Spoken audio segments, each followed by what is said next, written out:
Okay, so for those who joined us just a few minutes, I will go through the program, what will await us, and then we will move on to presentations. So my name is Ksenia Korzun. I'm a general manager of Cannes International Immigration and Luxury Property Expo.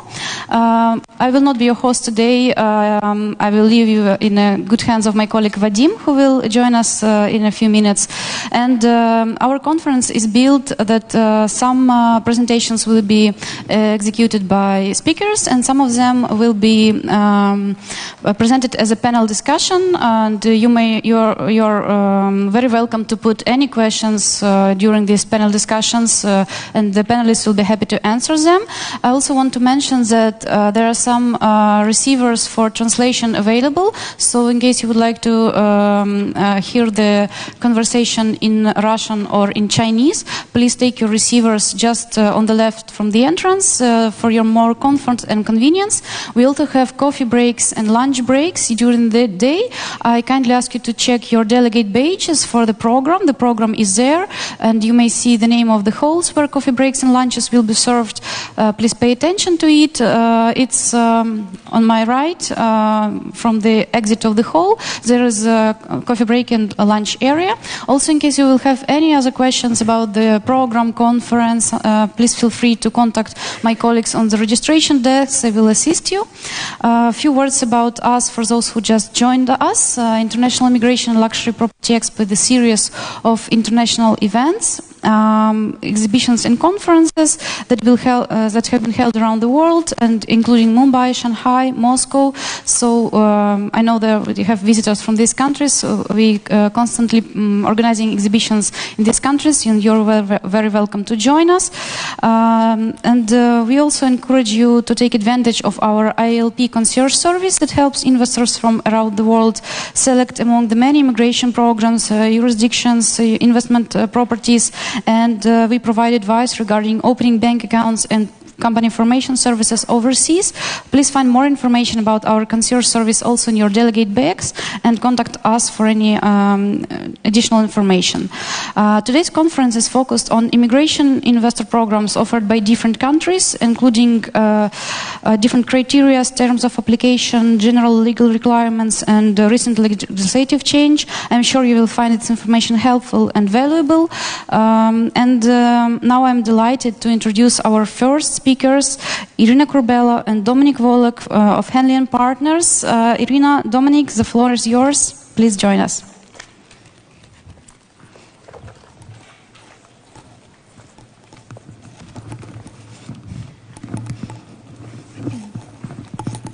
Thank you. Hello. Good morning, and thank you to the moderator again for your very kind introduction.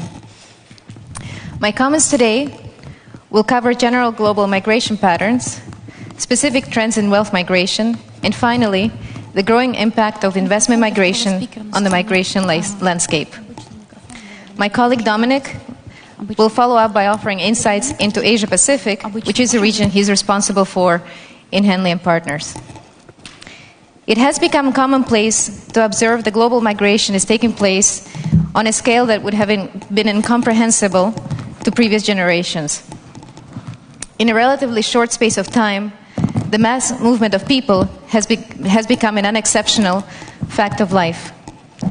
Nevertheless, it is worth pausing occasionally to register the extent to which transnational migration has utterly transformed the way we live, the way we think, and the way we see the world around us.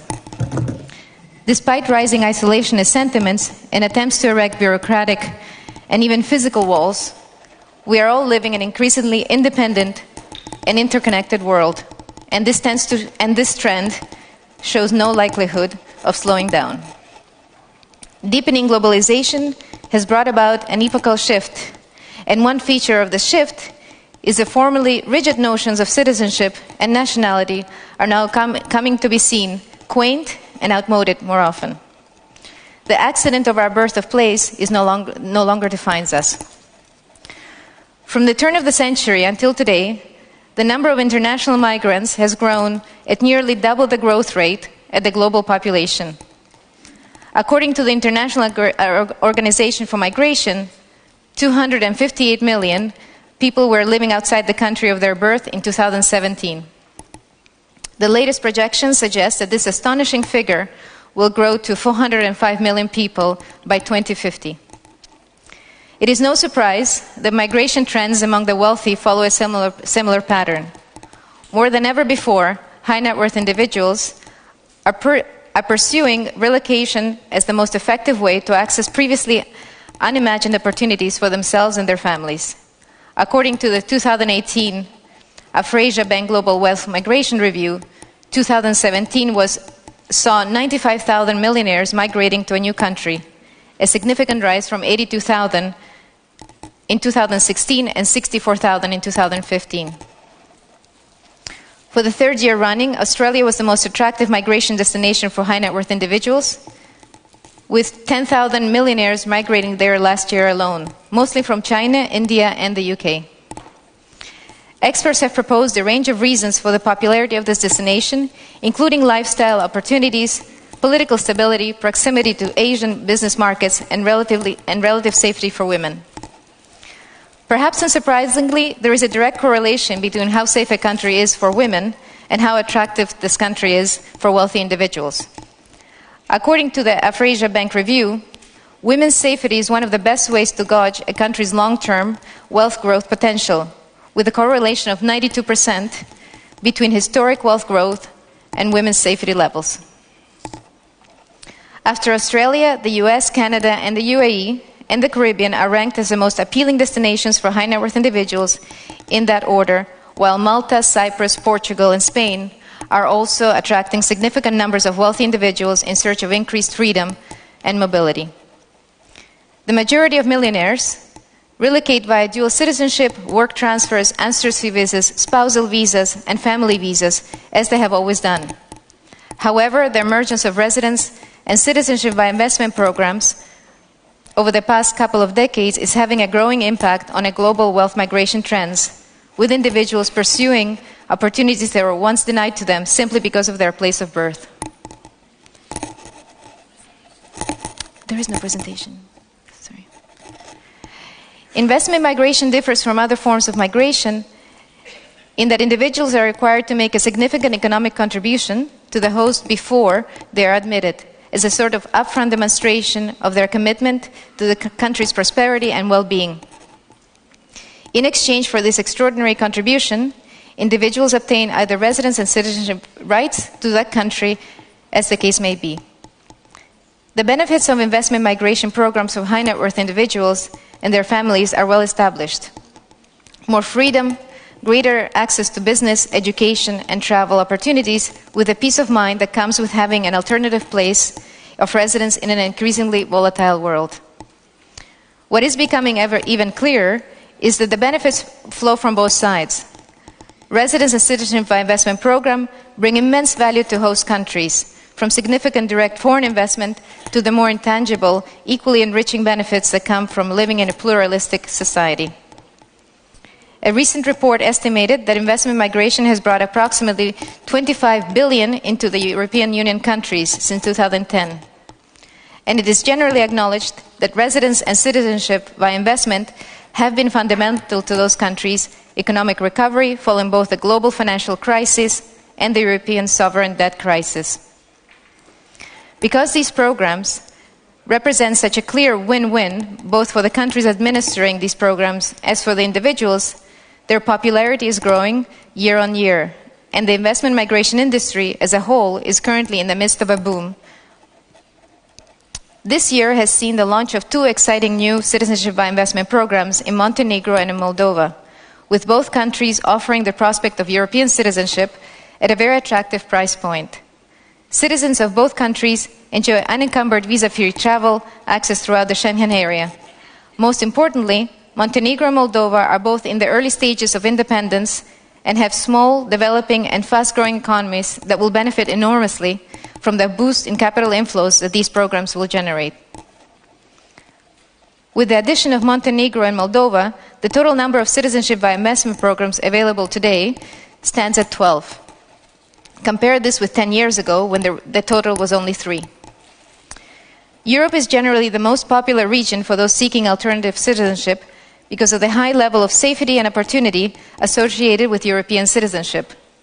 The Caribbean is also extremely popular because, much like Moldova, Montenegro, Caribbean programs offer Schengen area travel access within a highly competitive price range.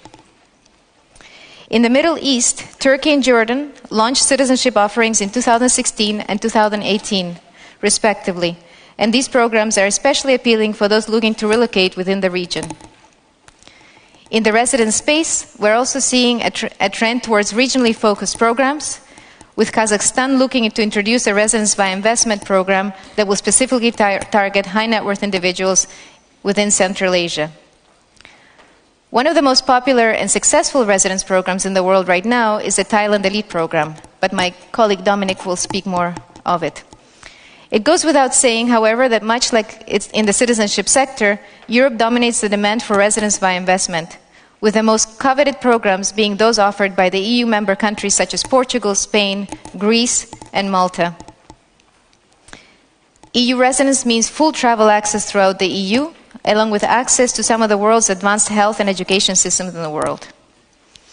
EU residence programs tend to include a real estate option, with the purchase of or leasing of property under certain conditions, qualifying the applicant and their family for temporary residence. Temporary residence can be extended to permanent residence and in certain cases to full citizenship. But EU residence can be a life-altering benefit in its own right, especially for families coming from more volatile jurisdictions and seeking an alternative place of residence should they need one day to seek it. Without further ado, I would like to hand over to my colleague Dominic Volek, who will talk through the major trends and developments shaping investment migration in Asia Pacific today.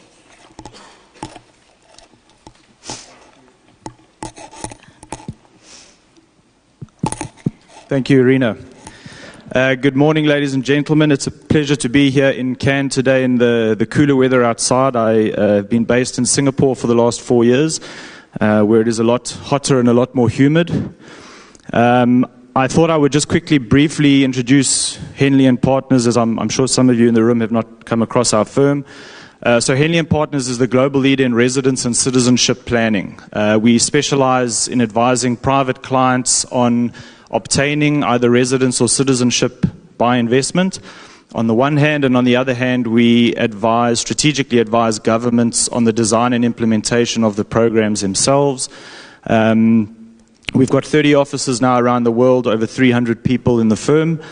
And I'm based out in Singapore, covering the Asian market, where there's a few interesting trends that we see. So primarily, my clients are wealthy Chinese, Indians, Filipinos that are looking, in my part of the world, mainly for mobility, so greater travel freedom. In Europe, it's a bit of a different angle in terms of the strength of your passport. So each year we release what's called the Henley Passport Index, which ranks all of our passports against each other in terms of the number of countries your passport gives you visa-free access to.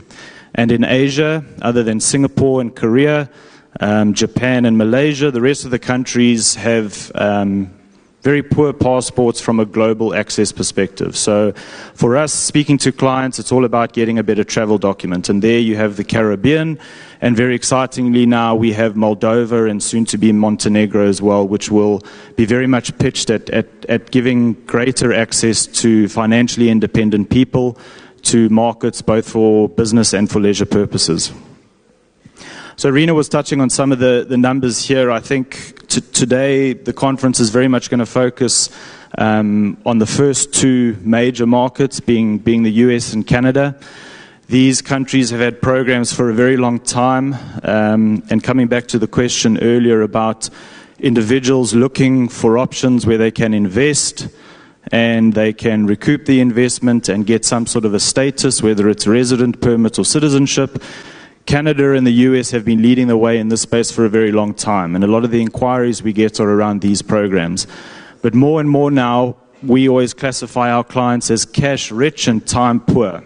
So they have the financial ability to invest, but they don't necessarily have the time to move to that country with their family.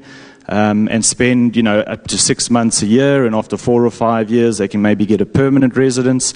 But there's requirements for them to move. So although our industry is called investment migration, the migration piece is a bit misleading because, particularly in my part of the world, I would say 95% of our clients don't physically move. So the investment migration industry is driven by mobility and Plan B. And the Plan B aspect of our industry is becoming more and more of a motivation for our clients. So I have wealthy clients in the Philippines. They're concerned about political and economic uncertainty.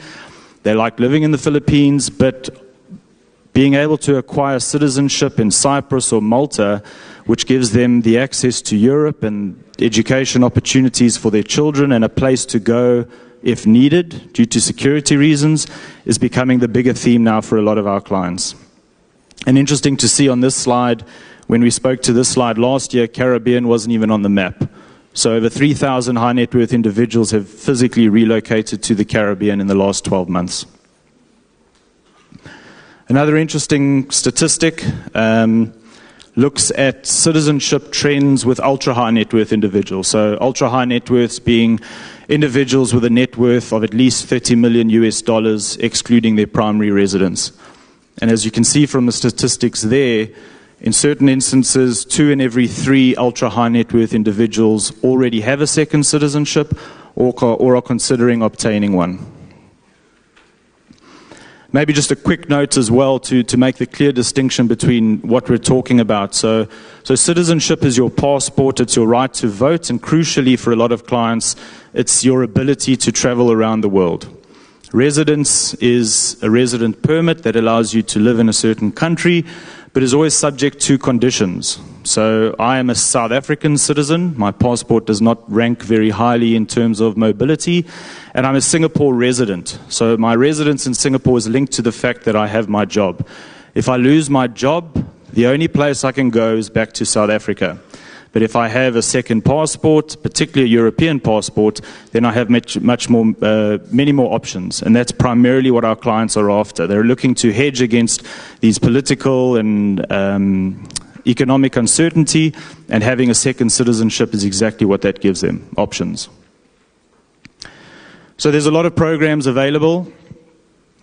And today we're going to focus primarily on, as I said, the US and Canada. We've got a good panel on the Caribbean, as well as Cyprus and Malta. But there is a lot available, and I'll maybe just, because we'll go into detail on all the others, I'll touch on what's happening in Asia. So one trend we do see, particularly out of Europe, is much more interest and uptake in the programs that are available in places like Malaysia, Thailand, Singapore, and particularly in Australia and New Zealand. None of these programs are citizenship programs, so these would all require some form of an investment or a payment to the government. Singapore in particular is very much an entrepreneur program. If you can prove that you're a successful entrepreneur, you can invest 2.5 million Singapore dollars, which is about 1.8 million US, into a business in Singapore or into a venture capital fund, and that enables you to move to Singapore, which is a great place to live. Thailand has a very interesting residence program called Thailand Elite.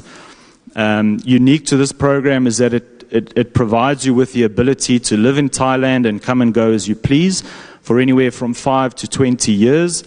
But what's unique is that it includes a lot of VIP privileges, so express airport transfers, limousine transfers, which a lot of our clients that are doing a lot of business in Thailand or have second homes in Thailand from Europe particularly like.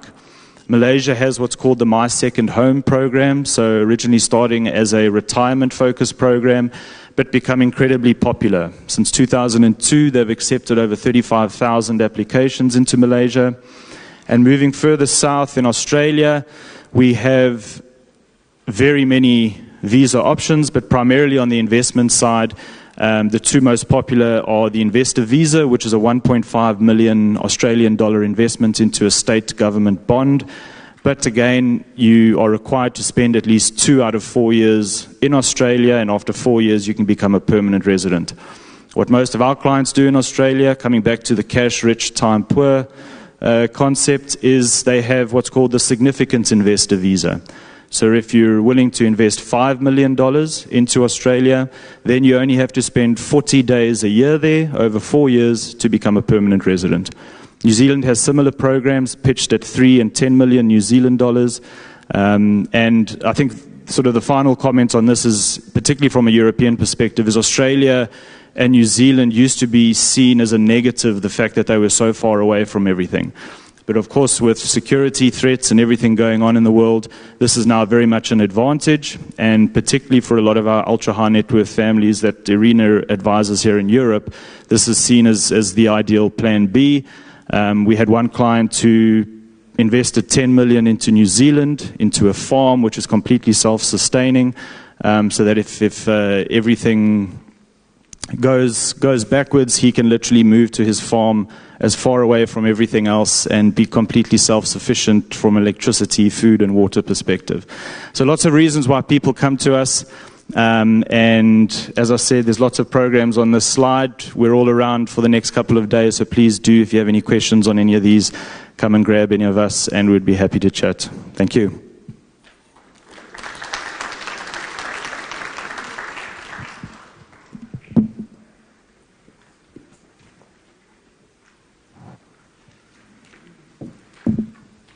Thank you so much, Mrs. Irina Kurbella and Dominic Wallach from Hanlon Partners for this awesome presentation. So I would like to welcome you again, ladies and gentlemen, to Cannes International Immigration Luxury Property Expo. And now I would like to present our first panel, which will be regarding the U.S. investor visas and expected legislative changes, and I would like to welcome our moderator of the conference, Mr. Matus Varga, founder of Varga's Immigration Attorney. Please welcome.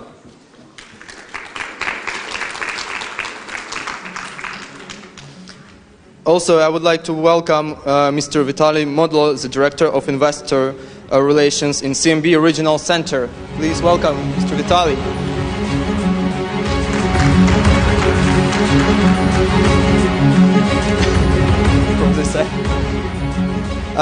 Mrs. Devin Williams, President and Partner of EB5 Global. Please welcome. And Mr. Richard Counts, CEO of Trustee and Financial Services.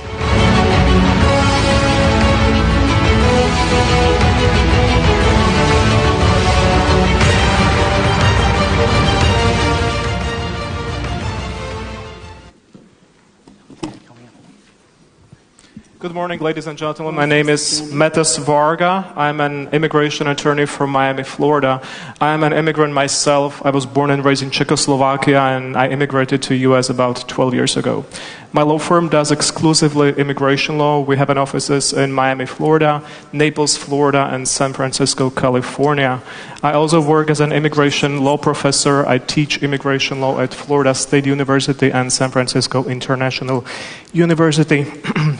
Let me introduce our today's guests, Mr. Vitaly Modlo, who is the Director of the Investment Relations, Mr. Devin Williams, who is the President of the EB5 Global, and Mr. Richard Counts, who is the CEO of Trustees and Financial Services. Welcome. Thank you.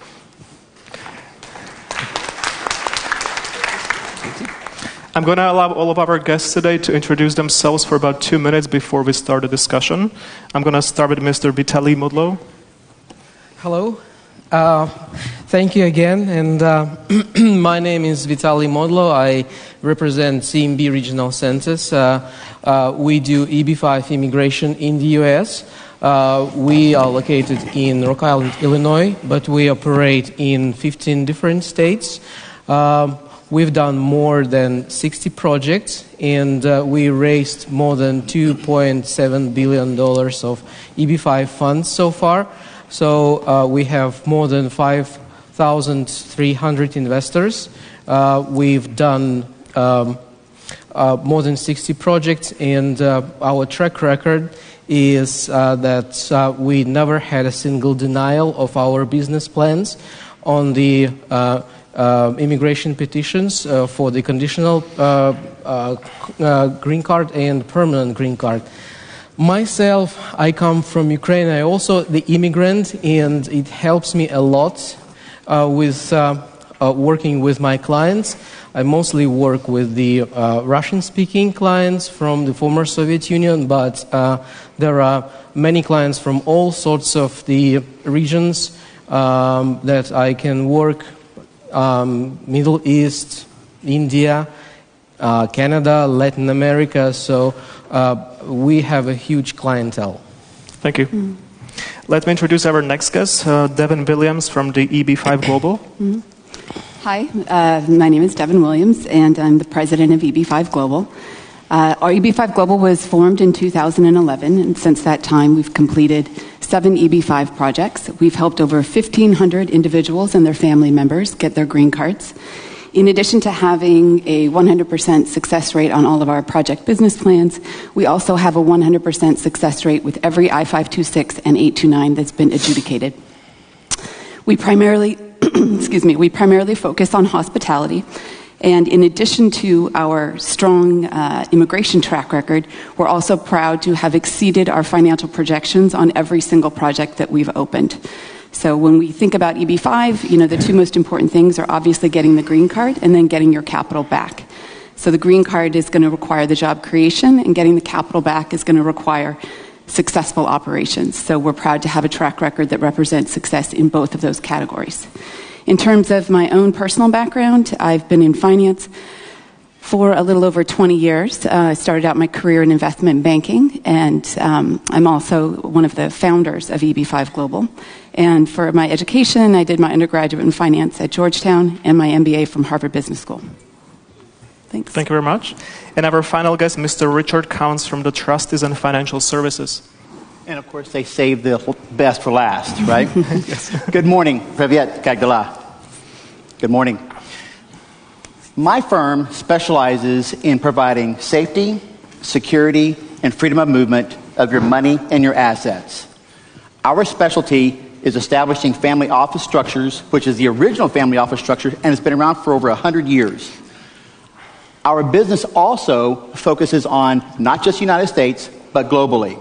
We're based in Houston, Texas. I myself also have a finance background. I was a commodity trading advisor, which handles managed money in the futures market. And we also now have private equity funds that we run, and also the establishment of, again, the single most powerful structure you can have for both personal as well as business. And that is what that does for you is it provides substantial tax reduction, as in down to single-digit numbers of 5 to 7% of your federal income tax globally, doesn't matter what country it is. And in some cases, all of your revenue can be tax exempt, as well as substantial assets like real estate and other assets, your artwork, etc. So, we do not focus on EB5, but what we do is we prepare clients for beforehand, and then we refer our clients to the professionals, and then we take care of them after the EB5 in that example. That is all. Thank you very much. So let's start with the questions that have been the ones from our listeners and our guests. The first question relates to the different investor programs in the U.S. Most of the guests today are unaware that there is different investment programs. Which of the investor programs do you think is the most popular as of today? I would actually say that the immigration program in the U.S. is EB5. There is another investor visa, and you, Matis, can tell a little bit more about this. This is E2 visa, which is also investor visa, but this is non-immigrant visa, and there is the difference between E2 and EB5 in terms of what these different visa categories can provide. So we know that EB5 program is $500,000. Sometimes people don't have this financial ability to actually invest $500,000, so they may start with doing E2, and E2 has investment price much less, let's say $100,000. So I have actual clients that have done E2 being in the United States, and then they adjust their status. I have a Czechman from Nevada.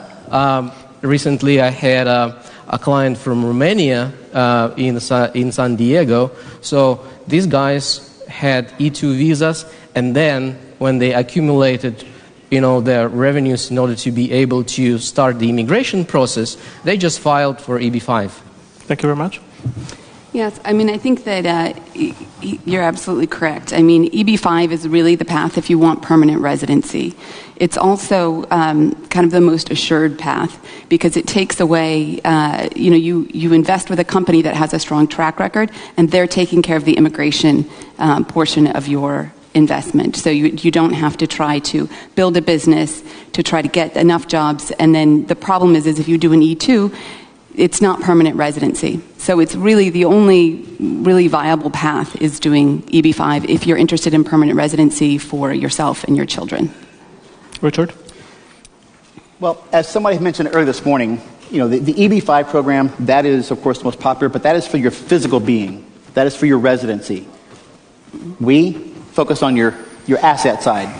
And again, I would defer to the EB-5 specialist because that's not what we do. So, but the EB-5 is, from our experience, has been the most popular. Yeah. To conclude for our guests, the U.S. immigration system is very unique in the way that it allows the investors to seek different options for their legal life in the U.S. based on their budget. If there's a small budget starting at as little as $50,000, those investors can live legally for the rest of their life on a non-immigrant E2 visas. The E2 visas are only available for countries who have the bilateral investment treaties with the U.S., and there is a list of those countries available at the website of the U.S. Department of State. Those investors with investment of as little as $50,000 can live in the U.S. legally with their family for the rest of their life in a non-immigrant status. And their spouses are allowed to work in the U.S. legally. So this is an investment product for clients with a small budget of roughly anywhere from $50,000 to $100,000. The clients who have a major budget of $500,000 and more and who are really seeking to live in the U.S. legally for the rest of their life as a U.S. citizens, those seek EB-5 programs. So the major difference between the E2 and the EB-5 is the budget, being the $50,000 or $500,000 and more, and also the long-term perspective. And you would be surprised to find out that there is many clients from different countries who are actually seeking to live in the U.S. without an immigrant status for different reasons, such as prohibition of dual citizenships, such as in Slovakia or other different countries. So, those are the two major venues. Let's go to question number 2. As we are all aware, there is a major changes in U.S. politics. There has been a midterm elections. We have a new government in the U.S. It's a Trump's administration that is very anti-immigrant. So what is the major changes that are proposed for the EB-5 system in the upcoming weeks or months? Vitaly? Okay. Thank you. So, I like this word rumor. So let's say U.S. Congress and USCIS, the Immigration Service, has been rumoring to increase the price.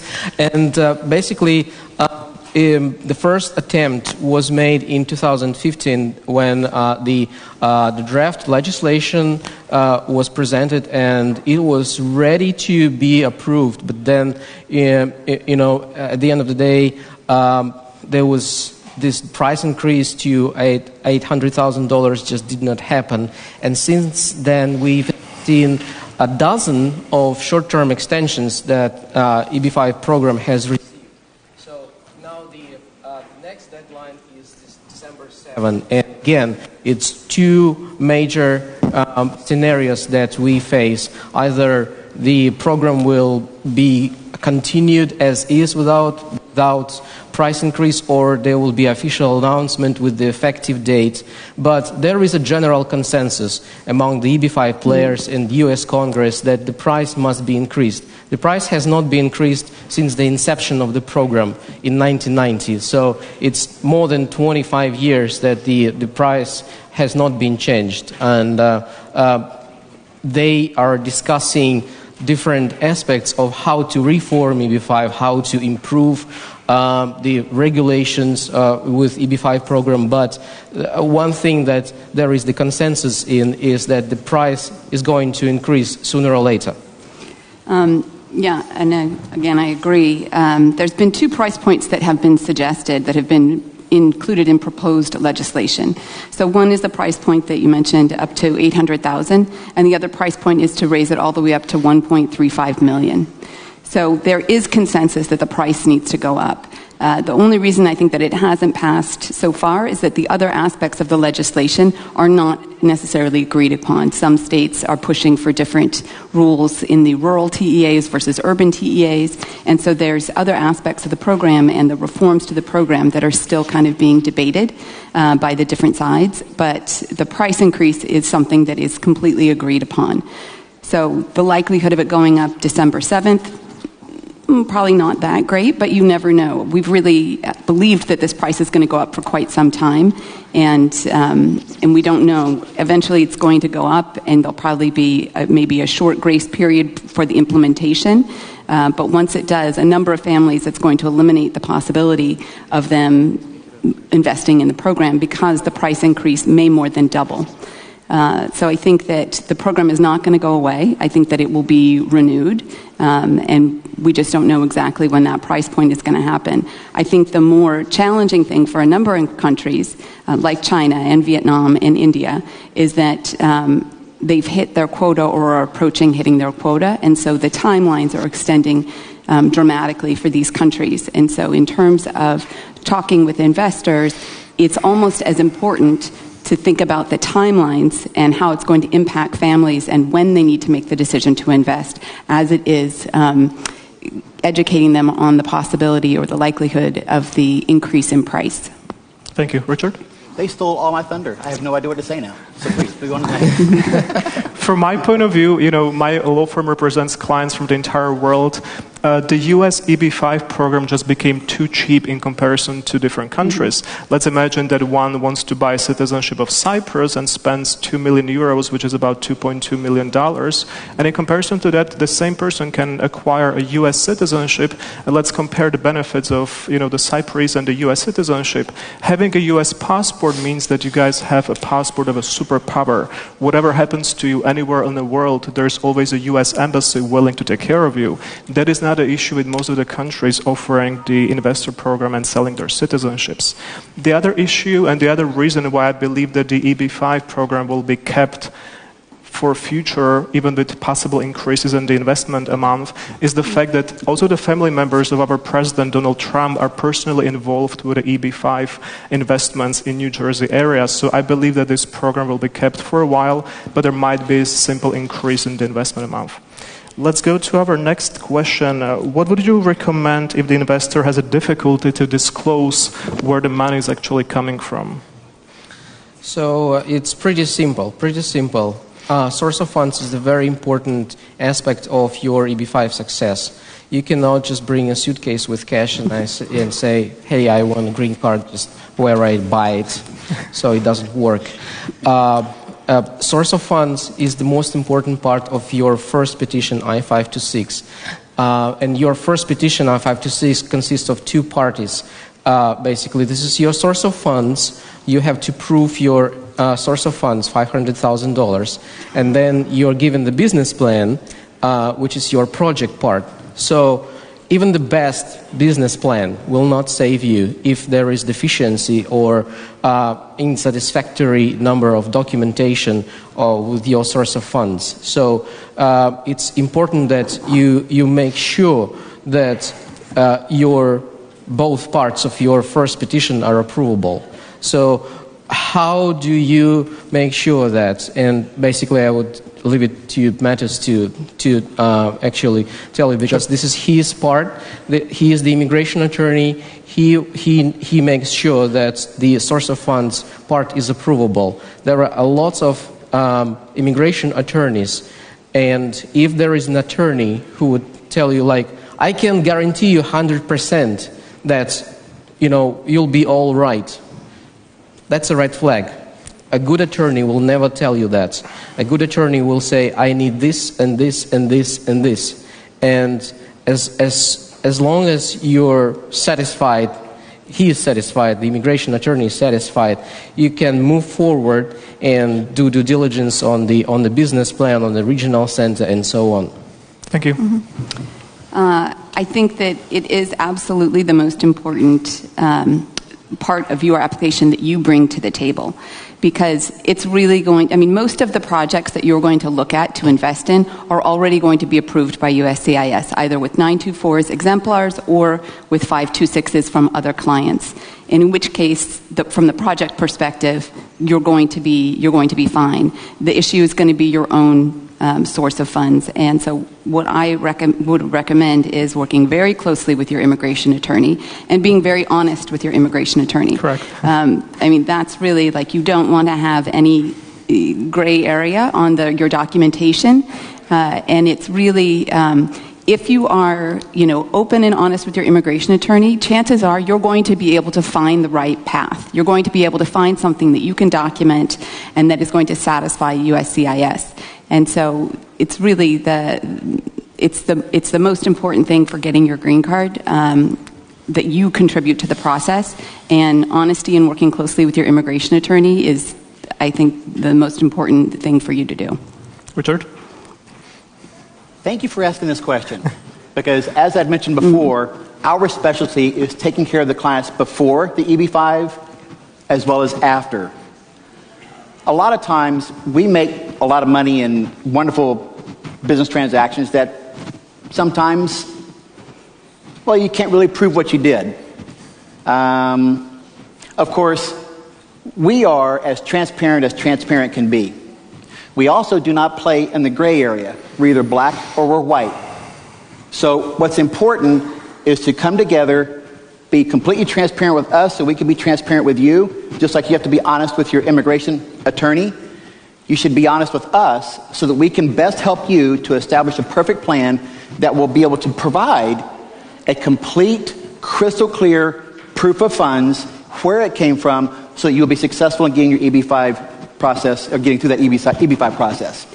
Yeah, absolutely. Can I add one thing? Sure. I just want to add one thing that while we're on the topic of finance, it's actually about you. I think that one thing I would just note is while you're going through this process of documenting your source of funds, it's also important at that early stage in your application to be thinking about tax planning and to be thinking about how you organize your assets and if you use trusts and things and all of the different ways that that Americans can take advantage of financial planning. That's something that you want your clients to start at the earliest point in time, because you're going to have some lead time, but actually having a specialist that really understands U.S. law and U.S. tax law, that's an important part of that process that you should be doing at that same time when you're doing your source of funds. You should be thinking about that. Correct. I absolutely agree with my guests today. My law firm handles hundreds of cases per year, and the hardest cases we handle are those where our clients come from the countries that have so-called cash culture. I do have clients from different countries, I'm not going to name them,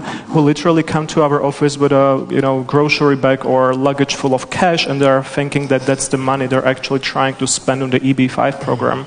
And they're unaware of the fact that this is the most essential and the most important part of obtaining either the E2 visas or the EB-5 based green card. The most important thing is to consult an immigration attorney way before you start doing any money transfers, because the USCIS is very specific in a way in which they expect for every single dollar received in the US to be proven by a clear track record. Not only there has to be a proof that the funds were obtained legally, but we also have to prove how the funds were transferred from this legal source to the bank account, from the foreign bank account to the US bank account, and we have to prove that the same money from the same bank account have been used for the investment. So once again, the most essential part of investing in the US to avoid money laundering is to clearly prove every single dollar that has been invested in the US. I'm going to give you one additional question that wasn't agreed originally. Did you encounter any issues with investors from countries such as India or Venezuela who have the money and those money are legal, but they just don't have the ability to transfer them because of the restrictions in their countries regarding the wire transfers? We haven't had anybody that couldn't get it done, but but we've definitely had it be a struggle. So the USCIS, as you mentioned, is looking much more closely at the path of funds. They've always focused on the source of funds, and path of funds has become more and more of an issue in recent years. So typically the people that we've had from Venezuela, they already had some capital that was in the U.S., so they didn't have to go through that. There's been a lot of challenges in Vietnam. I mean, in China, everybody kind of found a way around it. Correct. In Vietnam, there's been some challenges, but using certain services you can use to get the money out. So it's definitely a very important piece of the puzzle. We did have one person actually from that invested prior to really fully consulting with their immigration attorney. Yeah. They sent the money into the account. And then after we looked at all the documentation in their immigration attorney, there was not a credible path of funds for that. And we literally had to wire the money back to Egypt. I mean, it was a very, very difficult process. It actually took about a year to get everything straightened out because they kind of wired before they really started talking to their immigration attorney about what were they going to have for their documentation for both source and path. So it's really critical to start having those conversations early. Once you've kind of decided on your project and you're ready to go, before you take any steps, you want to talk to your immigration attorney to make sure that they're the right steps.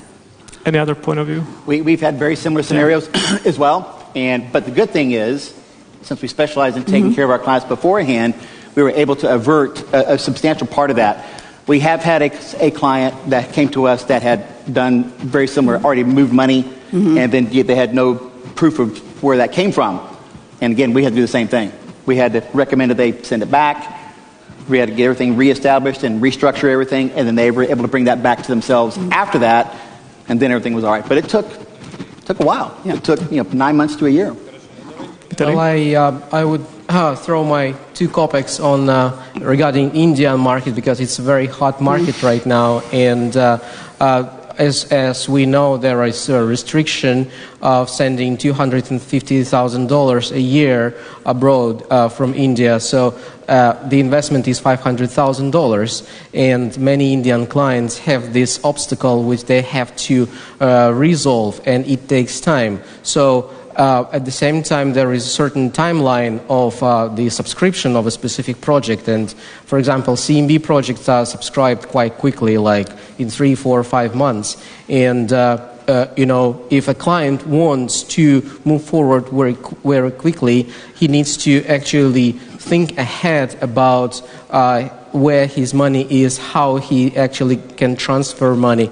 There is the restrictions for China, $50,000. There is restriction for Vietnam, even less. As far as I remember, it's $25,000. So it's a difficult process. If the money are already in the U.S., for example, a member of family, a father is gifting a child for his EB5 investment, and the child has a bank account in the U.S., that's no problem at all. So it is basically a very important aspect that has, a complexity of issues involved. Money, timeline for India, the looming retrogression, and it's a big issue as well. So a proper due diligence needs to be made. Well, I'm going to add that in my law firm, recently we have a major, influx of clients from Venezuela. Those of you watching the news in Latin America are aware that there is some form of civil war in Venezuela because of the socialist government. So we have thousands of Venezuelans in our law firm in Miami applying or trying to have consultations every day. The problem is that the banking system in Venezuela has collapsed, and there is no way that Venezuelans can transfer any funds from Venezuela. So even though there is legally obtained funds, the banking system wouldn't allow them to transfer those funds to the U.S. And of course, they just can carry $1 million or $500,000 in their carry-on as they enter the U.S. The other issue that I would, point to the investors is whenever the investors transfer funds, it is extremely important to prove the legal source not only of the funds that are being used for the investment, but for any additional wire transfers that are done in the same system. I came across a case from actually Central Europe a few months ago where my client did investment. He purchased several gas stations in Miami, Florida. But he didn't tell me that he made additional wire transfers on the same bank account months before. And the USCIS started to investigate where the other money came from. It was the money that it wasn't even used for the investment. It was just additional funds being transferred from the same investor. So it's really important to document the complex transfers of all the monies that are coming from different countries. Let's go to our next question. What about the venture investments? What do you usually advise your clients the best investments are, or how to direct your clients' need to invest in some projects? I think, if you... I'll be happy to answer Whoever that. starts, yeah. Really, if you're going to be investing into a program, I would highly recommend that you find a company or an organization that's been around for a little while. And they're looking to expand and go to maybe commercialize their product line, for example. And I'd also make sure that that owner that you're going to be partnering with has substantial skin in the game, meaning he has money himself in the game. If he does not, and he's going to try and raise money from an EB5 investor to try and start a company, I personally would not do that. I just would not. And I would also recommend to my clients, they do not do that, because the odds of that investment paying off is very slim. Failure rate within the business, on a business startup, is horrible.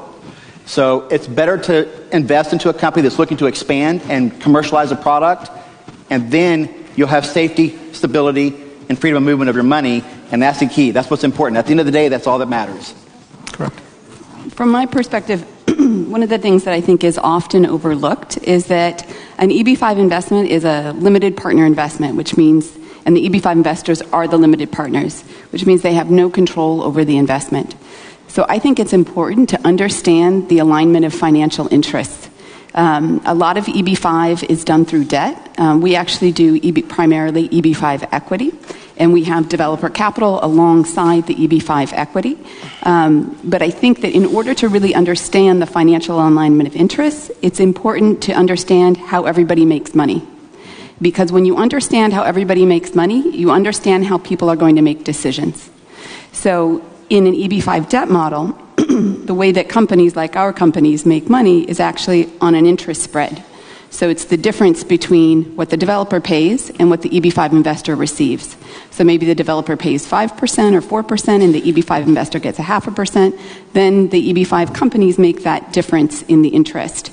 But the challenge there is that the investor wants their money back as quickly as possible, but the regional center actually makes more money the longer the loan stays out. So you have a divergence of interest in that case, where the EB5 investor wants one thing, but the company that's representing them wants another thing.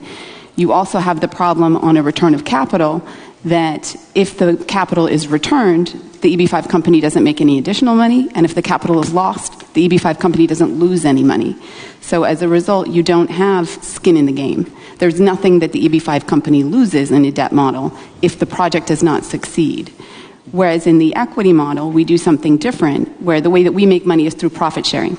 So if the project is not successful, we don't make any money.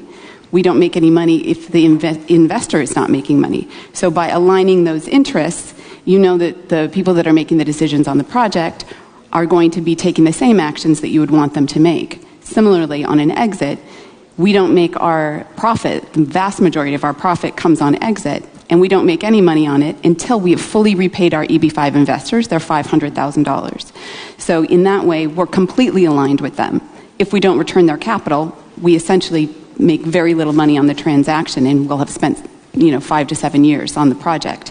So understanding those kind of subtle differences between different projects and different models is important, because when you don't have control over your investment, you need to know how decisions are going to be made. So I think that that's part of due diligence that often gets overlooked, but is important when you're thinking about the safety of your return of capital. Vitaly? That's actually the crucial question of this session. How do you make your decision? What kind of criteria you have to consider? And you know that EB5 money must be at risk. It's a rule of the program. So there is no promise can be made on the guaranteed repayment or success of the green card. So everyone who is doing EB5 needs to do their own due diligence. And CMB, we help to educate people in order to understand how EB5 works, what's the criteria for the best project. So it's important to ask proper questions in your due diligence process. Sometimes clients just do not know what kind of questions they need to ask. So in our brochure here, we have a list of questions actually that should be asked with any regional centers that you are contacting. So these are questions about exit strategy. It's questions about safety and security of your investment. It's the transparency of finances. It's the job creation proof. Job creation is a crucial part of your EB5 success. You have to create 10 jobs with your investment in the process of the construction or employing people in your business, and of course the project questions. And I concur completely with Devin in the part that you have to understand where your regional center makes money. Because it's important whether the regional center represents the developer or the regional center aligns with your interest as EB5 attorney. And if the developer creates regional center in order to raise EB5 funds, you should ask yourself, how does the interest of this regional center offering aligns with my interest? Having said that, I want to actually note that we are doing the loan model investment, and CMB has done more than 60 projects with loan-based investment. We actually pioneered the loan model a number of years ago, where a bunch of regional centers offered the equity model, and loan model has been successful not only with CMB but with other regional centers who followed our suit. So the exit strategy is very simple. There is nothing to sell at the end of the investment period. So when the developers returns the money to the partnership, you just need to have your money back through a loan return. That's it. So again, this is your homework, this is your due diligence. Before making any investment decision, you need to understand how EB5 works, because your money must be at risk. If there is anyone who is telling you, I will guarantee you that either you can have your money back or you can withdraw from partnership at any given point of time, that's a big red flag. Your money must be at risk. Thank you very much. Well, from my point of view, most of my clients are unaware of the fact that, in each state in the US, we have a bar association that provides rules for the attorneys. And one of the most important rules is that the attorneys are not allowed to advise their clients about which investment is the proper investment.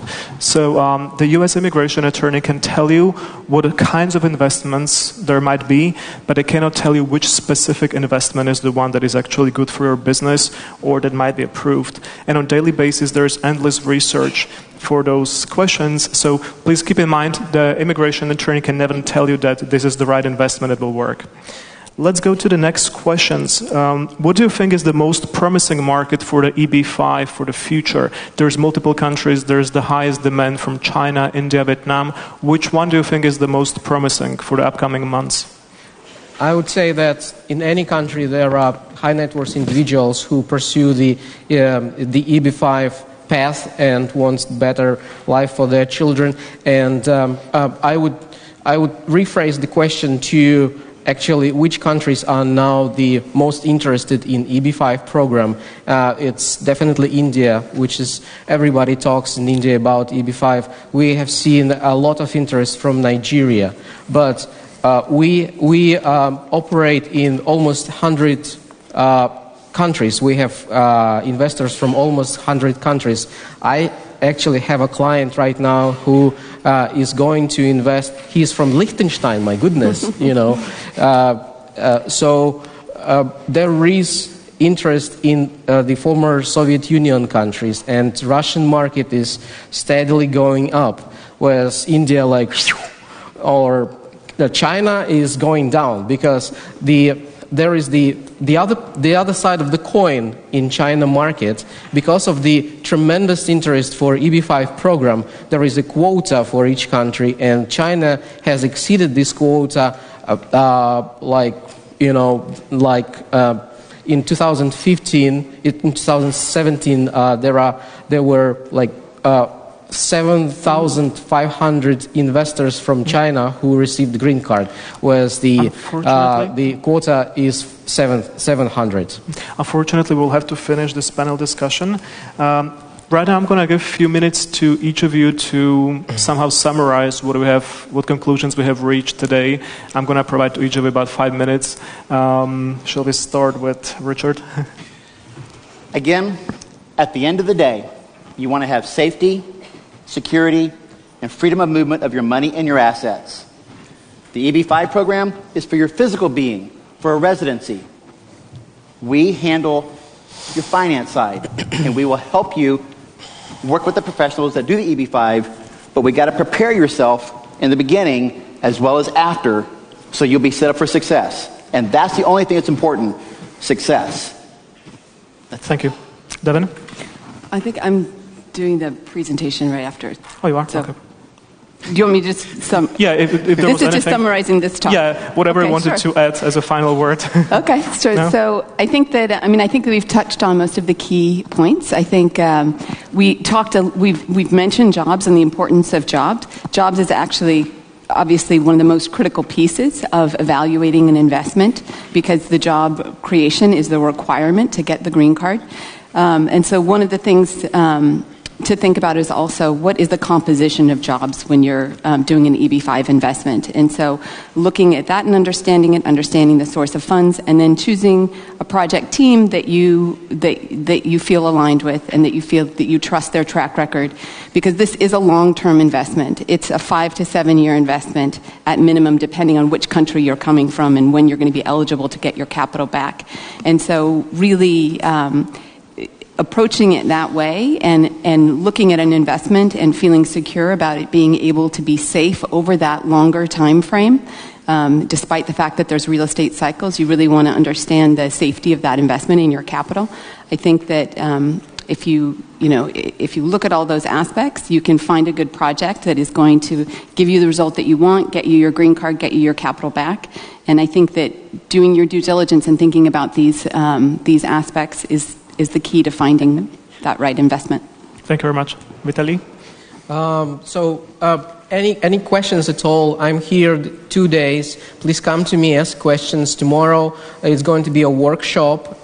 Please stop by our table to ask more questions. So EB5 is actually a very popular program in the world. 10,000 visas allocated each year, and all these visas have been allocated. There is a tremendous backlog actually right now with the USCIS, so it shows how popular this program is. People want to move to the United States from all regions in the world. So 2 most important considerations before you do your investment decision: tax consequences, source of funds. Here's Richard that helps you, understand what kind of tax consequences you're going to have once you have the permanent residency. Because once you have your green card, you're going to be the U.S. taxpayer. Your income worldwide will be taxed by IRS, and this is very big organization. So I must say something. They say there's no guarantees in life, right? Except Correct. 2 things: death And tax. and taxes. Well, we kind of got the tax things figured out. Probably by 2050, we'll probably have the death thing squared away too. I'm telling you. So 39.6% federal income tax before adjustments for your income. Second thing you're going to have, is capital gains tax. That could be anywhere from 3 to 10%. And depending on what state you live in, you could have state income tax on top of that. Could be anywhere from 3 to 13%. Well, we solve all of those problems. We can help you. Come see myself or my staff. Thank you very much. And we will help you all. From my point of view as an immigration attorney, the most important part for each investor is to have the budget. As soon as you, as the investors, have your budget, you can easily determine what the other advantages are. So as long as you budget anywhere from $50,000, which is pretty little sum of money, you can apply for the E2 visas. The major advantage of the E2 visas is that you can have those visas approved in as little as 15 business days with a U.S. premium processing service. The other advantage is that there is major tax simplifications and tax advantages, and also there's no need to apply for the residency, so the investor can live most of the year in the country of citizenship and visit the U.S. whenever needed. The other major advantage of the E2 visas is that the spouse has unlimited work authorization and can take any position in the U.S. with his work permit. With the EB-5, the major advantage is the smaller investment than in any other country. We are again talking about $500,000 or $1 million, depending on the circumstances, and a great benefit of having the U.S. citizenship. And as I previously mentioned, U.S. was and for the future probably will be a superpower, having special rights for its citizens. Thank you very much. All right.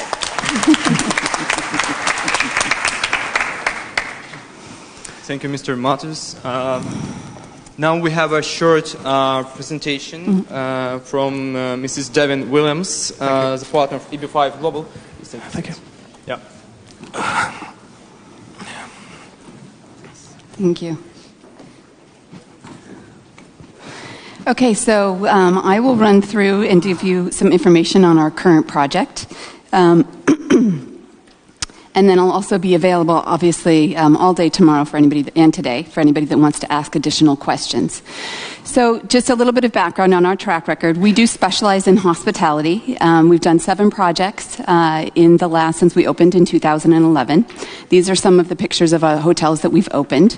As I mentioned, we have a 100% approval track record with USCIS for every project, every 526, and every 829 filing. And so our investors have received 100% approvals on their green cards for them and their family members.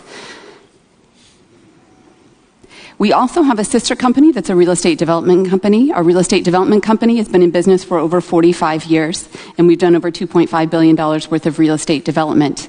At EB5 Global, we raise money for our sister company, and then we also raise money for third-party developers. The important thing to understand is that when we are raising money for our sister company, we do not do it as debt. If you did it as debt, it would essentially be like we were taking money and we were loaning it to our sister company, which you really don't want to have the lender and the borrower that are related parties. So, and that's one of the things that Vitaly was talking about separation of that. With equity, it's a little bit different because our EB5 investment is coming in as equity, and it is going in alongside the developer equity, so there's an alignment of financial interests there. Oops, that jumped forward a couple. Hang on a second. So the project is a $123 million luxury boutique hotel located in Portland, Oregon. The EB5 portion of this investment is for $33 million. And then the balance of that is the developer equity of $13 million, and then a loan, which is a first mortgage construction loan that's for 62.5% of the capital stack. One of the things that we think is very important is to keep low leverage on a project. When you have a lot of debt on a project, you're exposing the project to additional risk. Because this is a long-term investment, it's 5 to 7 years, you need to be able to ride out market cycles. So in the U.S., it's a mature market, as it is in Europe.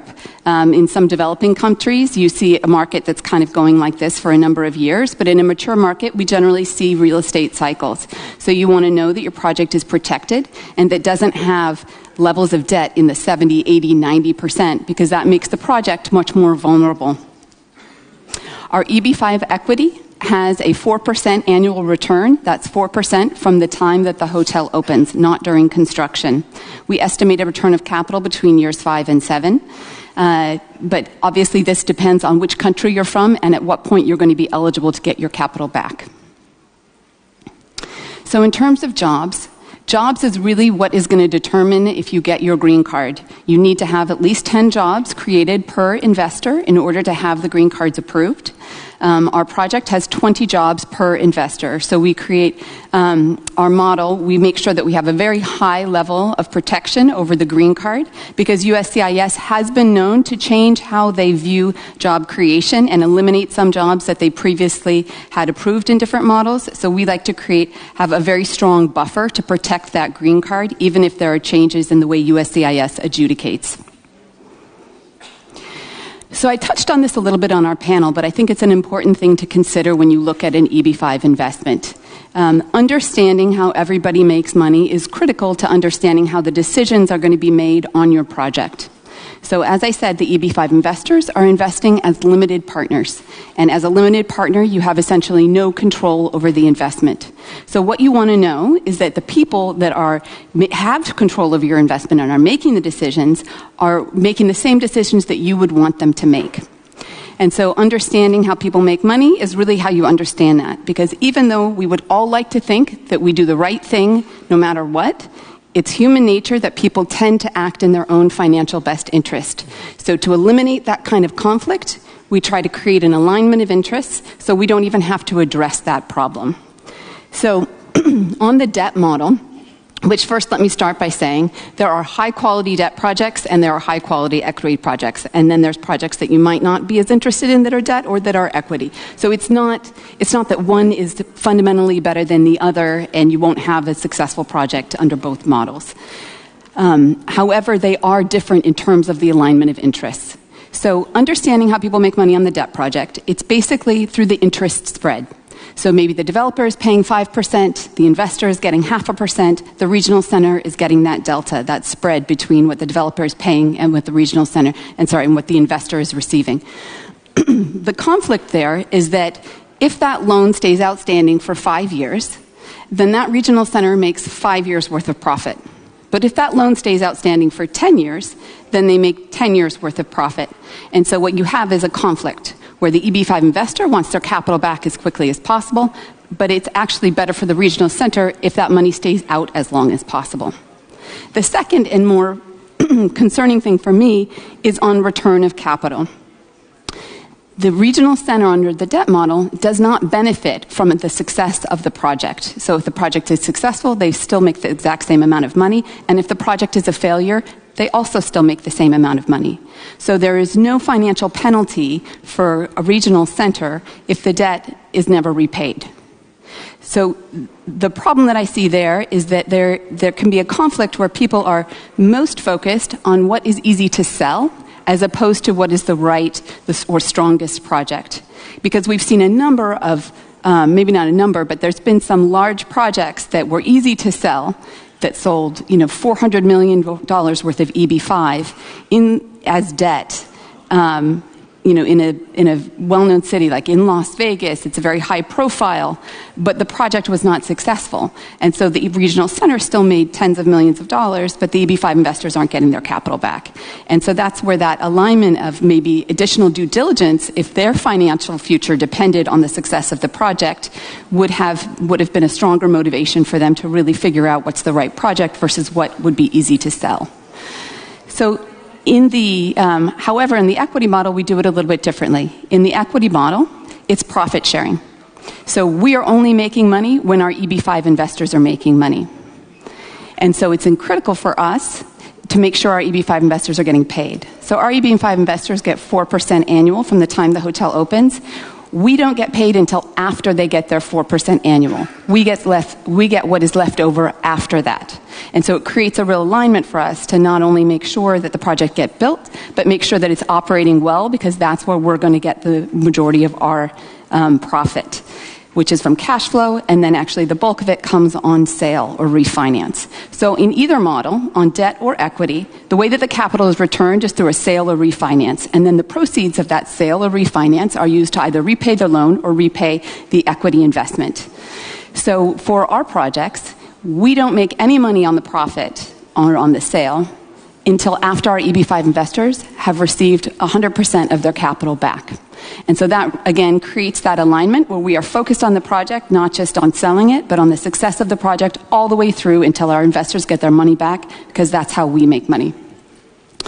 So next I'm going to show you a short video of our project and give you an idea of Portland.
So now let me tell you, thank you.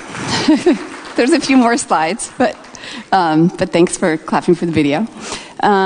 So Portland, I'll tell you a little bit about Portland. It was rated by The Guardian as one of the top 5 cities to live in the world. So that's not just top 5 in the United States, but that's actually top 5 in the world. People are often curious what industries are in Portland. So in Portland, we have the world headquarters of Nike. We also have the North American headquarters of Adidas, which is obviously a German company, but they based their North American operations in Portland so that they could be right next to their competition. We also have Intel's largest base of employees in the world, actually, and we're the #1 city for careers in business according to Forbes magazine. In terms of tourism, we do a lot of tourism. We have a lot of natural beauty in the state of Oregon. So you have skiing 90 minutes from the city, surfing 90 minutes from the city on the coast, and then a lot of wine country. We're well known for Pinot Noir. In terms of the investment, it is a luxury boutique hotel, so you want to understand the hotel market. In Portland, we have a very strong hotel market. The luxury boutique segment is at about 84% average occupancy. And we also have had strong RevPAR growth over the last 7 years. And so you have a combination of high occupancy and they're still pushing rate. One of the reasons for that is that we haven't had a brand new luxury hotel in the last 20 years. We've had rehabs, but having a brand new luxury hotel in the Pearl District is something that's been missing. The location for the hotel is in the Pearl District. And so the Pearl District is kind of the luxury district in Portland. It's right next to downtown. It takes about 10 minutes to walk from the Pearl to the center of downtown. It's where we have all our luxury condominiums. We have boutique shopping, art galleries, restaurants. And so it's a great neighborhood. I actually live in that neighborhood. Our headquarters is about 5 blocks from the hotel location. And we've also had 2 other successful EB5 projects in the Pearl District already. I already told you a little bit about it, but this is basically where we have about 4,500 condos and apartments that are more luxury. It's kind of like the Soho of Portland is the way we describe it. In terms of the hotel brand, Proper is the hotel brand. It's a new brand. We opened the first Proper in 2017 in San Francisco. And then we have a number of Propers that are opening up over the next couple of years. So you have next year, actually, Proper Santa Monica, Proper Downtown Los Angeles, and Proper Austin are all opening. And Proper Portland will open in 2020. Goldman Sachs is also a big believer in the development of this new brand. They've invested over $180 million of equity in the Proper hotels to date. Proper is designed by Kelly Wursler. She's a world-renowned interior designer. She's on the top 100 list of all of the big magazines, Architectural Digest, Time, Decor. So she's a very well-known designer, and she's responsible for all of the details of the interior design, all the way down to the composition of the minibar, the experience in the restaurant, the experience in the rooftop bars. So now I'll just close out by going through some of the information on our track record and give you a little idea of our performance. So this is our Portland Residence Inn. This is also located in the Pearl District. It's a 3-star hotel. We had 88 EB5 equity investors in this project, 100% approval for a 526 and 829. And we're proud to say that we doubled our pro forma on this project. We pride ourselves on being conservative, both in our job estimates as well as our financial projections. And we don't always exceed them by this margin, but in this hotel, because the location is so exceptional, we actually doubled our net profit projections. Our Marriott Courtyard and Residence Inn in downtown Los Angeles, we also exceeded our financial projections. We had 336 EB5 investors in this project, 100% approval track record for 526 and 829. And we exceeded our revenue projections by $15 million in the first 2 years of operations. This is our Portland Hyatt House, 75 EB5 equity investors in this project, 100% approval track record. And this project, we're 30% ahead of our profit projections. This is our Pearl District office building. This project is just finished construction, and we've already sold the project. We have 18 EB5 equity investors in this project. Our San Francisco Proper Hotel has 96 EB5 equity investors, again 100% approval track record with 526 and 829. And we also have, so this project has been open just about a year, and we have exceeded our ADR, or our average daily rate. We had projected it at $251 a night, and we're exceeding $350. This project also has gotten rave reviews. So this is the first of the brand that is opened, and we've had a tremendous amount of press San Francisco Magazine features us on the cover of the February issue. Basically, it was the Bars and Nightlife issue, hottest rooftop bar in San Francisco. Eater in San Francisco, we won Restaurant of the Year for 2017 when we opened. And then you can see we have a number of accolades, all from Travel and Leisure, from Zagat, from Eater, from Forbes. So we only have a second, so this is just a quick investor video so that you can hear from one of our investors. This is an investor from our Los Angeles Courtyard and Residence Inn in downtown Los Angeles.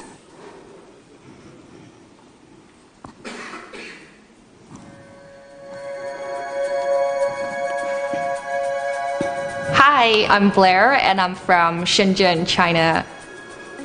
When we started to consider to immigrate to the United States, we started to search for a good EB5 project. It's really a kind of luck that we found this project. Before you make a choice, you really need to consider a lot of factors involved in this project. Like for developer Williams and Damien, EB5 Global, the reason we picked them is because they have, of course, they have a really good reputation and they have a long history of how well they run the process of the EB5 programs. A main reason we chose them because we have confidence in them. You can only do something well when you have trust in the company. When I first stepped into this hotel yesterday, I feel really overwhelmed. We started from when the land has nothing. We actually watched how the hotel built floor by floor every day. When I got my I-526 approval, it's on January the 29th. I just got the email and I just totally jumped up from my seat. With the green card, it just feels like I belong to here. I just believe there's a lot of opportunities for me to explore, and I'm really excited about it. So that's it for me. Thank you so much for your time and attention, and I'm happy to talk with any of you and answer questions later. Thank you. Thank you so much. And I would like to remind you that this gentleman and lady, basically, they could be your bridge to invest in U.S. market. Thank you so much again. Thank you. Thank you.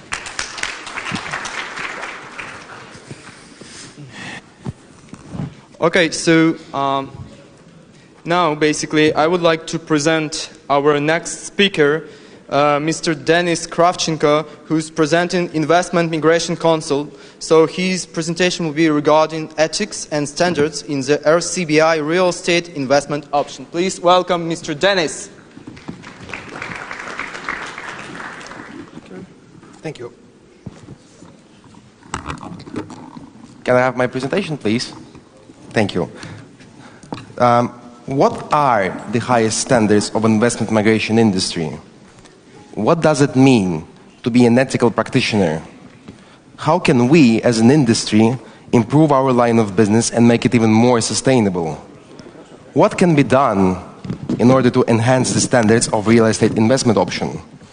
These are the questions we at the Investment Migration Council hear from industry stakeholders and from our 400+ members in 45 jurisdictions. My talk today is advocating the need of high standards, integrity, and ethical approach within the real estate investment option, and hence addressing these questions.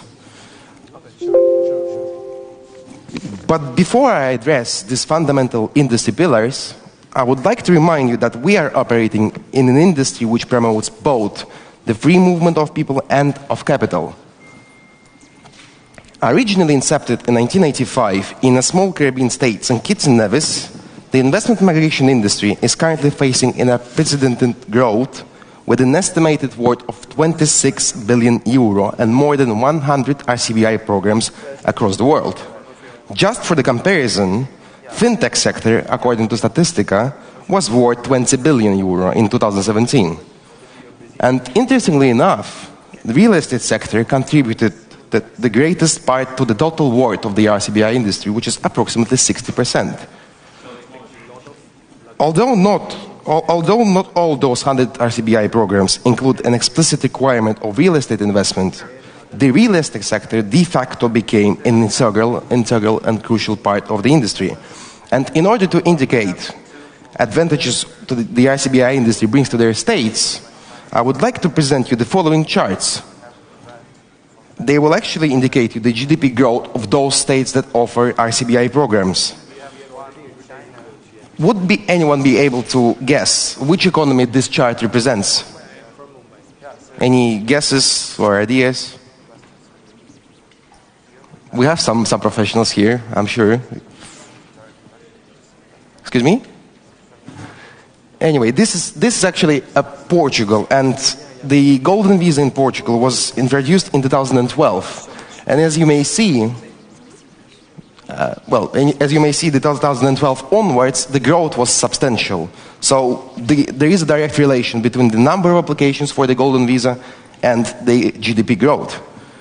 The next one would be another industry that has a CBI and RBI program, and they had a very bad economic time during the crisis and onwards. But as soon as the citizenship by investment introduced, the economy started to recover, and in 2013 onwards, Cyprus and its citizenship by investment program made a very substantial change to their economy and made it to a much higher level. The next one, it's not as static as the other ones, of course, but it's also had a substantial growth, which is Greece. And interestingly enough, Greece made a program in 2013, and for 2 years, no application for programs came over. Literally a few, but from 2015 onwards, the program made nearly 3,500 main applicants, which makes it the biggest European golden visa program and one of the biggest in the world. In fact, note please that these are only a few examples of how the RCBI industry brings a positive influence on small to mid-sized economies. But of course, it also plays a part in a larger economies such as the EB5 in US and UK Tier 1 in United Kingdom. But UK has a very recent example where investment migration impact goes far beyond economic figures, which is a review of Roman Abramovich visa, and this is something probably most of us heard about.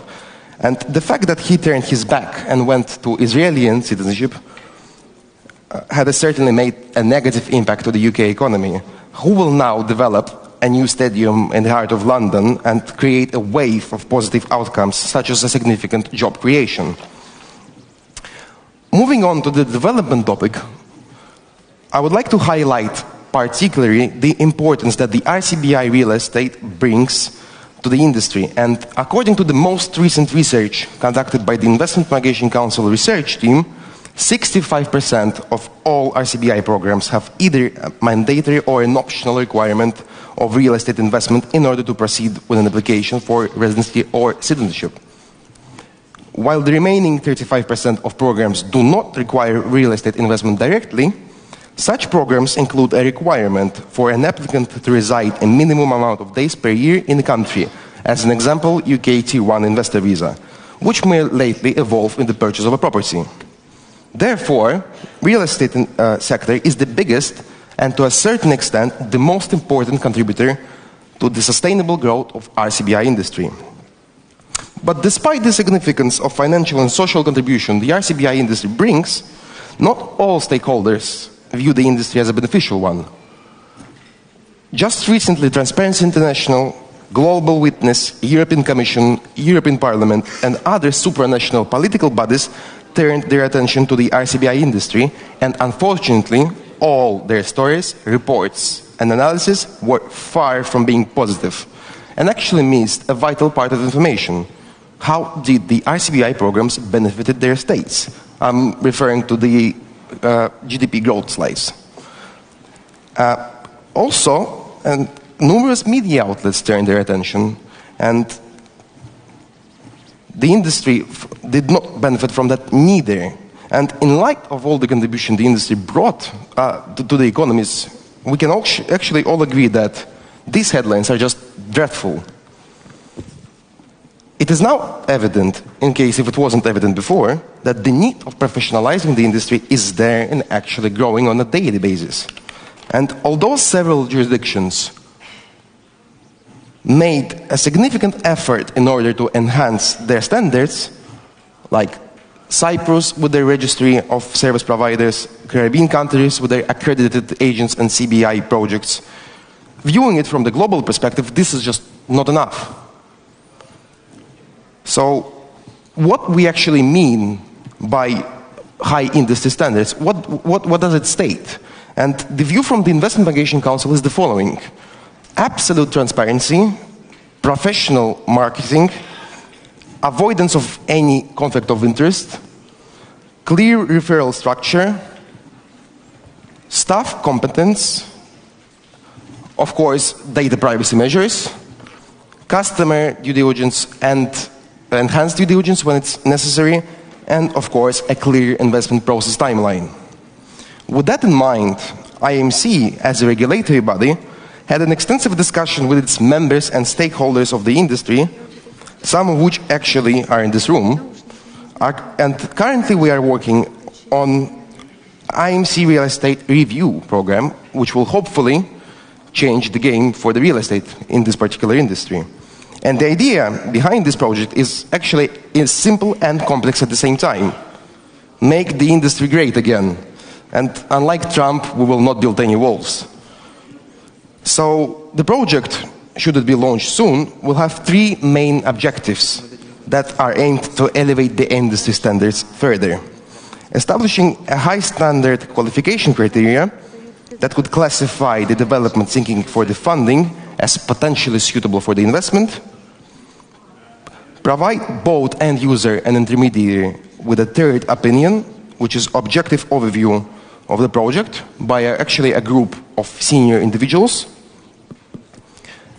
Absolute transparency, as I was mentioning it before, and that will mean a clear, structured overview of a development which can be viewed by anyone. And I will actually repeat that, by anyone. And very unlikely that watchdogs or entities like OECD will be able to claim a lack of transparency, which when such approach is widely adapted. So what did I actually mean when I said a group of senior individuals? As part of the project, the IMC will appoint a real estate committee, which will consist of 20 individuals with extensive experience both in the RCBI industry and real estate sector. The committee will provide their expertise in order to sustain the project and hence enhance the industry further. What would be the outcomes of this project? In fact, the IMC would like to make it clear that the end result, once the project is launched, it aims to achieve by implementing this project is a sustainable growth of the industry. And so far, the IMC have done extensive work to enhance the standards, namely the Code of Ethics and Professional Conduct, a document which entitles our members to follow a certain set of rules. Multiple events we run across the world solely for the purpose of education. Quite a few public reports, which includes a review of due diligence policies and other important areas of the industry. Quite a big academic department which runs academic policies and working papers for the benefit of the industry. And something that we are working as we speak is an educational framework for the industry, meaning that a citizenship by investment or residency by investment practitioner will actually be able to get a master's degree in citizenship by investment. And I would like to finish my speech today by showing you a quote said by one of the most successful businessmen in the world, Warren Buffett, which is applicable to our industry more than to any other. It takes 20 years to build a reputation and 5 minutes to ruin it. If you think about that, you'll do things differently. Thank you. Thank you, Mr. Dennis. I would like to ask you to stay. Absolutely. We still have a couple of minutes in order to raise some questions from the audience. So, yeah, okay. Awesome. Thank you so much. Dennis, thank you so much for your wonderful presentation. I'd like to introduce myself first. My name is Olga Shayaku. I am a managing partner of MS Solicitors and I represent Ireland, an Irish immigrant investor program. As a lawyer, I'm always kind of curious to hear about the developments within the industry. And I definitely welcome that suggestion of a report and obviously advisory papers that you've been talking about. My question is, would you be in a position at the later stage to provide advisory services to local governments that would be concerned with the real estate investment projects? Well, the IMC does not really advise and provide any services when it comes to citizenship by investment and residency by investment. The only advice we can actually provide is in terms of ethics and standards, which is actually being used so far by our code of ethics. Perfect. Thank you so much. Welcome. Any other questions by any chance? Okay. Yeah, we have another question. Please. Good afternoon. My name is Prashant Ajmera. I'm from India. A country like India and Pakistan and other jurisdictions, and you know that as a industries too, there is no barrier to enter into as an immigration consultant or immigration advisors.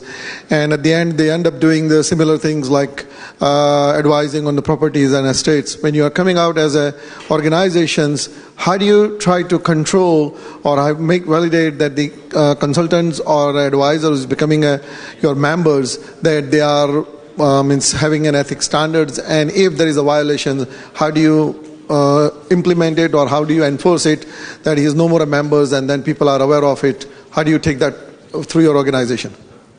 Well, that's actually a very good question. So far, for the past 4 years, we've been only inviting members on a voluntary basis. So, of course, the idea behind the IMC is to bring the industry together and create a sort of a group of high-level practitioners with ethics and reputation behind their action. So members of the IMC are obliged to follow a code of ethics which we enforce. And so far, thanks God, of course, we did not have any cases when we received complaints against our members. But in theory, in the case if a member of the IMC prosecutes the code of ethics, there is a compliance committee and a compliance form on our website. So, in other words, if you note that an IMC member does wrongdoing, you can actually claim that via the website, and there will be a committee that investigates that further. In the case if wrongdoing is found, the IMC member in question is suspended as a member. Thank you. Okay, another questions? Okay, so thank you so much, Mr. Dennis. Now basically we have time for short coffee break, and I will ask to come back in half an hour. So we'll go to the Canada panel and we will discuss the possible ways to invest in Canada. Thank you so much, and see you in half an hour.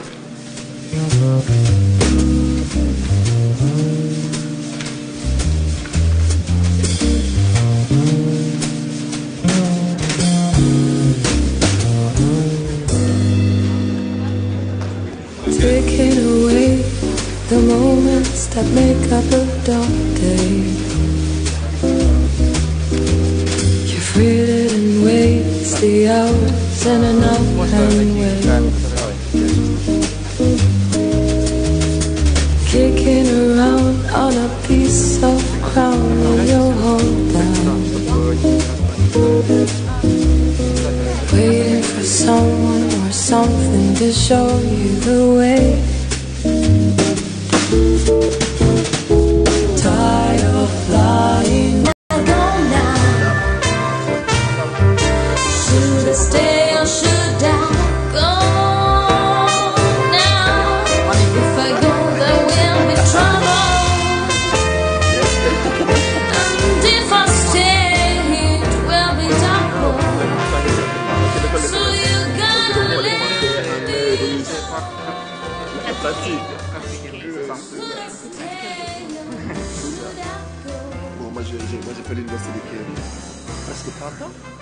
У вас очень хороший русский, я заметил. Yes, I will come in front of me. Thank you so much for understanding.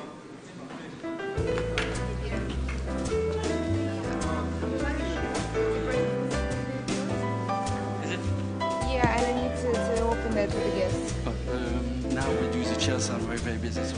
Okay, do you have something to record? No. I asked you, so you said to me. Yes, but we shut the door. We can keep someone. So we haven't got it. Donne-moi ta clé, s'il vous plaît, mon lapin. her heart is gently pounding. Don't you just know exactly what they're thinking? If you want my body and you think I'm sexy, come on, sugar, let me know.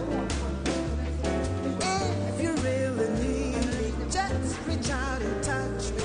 Come on, honey, tell me so. Tell me so, baby.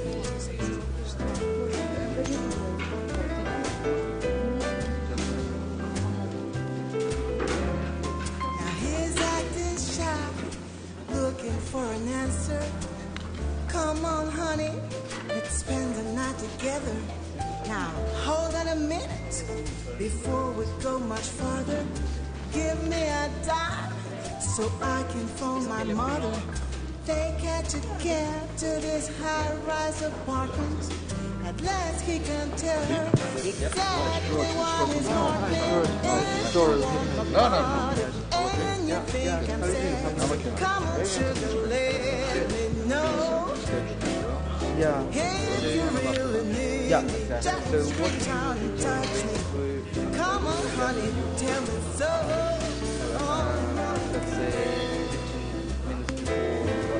Okay, so we come here. Yeah, we'll discuss. His heart's beating like a drum. Cause at last he's got his girl home. Come on, relax, baby. And now we are alone.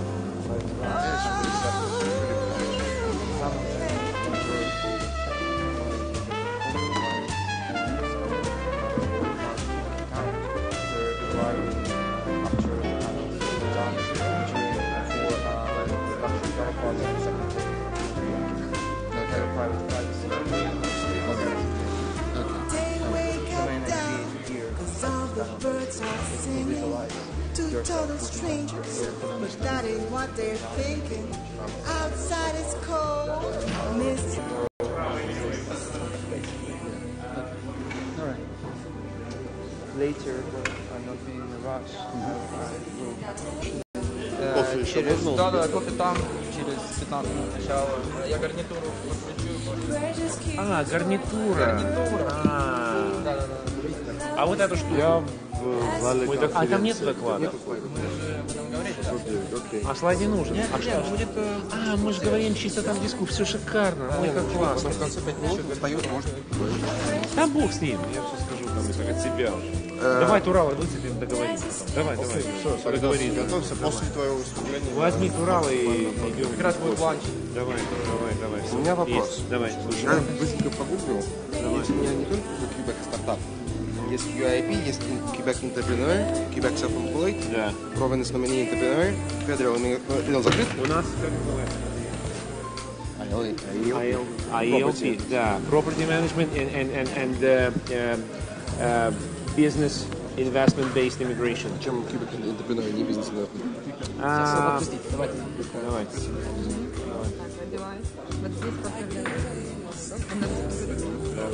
Я повторяю только. Я скажу нет, почему. Потому что неинтересно, не упоминай. Нет. Я этим не занимаюсь, потому что 5 копеек. Мне это просто неинтересно. Да? Даже интерпренер? Даже интерпренер. Это ерунда. А то, что я делаю по стартапу и по инвесторской, вот это интересно. Если будет вопрос, не, ну я отвечу. Можно будет на вас? Можно, но... Китайцы? Ну, вопросов нет, я отвечу на любой вопрос. Я знаю эти программы, как бы, да. Только я их... По деньгам интересно. Да, я их не пытаюсь продвигать. Я просто Я после того, как с вами рассчитываюсь, если продавать, только могу то, что мне нужно. Денис, точно не Денис. Денис, ты дали мне деньги. За что? Слушайте, мы тут суицидно воюем, дайте нам деньги, нам тоже не нужны. Только дайте топор повоевать. Я понял. Ну, вам в Канаде посмотрим. Давай. On fait la dernière rangée. Allez, on catch.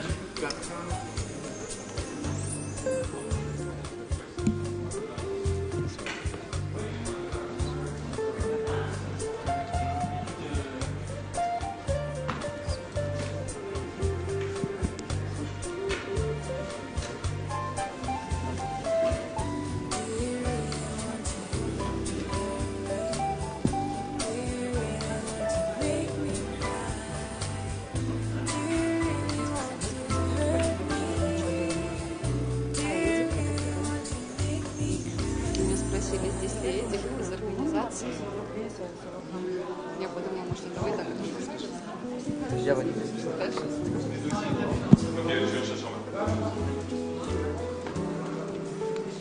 Если будет кто-то обращаться, потому что я зацеплю некоторых экзибиторов наших пенсионных жизней, непосредственно ответственны за участников. Дайте мою визитку, я на Вайбере, газету читаю, тоже их ищу. Хорошо. То есть, если будут Если будут спрашивать вас, спрашивать да, что-то связанное с именно такими более глобальными вопросами, там, не организационными, чуть-чуть другого уровня, то, пожалуйста, Хорошо. сразу Окей, направляйте. да.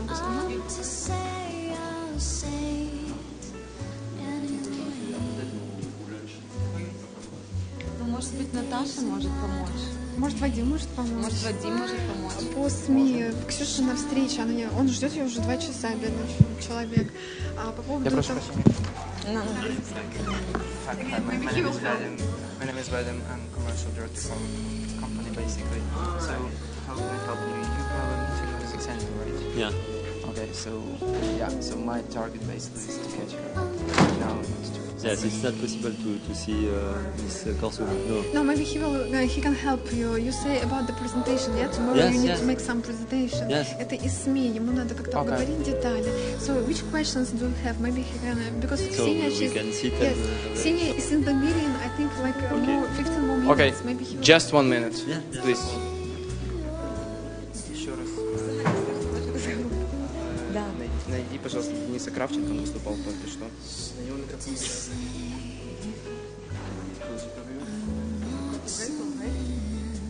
Because they need to be at 12:15 in the room, so they need to close it and then they start to go in the room. No, they should go outside. It will be better to close it in 5 minutes. 5 minutes? Yeah. And we will come.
lady friend you said that works with you, that has relationships that she can introduce.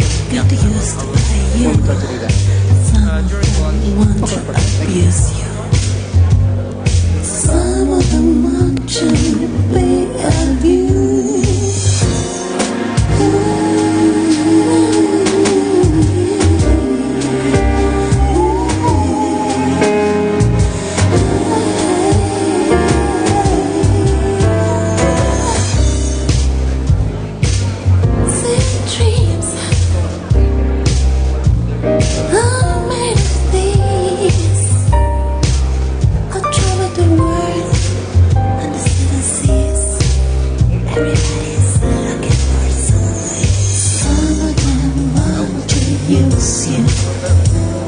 Some of them want to get used by you.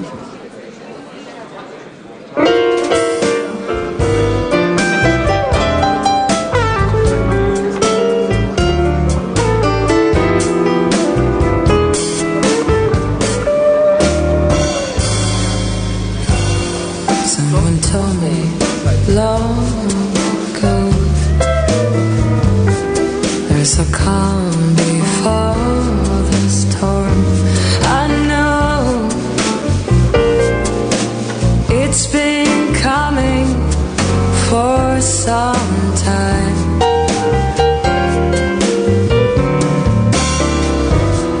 When it's over, so they say, it'll rain a sunny day. I know, shining down like water.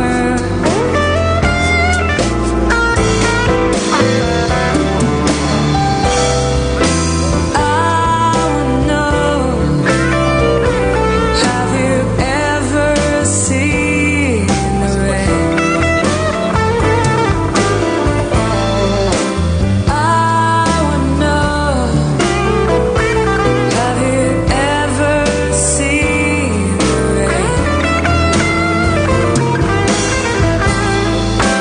Coming down on a Sunday.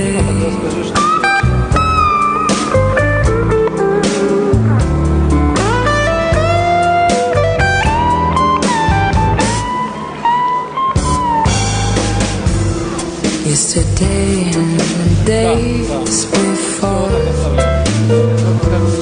sun is cold and rain is hard. I know, been that way for all my time.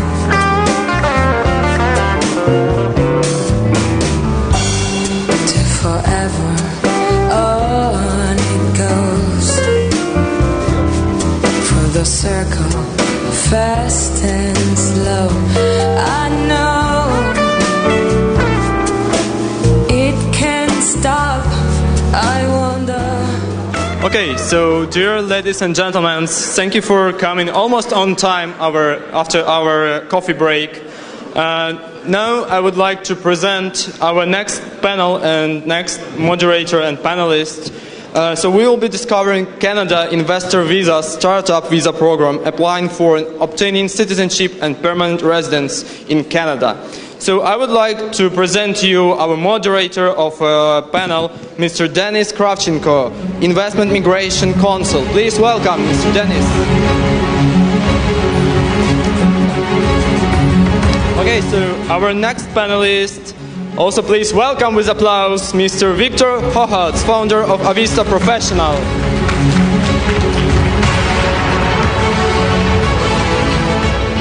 Our next panelist, Mr. Ibrahima Khalil Toure, founder of Iminvest Canada. Please welcome Mr. Toure.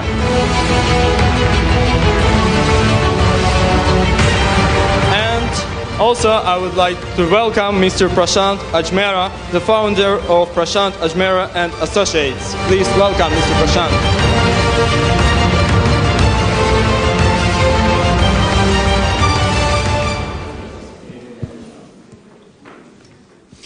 Thank you for coming back.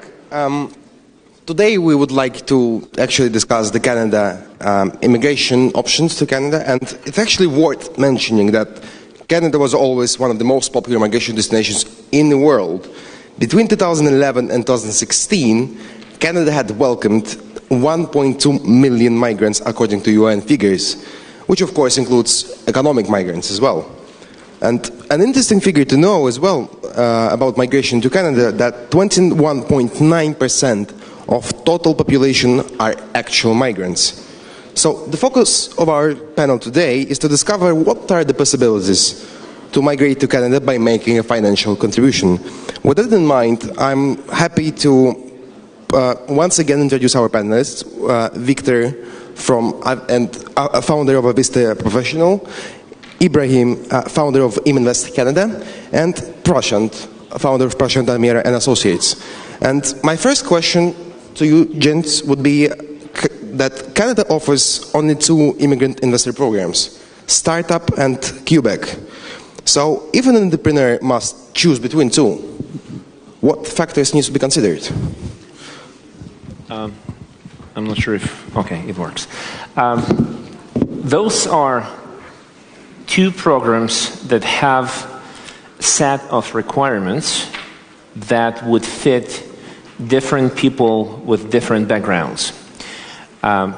For Quebec Investor Program, one of the most attractive and significant eligibility features is that the client does not have English language requirements. So for people who do not speak the language at all, would be able still to qualify for that program with having 2 years of managerial experience. They would still be able to go through Quebec Investor Program and obtain permanent resident status for themselves, including their family members, dependent family members. With respect to the Startup Program is one of those progressive and very new programs that Canada has implemented that tries to encourage people with the mind that attracts new technologies to Canada. New technologies mean new economy. New economy means new jobs, new business environment that creates more business opportunities within Canada and for Canadians who already live in the country. Just to the bottom line and the answer to the question is that for people who have the idea, who have business, who would qualify for Startup Program, this is a perfect choice because it does not require the net worth, it does not require the managerial experience. Startup Program only requires the IELTS 5 English language test. It requires 1 year of postgraduate studies. It could be a dropout from the university at the end of the day. And no experience is required. Clean medical, clean criminal checks. That is all that is required. So basically, the requirements are very, very basic. And what makes these 2 programs really well positioned to attract people from across the globe who can come to Canada and having qualified for either of those 2 programs. So again, for every client with the different sets of qualifications, either program could be a better fit. Thank you, Victor. In fact, before we actually move forward, perhaps you can give a bit of introduction about your firm, so I mean people in the audience would know Certainly. What exactly is your background. We'll do the same, obviously, with the other speakers. Certainly. The firm has its headquarters in Toronto. It started in Toronto. It's been on the market over 15 years. We have been taking the direction and concentrating mostly on the investment-based programs, even though our firm services clients in various programs, including student visas, including family sponsorships, including other available immigration programs out there that are applicable to our clients who want to come to Canada. We have currently expanded tremendously and have set up foreign offices which has accommodated and increased our ability to service our clients globally.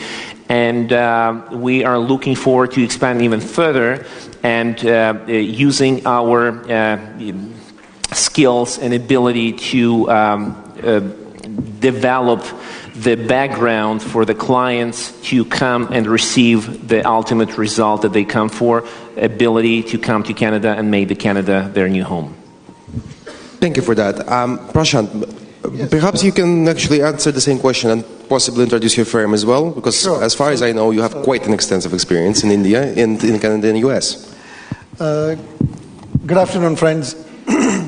My name is Prashant Ajmera. I'm an Indian lawyer, a Canadian citizen, and involved with the Canadian immigrations, started with the Canadian immigrations, and since last 25 years I've been involved. Lately our concentration is into the residency and citizenship. Just to give you an introduction about our firm, I'd like you to play the video, please.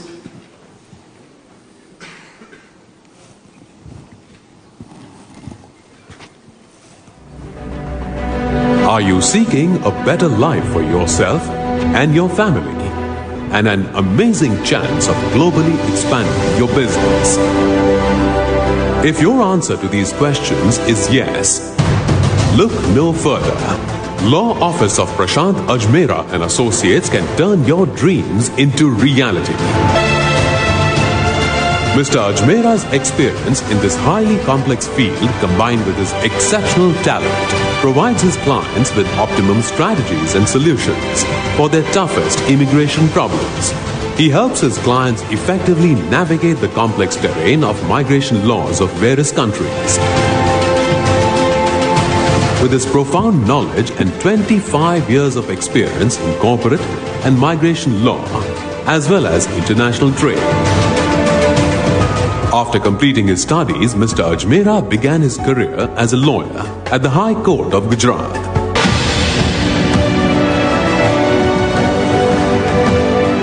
The next year, his journey took him to Canada, where he was invited to join a Canadian law firm specializing in residency and citizenship for professionals and businesses. And he conducted the very first EB-5 investment program seminar in Mumbai in the year 1999. It didn't take him long to start his independent practice in Canada in the year 2001. Additionally, he established associations with law firms in more than 30 countries around the globe, ensuring a global presence for his law firm. Today, he helps high net worth individual and successful businessmen through every step of the way, right from selecting the appropriate program, but also at the same time, as the threshold for the investment program of Quebec has gone very up, $2 million in a net assets and investment of $1.2 million, the businessman should not forget that every province in Canada has a business program or an entrepreneur program available, where the threshold and requirement is very less.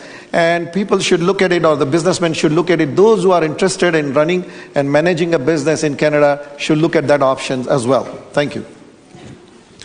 Thank you, Prashant. Shall we move on to our third speaker, Ibrahim? Ibrahim, the question remains the same, of course, but before you answer the question, perhaps you can give us a bit of an overview, because this is going to be interesting as well.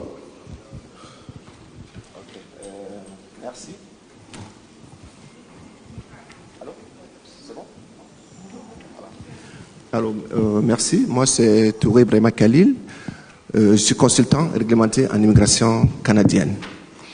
Thank you. My name is Khalil Touré. I'm a consultant immigrant in. I'm a consultant in immigration, and my firm is called Immivest Canada. Je suis diplômé en droit de l'université de Kiev en Ukraine. Graduated in law. And I did my studies in Et j'ai une Ukraine. formation complémentaire en droit à l'université de Québec à Montréal, en droit canadien et en droit québécois. I also did my studies in law at Quebec University. Alors, j'ai travaillé au cabinet d'avocats Postelnik et Associés à Montréal. I worked for a law cabinet in Montreal. Et après, j'ai fondé Iminvest Canada en 2002. Then I founded Iminvest Canada in 2002.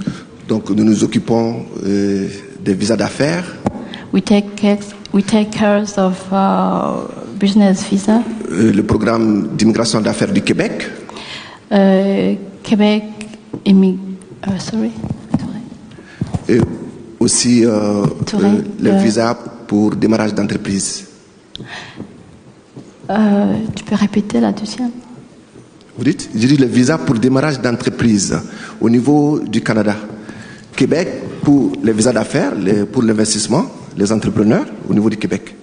I take care of entrepreneurial visa for Quebec and even for investments in Québec.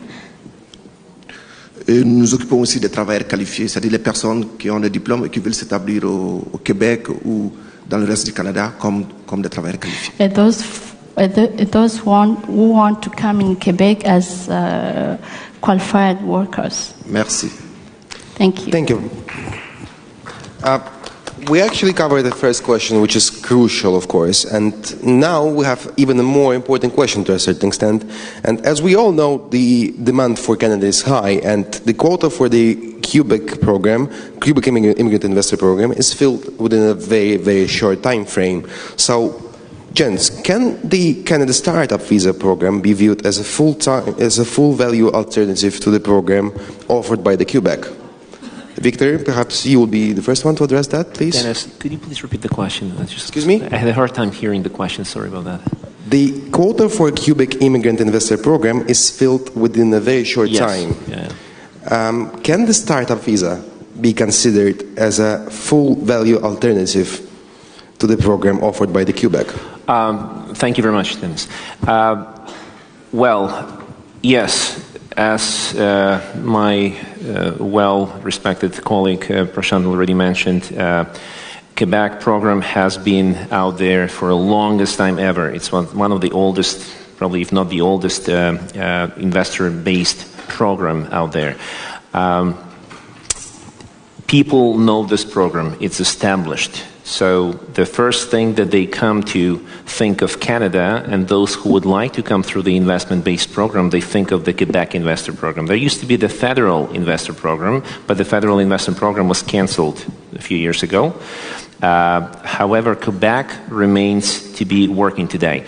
Now, can Startup Program be the substitute? Well, to tell you frankly, again, considering that there are different requirements, there are different approaches that should be taken when you assess the client's eligibility for the program, either through the Quebec Investor Program or through the Startup Program. It cannot be the substitute for people who wanted to go through Quebec program because they wouldn't be able to comply with the language requirements, or they don't have any nomadic idea that they could bring to Canada. So two programs have different sets of requirements and factors that should be taken into account. And that has been mentioned by my colleague. There are several other entrepreneur and investor programs that are available through the provincial immigration programs offered by separate provinces and particular provinces in Canada. Those programs can also be looked at and considered in a case where the person cannot comply with the new requirements of $2 million, which is really steep requirement. Maybe not for people who buy citizenship in Cyprus for $2 million, but still a significant amount of money. But at the same time, there are other venues that can be considered. Can it be a full substitute? No, it cannot.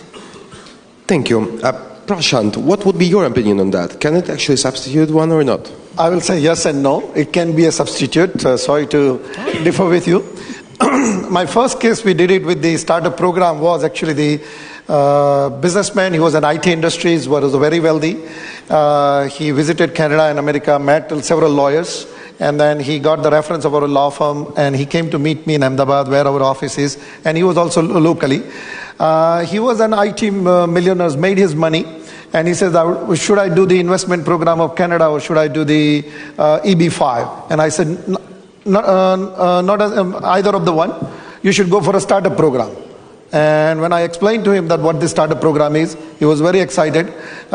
We made a presentations to the Toronto the designated authorities, or like Toronto incubation centers, and within the 6 months he was accepted, and within a 1 year he had an immigrant visa as well. So if you are wealthy persons and you have IT companies or innovation companies, and in that area, if you think that you have some kind of a new ideas which you think that there is a market for your product or for your service in North America, then rather than using the investment program of Quebec or an EB5, go for a startup program. You will be much more successful in doing that. Thank you. Thank you, Prashant. This is actually quite extensive opinion, in fact. Perhaps we can move on to Ibrahim. What do you think if actually a startup visa can be an alternative when it comes to Quebec?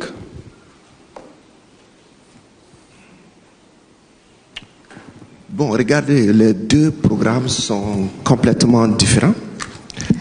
Pour le Québec, c'est un investissement passif qu'il faut faire. Il faut avoir beaucoup d'argent. Il faut prouver un avoir net de $2 millions. There are two different programs. For the Quebec one, you have to show a lot of money.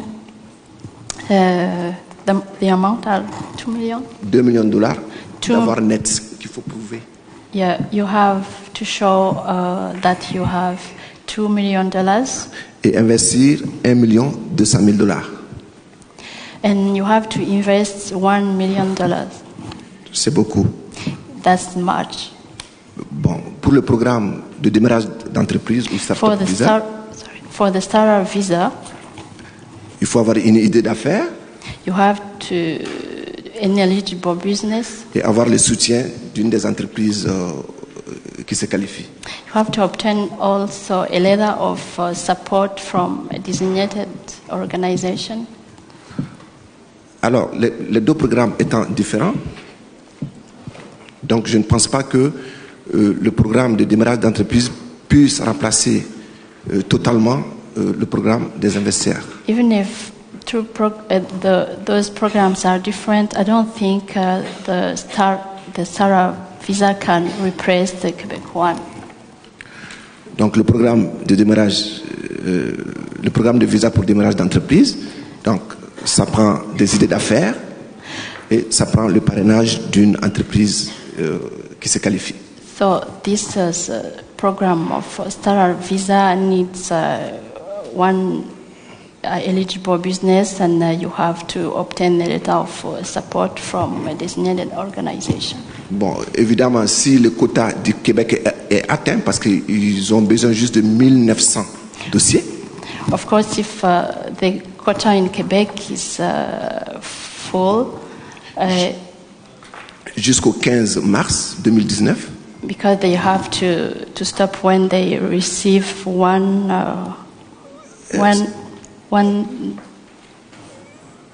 C'est combien? Jusqu'au 15 mars. 1900. 1900 dossiers. 100 dossiers. They stop. Donc c'est un programme qui privilégie surtout les francophones. This program is in general for French speakers. Donc un francophone qui a un niveau de français de B2. If you have in French B level, même si le quota est atteint, il peut toujours déposer son dossier. Even if they have their quota, you have the opportunity to apply till March.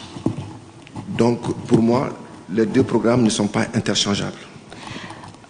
So we cannot replace one of this program.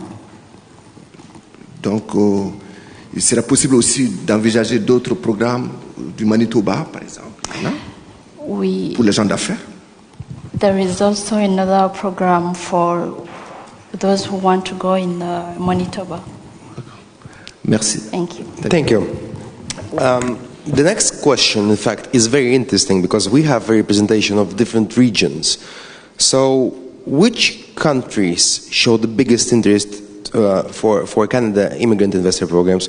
And perhaps you can address what makes them interested in Canada in particular. Should I? Yes, first, Okay, perfect. floor is yours Perfect. first. We have a very, very strong interest, mostly from China, Hong Kong, India, Pakistan, Iran, Vietnam. Those are also Philippines, I would say. Those are probably top source countries for Canada as of today. As I've mentioned before, there's a very strong interest, and it has been and still remains, and some of my colleagues and friends sitting here in this auditorium today who deal with the real estate investments and real estate in Canada. And the strong interest remains in those countries to purchase in Canada, to come to Canada, live, and again purchase real estate and so on. We experience in Canada very strong interest from these specific countries. In Iran specifically today, we have a bit of an issue. The country's currency devalued almost like 40-50%, I would say, as of today. And lots of people are really, really interested to come to Canada and make Canada their new home. India has been a traditional place where there is huge Punjabi community in Toronto and in Vancouver, and it tremendously feeds the interest for their relatives, their friends who live in India to come and join their friends and relatives who already live in Canada. Same thing goes about China, same thing goes about Hong Kong. Those are the countries I would say as of today. Thank you for that. Prashant, what about your opinion on that? Yes, as Victor said, the Canadian program is investment program started in 1986, so it's almost 32 years programs, and the other programs, the provincial program, developed over the years. The Chinese community has been the most interested in the program, Quebec investment program, because as you know that this program is managed by the government, so the risk of your capital is very less, or you can say that you can finance it and reduce it. And because of the safety of the program, the interest in the Canadian program has been very much. Also, the Indian communities and other communities, those who are in Middle East, they are also very interested in the investment program. The startup visa programs, as you mentioned, is started off in India, was launched by the government, but now the startup visa program has been used by the people in Middle Eastern communities, also in wherever there is an IT hubs are there in Eastern Europeans. They all have started also showing an interest into this one. But still predominantly the China, Taiwan, Korea, Vietnam remains the most largest number of the immigrants coming to Canada under the investment program. Thank you for that. Ibrahim, what about you? What are your clients, where are they coming from actually, and what makes them say, what is the trigger point for the Canada programs?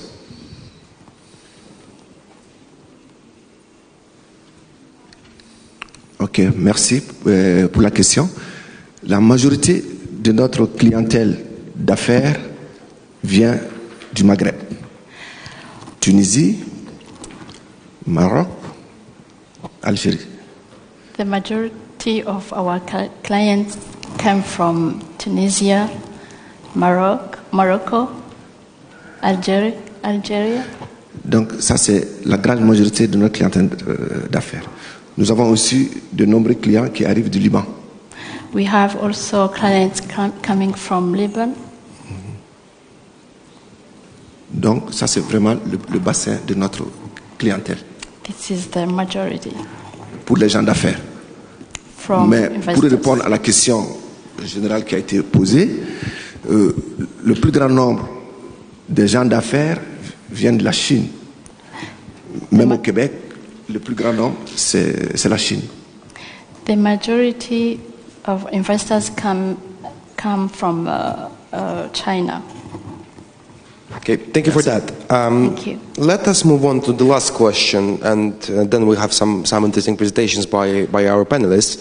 And the last question comes a bit of my field of expertise, of ethics and standards.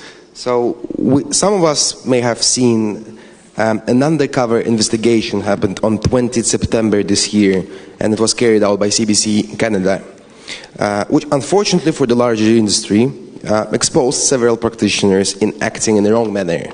And namely, they were advising clients with the wrong advices. What measures, you think, gents, shall be taken in order to prevent further abuse of QAIP, which is a most reputable program in the world, or one of the most reputable programs, and also to prevent further abuse of investment migration in general? I have seen the video. I have seen that report. There are always people in the industry who may try to achieve some results at the cost of the integrity. It is definitely the obligation of each one of us, especially today when the citizenship by investment industry is experiencing lots of pressure and lots of critiquing coming from major international organizations like European Union Commission and like other places. Even in Canada, we have lots of critiquing of the Quebec Investor Program. There's an opinion, despite the fact that this brings so much resource for Canada that is used for improvements, for job creation, and so on. Some people consider that that lots of investors, lots of wealthy individuals who come to the country, they do not actually contribute as much to the country. They live off the savings that they have abroad, so they are not doing much contribution to the country. I disagree, of course. I'm in this industry. The investment programs are critically important today. Let's look at the Caribbean countries like Bermuda today, or St. Kitts, or St. Lucia. Just because of these programs, the countries have been able to dramatically change the economic situation that they recover the financial damages that they have suffered because of hurricanes, some natural disasters, and so on. Those are important revenue sources for this country. Cyprus, Malta, another bunch of examples. However, again, coming back to the question and the root of it, integrity is extremely important. We should definitely not sacrifice it in order to, at the end of the day, deliver the result for the client. Both things are important, but it's got to be done right. Thank you. Very good point. Prashant, the floor is yours. Immigrations and malpractice or a fraud goes hand in hand. Every program, every country, you look at it, we all are professional here, businessmen, developers here.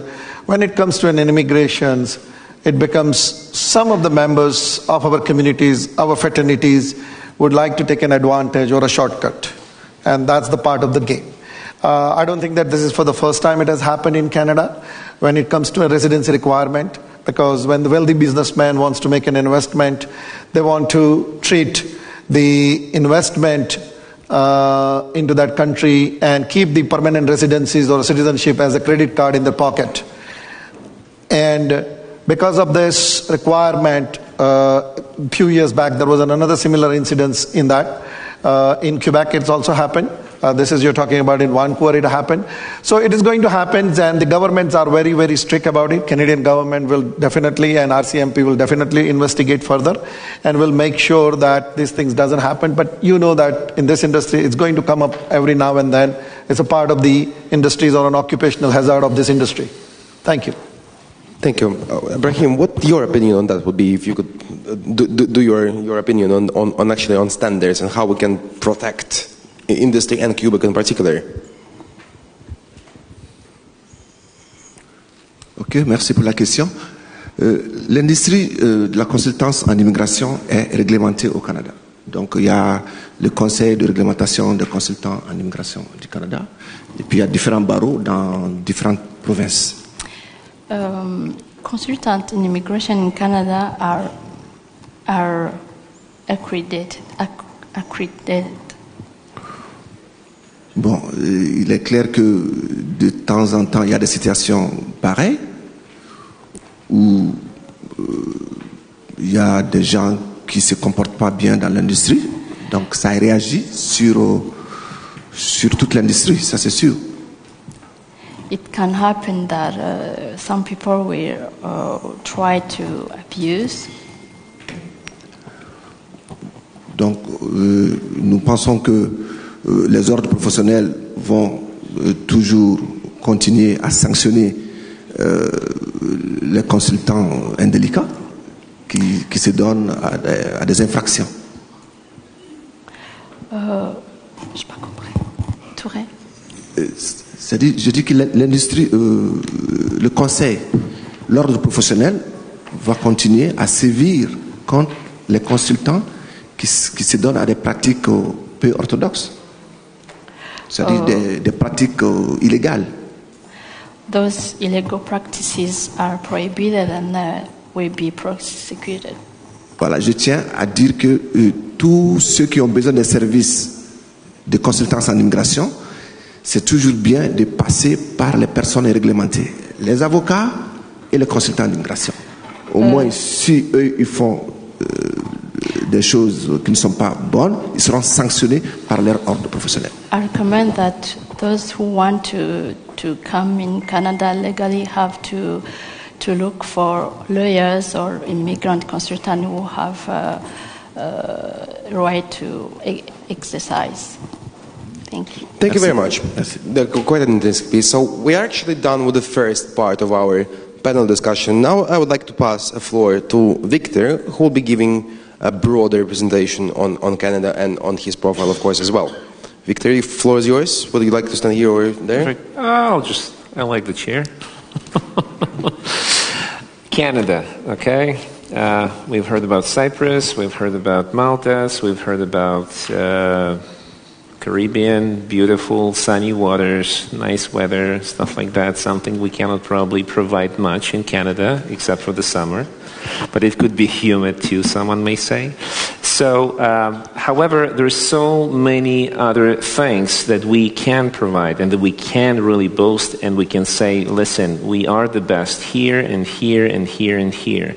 By the quality of life, we are the best for years and decades, okay? And we're sharing the spot maybe with Switzerland. And I consider Canada, I like using that term, as a North American Switzerland, where we have the safe country, safe for children, safe for families.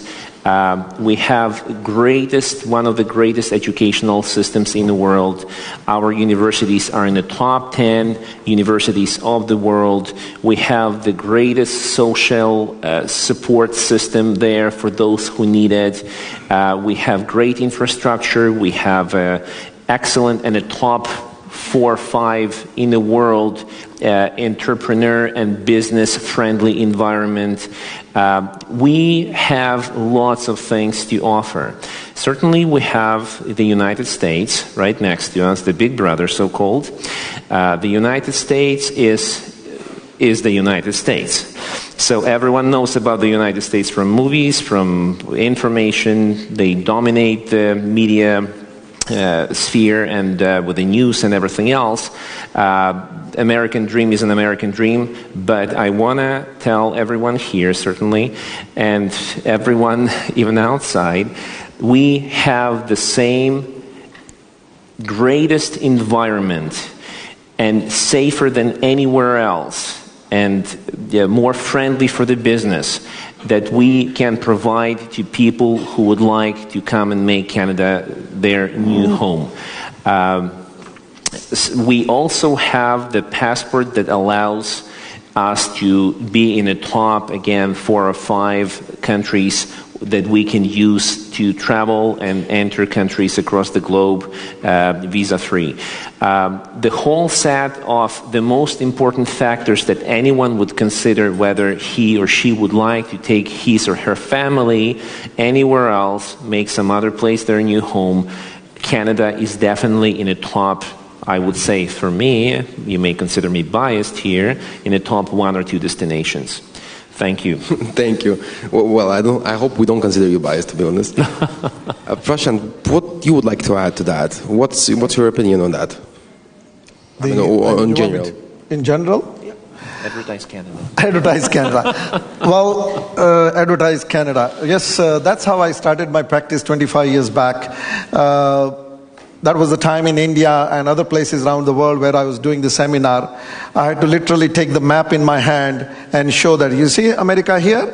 On top of this land in the yellow, that's Canada. Now obviously the clients are now well informed. Internet is also another major tool which they are more informed than us many times. But the Canada United Nations has voted that Canada is the best country in the world to live in for a number of years. Quality of life is there. And certain requirements of the Canada has given a rise to the other program. For example, the residency requirement for which we just talked about, the whole scam happened in Vancouver. If this residency requirement was not there, I can guarantee you all the programs of the world will close down. That's what Canada is offer. The quality of life, it's unparalleled. Still, we have a medical system is free of charge. Education is comparatively very low. The fees are very low. And many of you would be surprised, and many of you are already aware of it. When we looked at the international students in Canada, the 60 to 70% of the international students in Canada are from United States because of the quality of our educations, and also the fees are very, very low. So that's the Canadian program which offers. Also, when it comes to the investment program, the rise of the other program again is because of the close down of the Canadian program. Because the federal government of Canada closed down the Canadian federal program and the Canadian entrepreneur program, and that's why we see the rise of the EB5 and the other program. Because under the Quebec program, since it started in 1986, when the net asset requirement was only $350,000 and now it's $2 million, not a single person has lost the money because money is managed by the provincial government as a fund. So that's the kind of safety people have it when it comes to an investment program, and also when it comes to the quality of life about the Canada. And even once again, all the program, when it happens in the other part of the world, generally the Canada is the leader in that program. They're talking about the startup program. The Canada was the first country to start the startup program in April 2013, and now many of you know that 7 to 8 countries in the world now offering a startup program. Australia, New Zealand, Spain, Ireland, Portugal, UK, Brazil, lately I've heard about it, and other countries are talking about. Because that startup program was very unique program created to a situations, because the startup program, when we look at the startup program, what was happening was that in the 50 years back, 30 years back, the innovation was coming from developed country to the developing countries. But because of the internet, because of the technologies, these innovations and the technologies are developing in developed countries. And this country, particularly Canada and the Western countries, started realizing that which program we can fit into this intelligent people and bring it to our country. And that gave basically a rise to the Canadian government's the startup program. Because the startup program person who is the founder of the startup company in India or in Russia or in Brazil or in the Middle East doesn't have money. He is not working for a company, so he cannot come under the skilled worker category. So how do we bring this bright mind to Canada? And that basically give a rise to the startup program. So the Canada has remained an innovator of this program irrespective of its ups and downs, and it has followed by this one. So the Canada is the country. Probably many of us who are in this room know that people who has migrated to under the business program, to these countries. They might have moved somewhere else, but they want their children and a wife and a family to be in Canada, because Canada means a safety of your life, business, and good retirement life. That's what Canada offers. Thank you, guys. Thank you for quite a historical and advertisable, let's say, overview, which was quite an interesting one. Let us pass a word to Ibrahim. What would, I mean, I know it's a bit of a challenge now to say something new, but I'm sure you have something to share. Voilà, c'est ça, mes collègues ont déjà tout dit. My colleagues said the best things. C'est ça. Donc, voilà, le Canada, c'est la qualité de vie. Le Canada, c'est la sécurité. Le Canada, c'est l'éducation, la qualité de l'éducation pour les enfants. Canada means better life condition, security, better life for children. Et aussi, c'est un lieu où mener des affaires. And a good place to do business. Parce que nous avons une économie très dynamique. We have a military school. Très diversifiée aussi. Diversified. Et le taux de chômage est très bas. Le taux de chômage est très bas. Et puis, cela permet aux gens de faire des affaires. Donc, on a un pays où il y a la sécurité. On a un pays où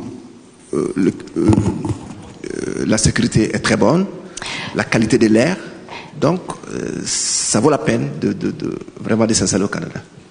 It's good to come in Canada because we have security. Voilà. Aussi, le climat d'affaires est très bon. And the business climate is really Pour les good. gens d'affaires. Merci. Thank you for that. Well, Thank you. I think it was quite an extensive panel.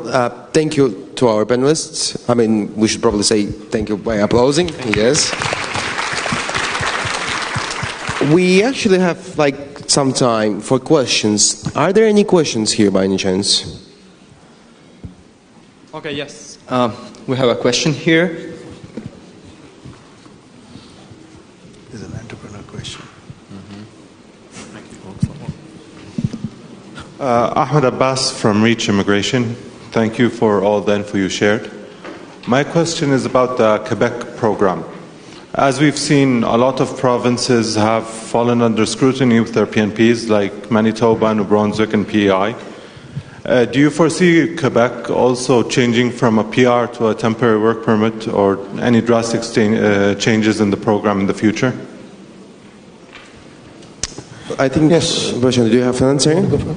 Actually, the Quebec has already the entrepreneur program.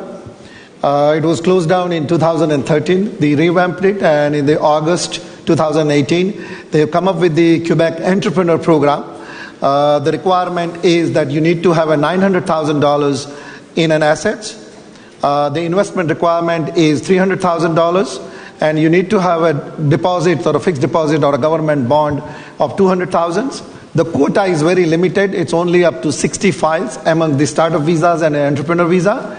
The most important part of that one is that I know in this room there are a lot of francophone. If you are a francophone, then this quota doesn't apply to you whether you are an investor category or an entrepreneur category. And answering your question, sir, yes, under the Quebec program, it is going to be a work permit, business work permit to work in your business, which will eventually comply with, and it will convert into an immigration. Thank you. Any other questions, please? Okay, we still have time for our last question before lunch. Just next to you. Yes.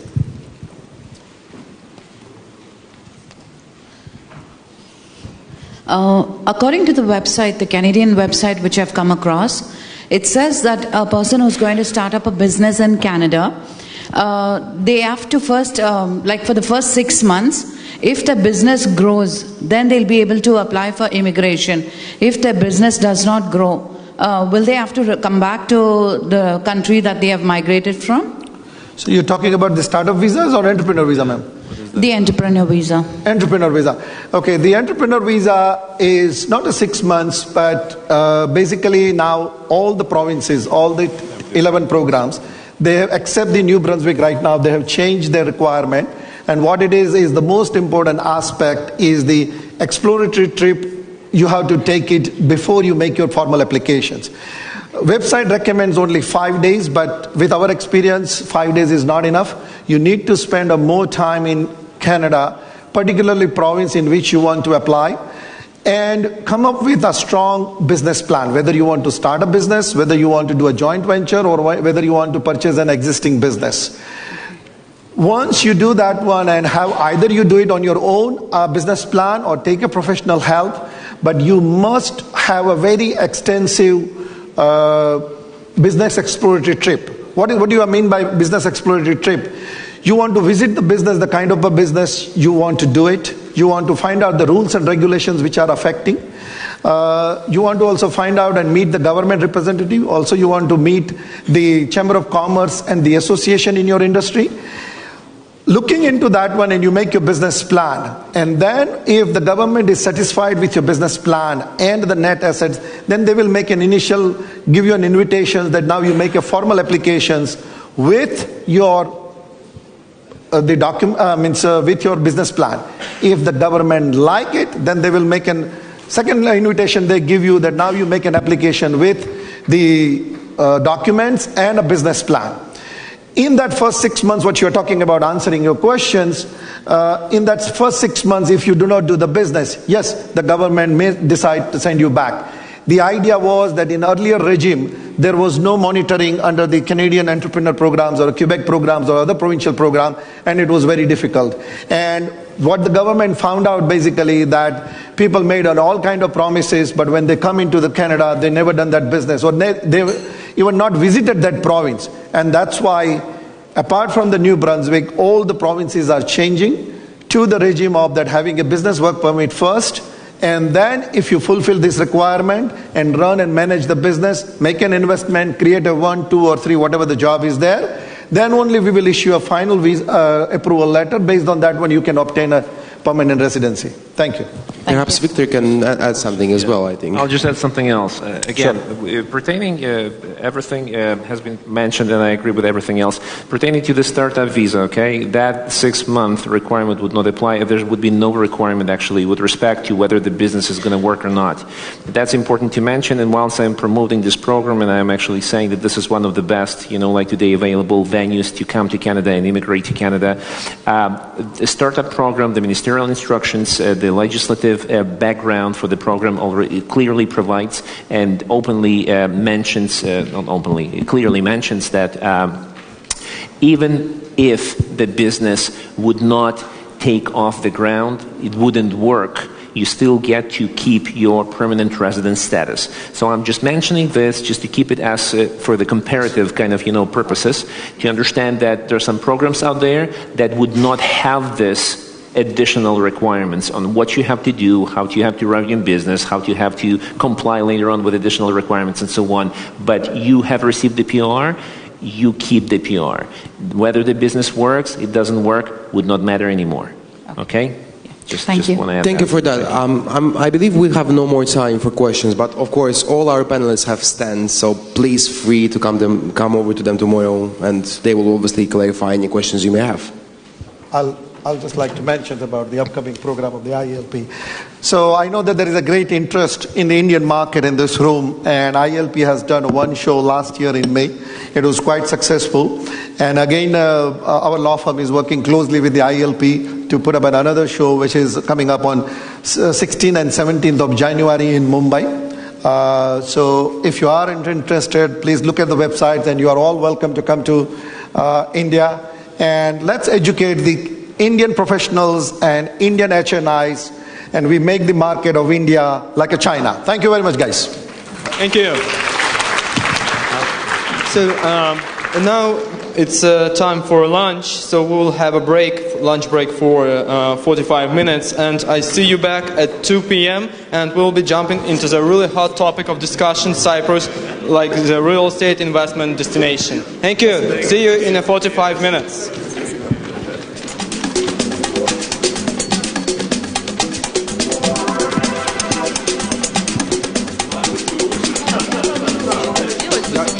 Я пытался.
good afternoon again, ladies and gentlemen.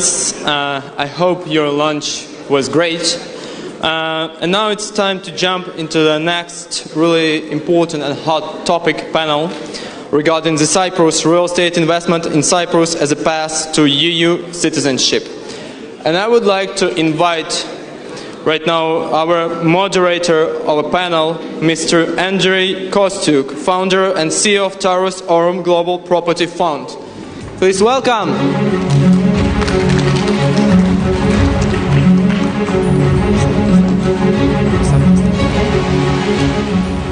Good afternoon. Great to see you here in the beautiful city of Cannes. And let's go back to business. So let me introduce my colleagues for the panel today. Lira Ambrosiou, CEO of Property Gallery Developers. Please welcome.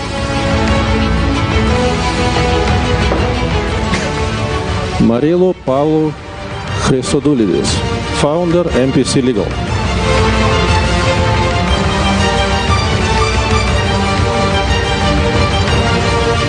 Konstantin Kaminsky, Associate Director, Astons.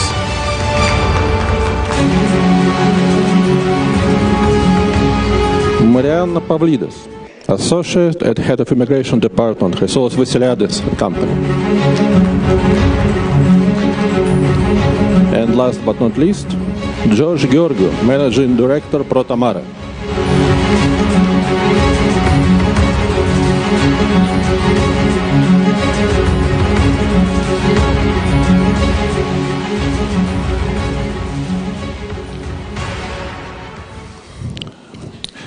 Okay, so let's start our panel today with introduction of all of us.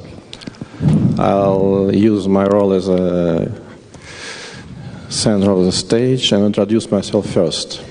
My name is Andrei Kostyuk. I am founder and CEO of Taurus Aurum Global Property Fund Limited, which is an alternative investment fund registered and licensed by Cyprus Security Exchange Commission. This is one of a few funds whose investors are eligible for citizenship by exception in Cyprus. And then I pass the word to our colleagues. Let's start from the closest to me, please.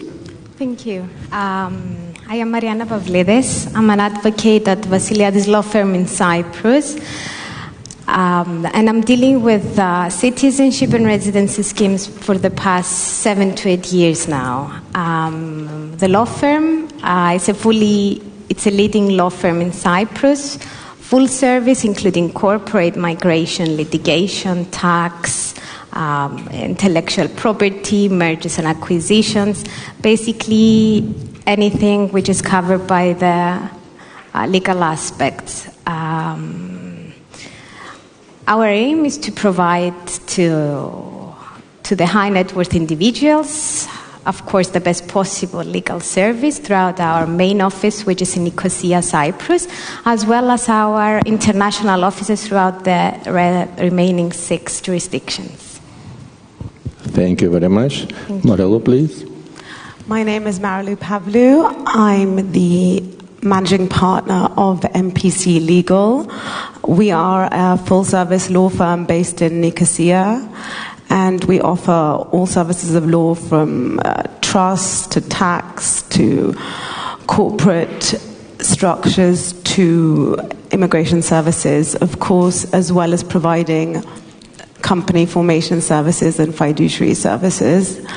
In terms of personal background, I'm both a UK qualified lawyer and a Cyprus qualified lawyer. And in my time in the UK, we set up quite complicated property real estate investment vehicles, which now, since 2014, since the citizenship scheme has come into force more aggressively in Cyprus, we found useful in advising on more sophisticated structures for high net worth individuals looking to invest into Cyprus through Cyprus and taking advantage of all the tax incentives that Cyprus has to offer, which in my view is one of the main advantages of also using Cyprus as an immigration destination.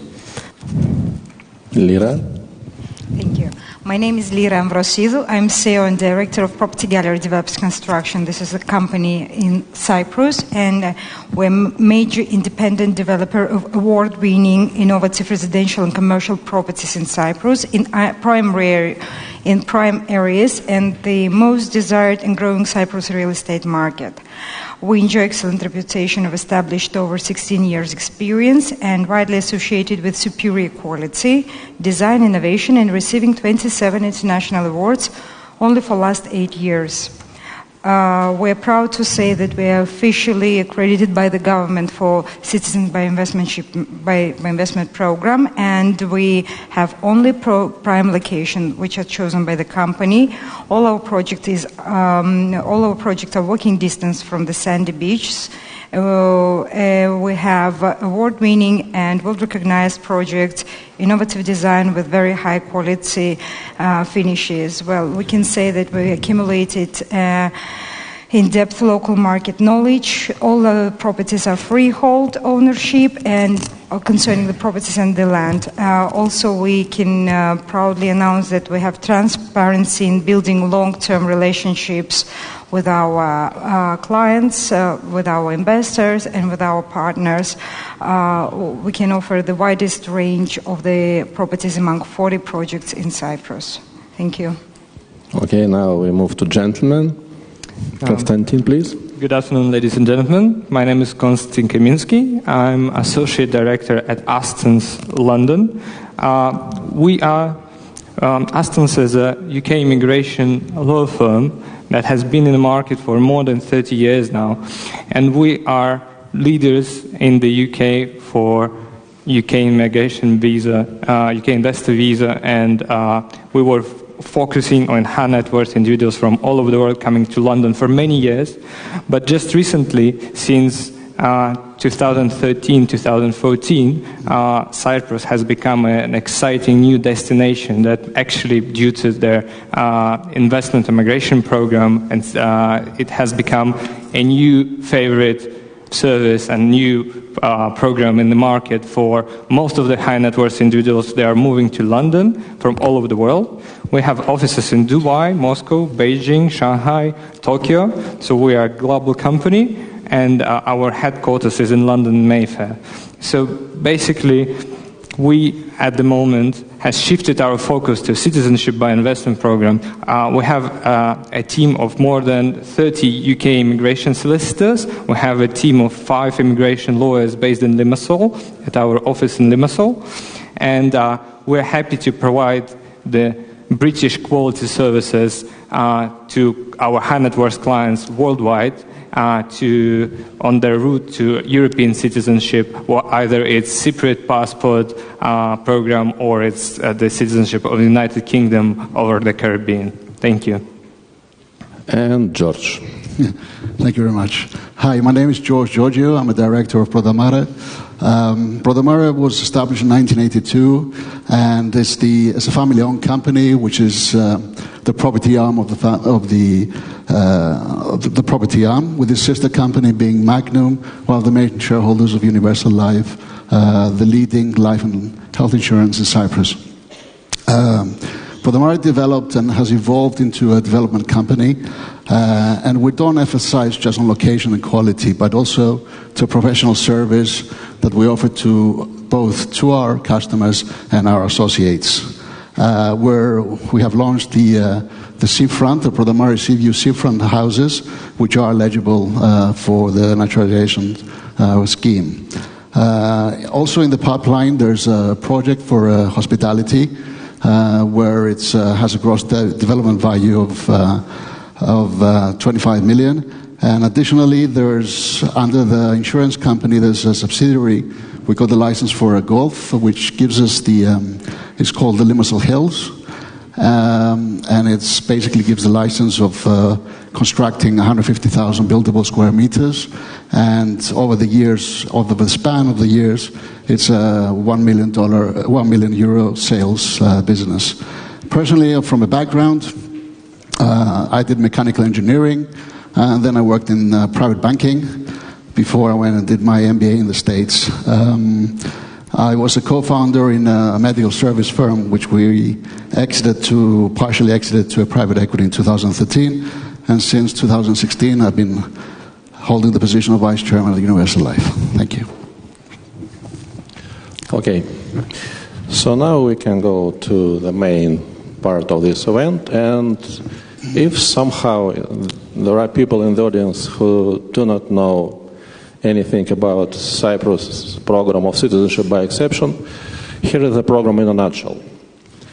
Any applicant has to invest in either real estate or business or company in Cyprus, which has an approved business plan, or into alternative investment funds which are eligible to offer such an option, and it should be authorized by both SISEC and Ministry of Interior. Or you can use a combination of all those three options, including purchase of special government bonds of up to 500,000 euros. Two prerequisites to participate in the program: it's clean criminal record and a residence, permanent residence in Cyprus, which you can basically have to hold for a period of your lifetime, which purchase price of which is not lower than 500,000 euros plus value-added tax. As you probably know, starting in August, 1st of August this year, there have been some changes, I would say quite minor changes in the program. First of all, there was a cap introduced of 700 applicants per year. Important to understand that it concerns main applicant, not the family members. So it's 700 main applicants plus family members that they have. That's one. Second one is more strict due diligence, which used to be strict, would be probably stricter. It's just a prerequisite for any program like that. And third is that all the service providers who can support this application has to be now licensed and included into the register. That's basically all the major changes which took place, so nothing changed much. And now we can go to questions initially asked to us by participants, and I think the most important one is the following: that some official reports, we don't actually know which, being professionals in the market, indicate that real estate prices in Cyprus go down. And the question is, what is our opinion on the prices today, on dynamics, on trends? So let's discuss it now, please. To be honest, currently, throughout our cooperation with the real estate sector and the property advisors, we don't actually see any decrease to the price. On the contrary, considering the demand is very high and it keeps increasing, I mean, of course, prices, they keep increasing as well. Depending on location, on the type of property, whatever the investor will be deciding where to invest, either prices remain stable or they have been increased or even dramatically increased, I will say. Of course, this is the concept of economics. When there is high demand and low supply, of course, prices, they do increase. And we expect this, that after the recent changes to the scheme, which makes it even more compatible with all the international regulations, to be able to attract even more. So I personally believe the prices will keep increasing and not decreasing. Thank you. Please. Yes, I would tend to agree with Mariana. From what we've seen, if you bought a property in 2014, your investment's gone up, and you're paying 2 million, and you've got to remember one of the benefits of the Cypriot scheme is that you have an exit strategy. So after 3 years you can sell. So anyone who bought in 2014 and sold in 2017 made money on, as well as getting a passport for them and all their families. And I see that trend increasing, but I defer to my property colleagues who know more about the property prices. Well, if you ask me when is the best time to invest in Cyprus, I would rather say best time to invest is always 5 years ago. But speaking seriously, I would advise those who are looking and waiting to buy in Cyprus, don't wait to buy and wait after. So we do see, I'm representing the most expensive city and the most demanded city today of Cyprus. It's Limassol. And the number of new development projects are increasing day by day. But the most amazing thing about Limassol is that the prices are increasing also day by day. That's why we do believe that this is the best time to buy today in Cyprus. And of course, while buying, you have to compare the price, the location, and please understand that this is the small island. And being a small island, we don't produce any more land. So that's why we consider that we are expecting more growth within next years, and we do believe that the quality of the projects also becoming higher and higher. It's not only the price which is increasing, it's the quality and the demand is increasing. And that makes the property in Cyprus more attractive in our opinion. Yeah, I would agree with colleagues, but there are ways where when clients are asking about the property prices in Cyprus, we always give them some tips what could be done with any investment, to be honest, because in the investment world there no certainty about the future profitability and the prices for any asset in the world. So with property prices we can just suggest to lower the risks, because first of all, people are investing to obtain citizenship, and this is a great tool for them, and they would need the citizenship at the end. But there are ways to lower the risk of this investment. For example, there are just generic advice would be to diversify the portfolio. They shouldn't go for one large property that is highly liquid. We would suggest them to go for a number of properties, for example, 5 properties of smaller size in different parts of Cyprus to diversify the risks. It would be we should keep in mind that in case of for example, if something would change with the citizenship by investment program, then we would anticipate that these properties we should be able to sell these properties to local residents. So these properties we would advise not to go for luxury villas, but maybe for regular flats that could be purchased in future by the local residents. We also advise that it's always interesting to consider other parts apart from Limassol, which is booming at the moment. They might consider Paphos or Larnaca, which is steadily developing at the moment, and prices are not that high. So some of these steps to diversify the portfolio, to go into regions of lower growth at the moment, but with a more higher probability of profits in future, we would suggest to have a diversified portfolio and to lower the risks by these steps. And if the client is following the steps, most probably, no matter what would happen to prices, they wouldn't suffer significant losses in the future, because also we would really suggest to be very precise when looking for a property. Take their time to find a project that actually is high quality, that the property that the client might be interested in living in this property in the future as well.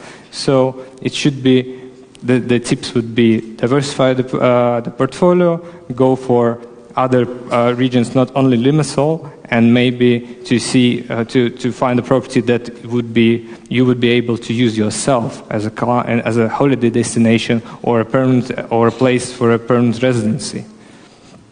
Thank you, Konstantin. George, please. What's your view on that? Okay.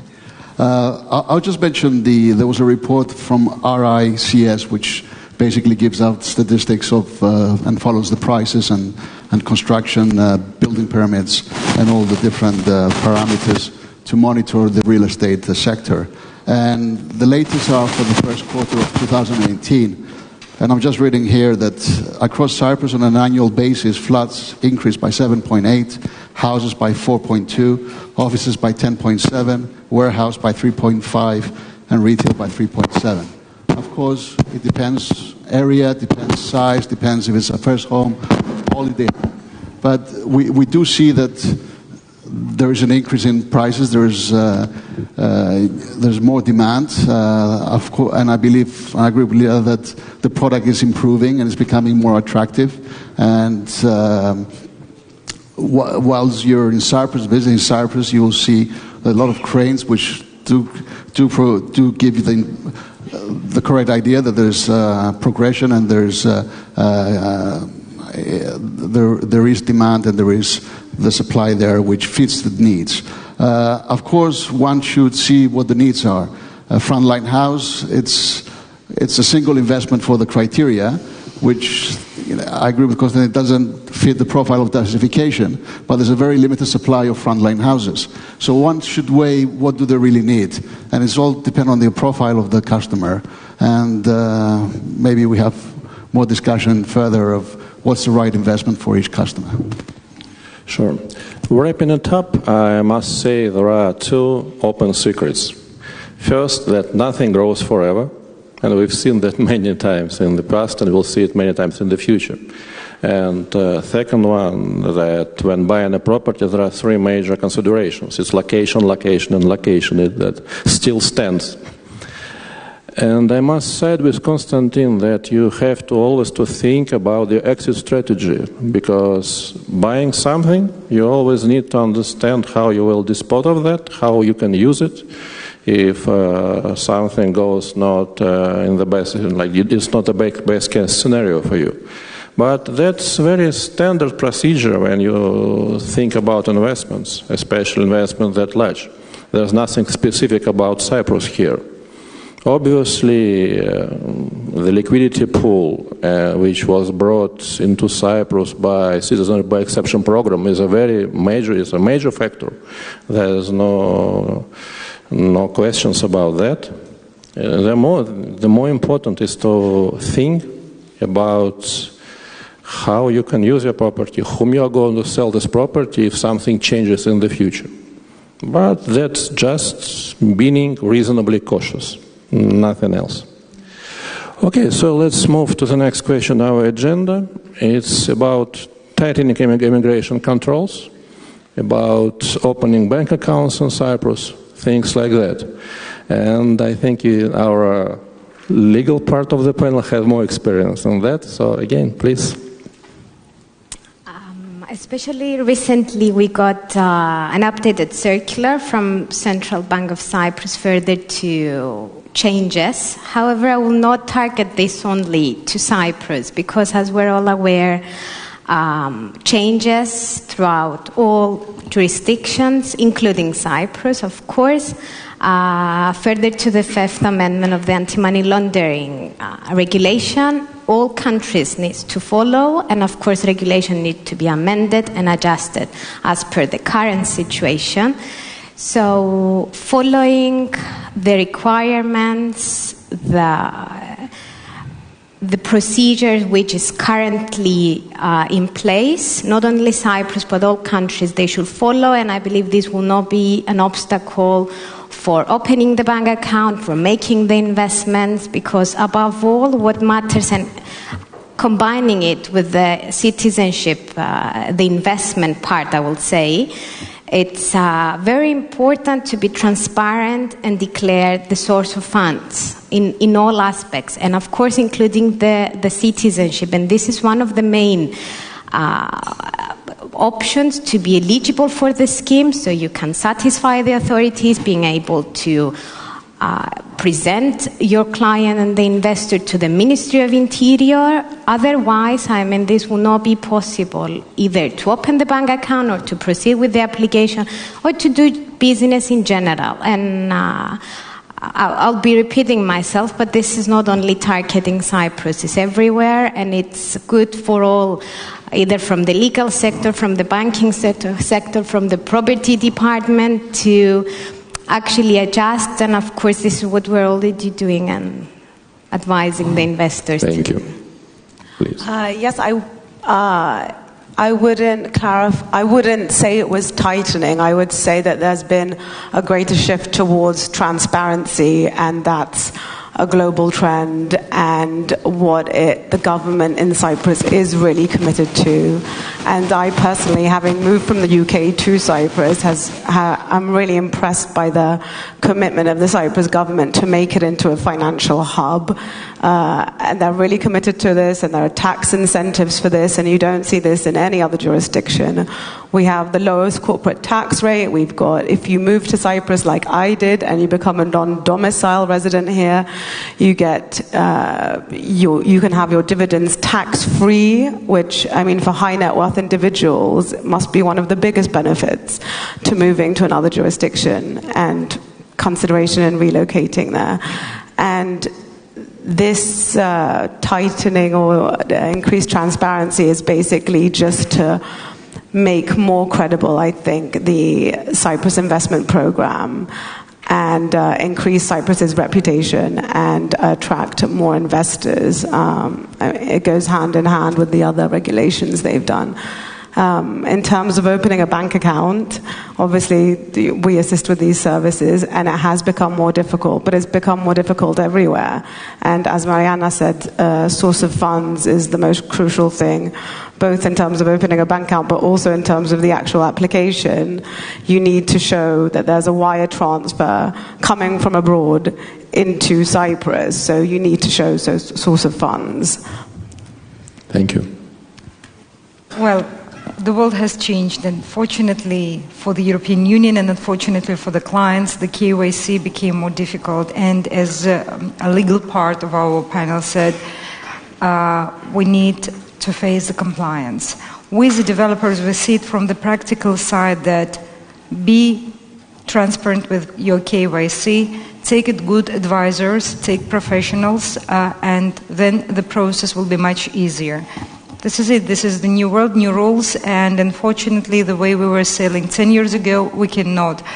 That's why we are now, not only in Cyprus, but everywhere, we are facing that, I would say, not easy KYC, which is easy at the end of the day if you follow the requirements and if you follow the rules.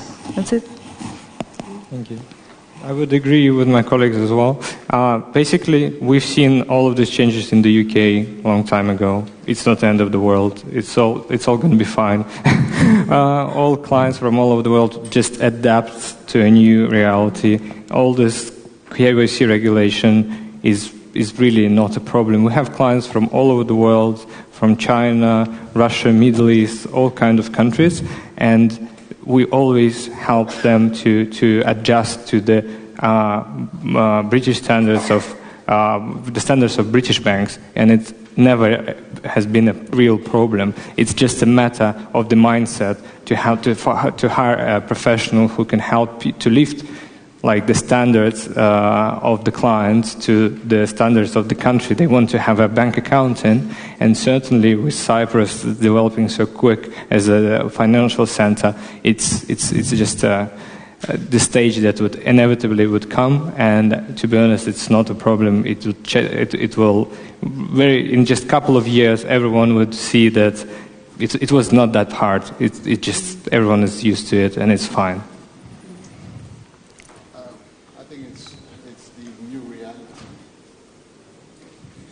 It's a new reality of today, and doing the KYC and also doing due diligence is very important. Excuse me. Yes, KYC and due diligence is something that a professional advisor, the likes of Mariana Marinou, that can take over and will advise the client. As a property developer, we want to make sure that everything is everything is in order, and I believe it's a matter of adjustment, and everything is running smoothly as well. Yes, wrapping it up and speaking in practical terms. So what does mean for all parties involved? The world really becomes flat, and rules become uniform. So speaking about source of funds and source of wealth, that simply translates as a tax declaration. Speaking about clean criminal record, it simply translates to clean criminal certificate from country of your origin or country of residence or both. And when we come to opening account in the bank, if you are not American resident, you are concerned only with common reporting standard. And one of the requirements, the major one, basically is to declare where are you tax resident on that planet. So that's, I think, the main key three issues which needs to be addressed, again, totally unspecific for Cyprus, totally international. And next question is quite interesting. If investor only interested in getting Cyprus passport, which investment option would you recommend? I totally know the answer to that question. That should be an alternative investment fund. But let's hear out the panel, please. Okay, definitely, and to begin with, before giving any advice, or you should discuss all available options with the investor.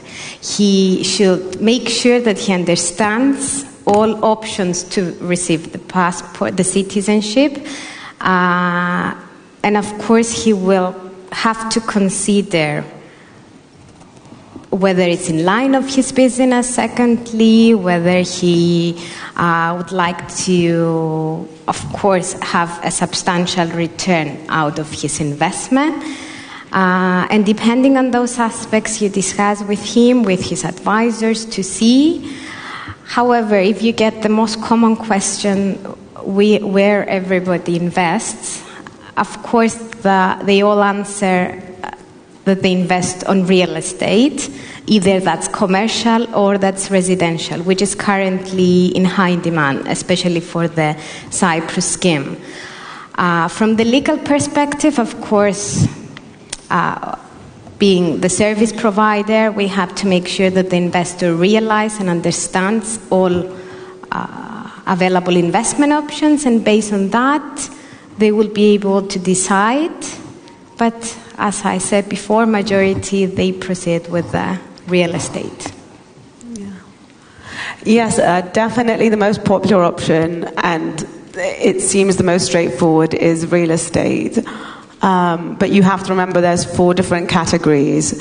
So you can invest up to $500,000 in government bonds and mix that with other investments. You can also invest in securities regulated by the Cyprus Securities and Exchange Commission. And you can also participate in a Cyprus business. Now, all of those have different requirements. If you want to acquire a Cyprus business, you need to show a business plan, I think more like the US model perhaps. And because there's a lot more work involved, perhaps clients aren't being advised to do that or shy away from it. But you have to take a holistic view to the client's needs, their future needs, the financial, economic, psychological, as you all know, requirements of the clients when they apply for a citizenship or when they're considering a second jurisdiction. So you need to basically look at their long-term goals too, and as well as their current situation. So it may be that they want to use different kinds of criteria. For example, Cyprus has got the Cyprus Securities and Exchange Commission is a really good regulator. It's really quite straightforward to get regulated in the Cyprus Securities and Exchange Commission. We're in Europe, so all the European regulations apply to us. So you're going to have compliant global structures that your clients can market across Europe, for example, if your client wants to go down that route. So it's not just property. There are different criteria that you have to look at on a case-by-case basis. Lira, please. Yes, I will not speak from the legal point of view, but I will speak from practical point of view. So basically there are 2 things any investor who decides to invest in Cyprus and get the citizenship. It's two main things: what options he has and what tips he can use. Concerning the options, of course, with the developers, we try to cover all possible options of the market. We are offering commercial, we are offering residential, we are offering mixed use. But what is the most important is, of course, as Konstantin mentioned, to diverse all the portfolio and also to secure, I would say, some income out of the property, whether it's rental yield or it's capital appreciation. So concerning the options, investor has very serious things to think about. Is, first of all, he needs to shop around, he needs to understand the market, he needs to have some professional advice from evaluators of the market. He needs to understand the price formation of the market, and he needs to classify the types of the offers which market has. And in that terms, of course, he needs to understand what is value for money. And of course, if he chooses good design, good architecture, good price, good value for money, these things, this combination of things will always add the value to the projects that he takes. And the most secret of the investment is here. You need to carefully consider before you're making any step. And I would say buy with common sense, pay in full your property, and manage it with reasonable care. This is the three main issues of the property which can bring you additional income after 3 years, because the program is dedicated for 3 years. Thank you. Well, we suggest to clients, we give them all options available according to the Cyprus investment program. Most of the clients, of course, it really depends, their choice really depends on how familiar with Cyprus they are. Because, for example, more than 50% of our clients are Chinese, and for them, they are slightly less familiar with Cyprus. They're, for example, clients who come from former Soviet states or from Middle East. And for them, it's quite uncertain. They see a lot of uncertainty in picking something that they are not familiar with, and they don't understand, and they don't really know about the financial, about Cyprus as a financial center. But with time, when they visit Cyprus, they do their own research, they understand the options, but for them it's quite often much easier to go forward with real estate. However, when it comes to Russian-speaking clients, for example, they are really accustomed to hold their money in Cyprus, to have their at least accounts or investment accounts with Cyprus. They are much more familiar and comfortable with Cyprus. We see that sometimes they go for alternative investment funds as well, and they pick government bonds, etc. Of course, it's as I mentioned already when we were talking to Andre, it's an issue of trust. If the client feels comfortable with the financial organization that offers an alternative investment, of course, it's a good option. It's a good option. It could be more profitable in a way and more reliable. But because of unfortunate bad press that Cyprus has received during the years of crisis, a lot of clients are really biased, and it's hard to overcome this trust issue when you're talking about other alternative ways to invest. For them, it's much easier to go for brick-and-mortar property. Well, we're totally fine with any option that the client faces until the client is happy, and our goal for them to get the citizenship at the end. Thank you. George, please. Okay, my biased recommendation will be a single home by the beachfront, but I need to be unbiased here. Being unbiased depends on the profile of the investor. You have investors that want a clear exit strategy. You have investors that want the rental yield. You have investors that want capital appreciation, and you have investors that feel more comfortable if they have invested with other people. So it's very important for someone when they invest, in order to assist them, in order to advise them, It's what do they actually need. And if you're looking for rental yields, you have to see that those rental yields are sustainable in the open market and that the credit rating of your tenant. If you want capital appreciation, as we said in one of the first question, that nobody knows the future. Nobody knows that there is, there's going to be an increase. Anything can happen.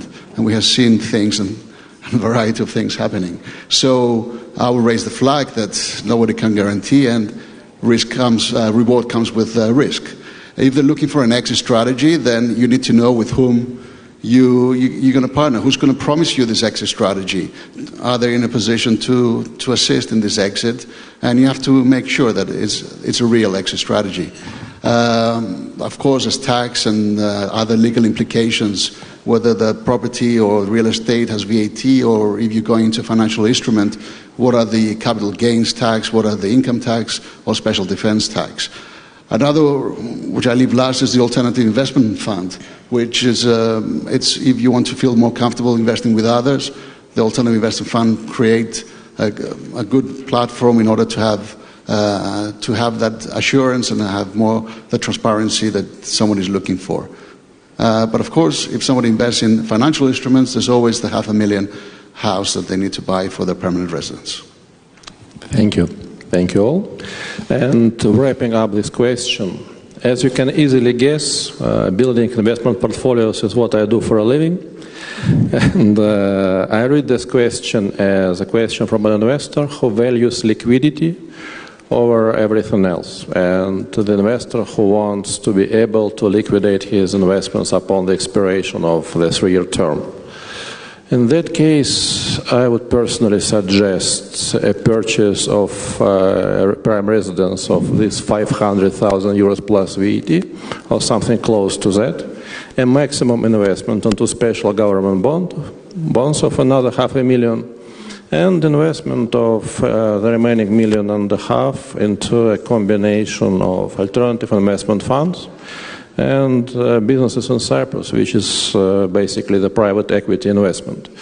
And the investor can think about having that as a structured product, having additional certainty of those investments being repaid and redeemed on time. So that's, I think, what we all can jointly offer as an answer to that question. And I think I would pack 2 remaining questions into one. And the question is, what are the major advantages of Cyprus immigration program, and what are the pitfalls that an investor can face during the process? Please. I will begin with the advantages. Based on our experience, we've noticed that throughout those years that the program is in practice, it has been amended a lot in order to make sure that it satisfies the targeted investor, because having such investment program, of course, the investor receives the alternative citizenship. However, it's also a very important amount of investment to the economy of the country, and especially when you have competition with other European countries offering the same scheme. I will say that the advantage of Cyprus program by investment is having examined the background of the investor and not actually limiting the number of days that the investors need to stay to the island. Having investors traveling, of course, everybody is very busy. They have to be, almost everywhere, from the country of origin, from the country where the family resides, where the students study, to follow up with the business in general everywhere. So having not a minimum number of days that they have to stay to the island, I believe this is very important and advantage of the scheme. Of course, the nice climate, currently that the property is booming, and they also have the exit after the 3 years. In combination with this, I believe it's a very nicely developed citizenship scheme. In relation to pitfalls, I don't see any, to be honest. They had the possibility, and through legal advice and investors, the ministries, they have amended throughout the years the program in such a way so it actually having, of course, a licensed service provider advising and submitting on respect of the investor the application. After the investor visits the islands and understands around the scheme what needs to be done, what's eligible, what's not, and follow all the right steps, I believe there are no pitfalls. Thank you. Thank you. One of the directors of Henley, I think, who spoke in the beginning, said that he had lots of clients who are cash rich and time poor. We also get clients like that in Cyprus, and the reason is because the scheme is very straightforward and it's really simple. Okay, there's a residence requirement of 6 months, but it's extremely fast and efficient to get your passport. And then all the advantages that Cyprus offers in terms of education, freedom of mobility, visa-free travel, education, etc.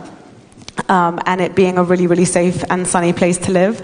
I found that. And it makes a really big difference having the sun every day, not like what we found today.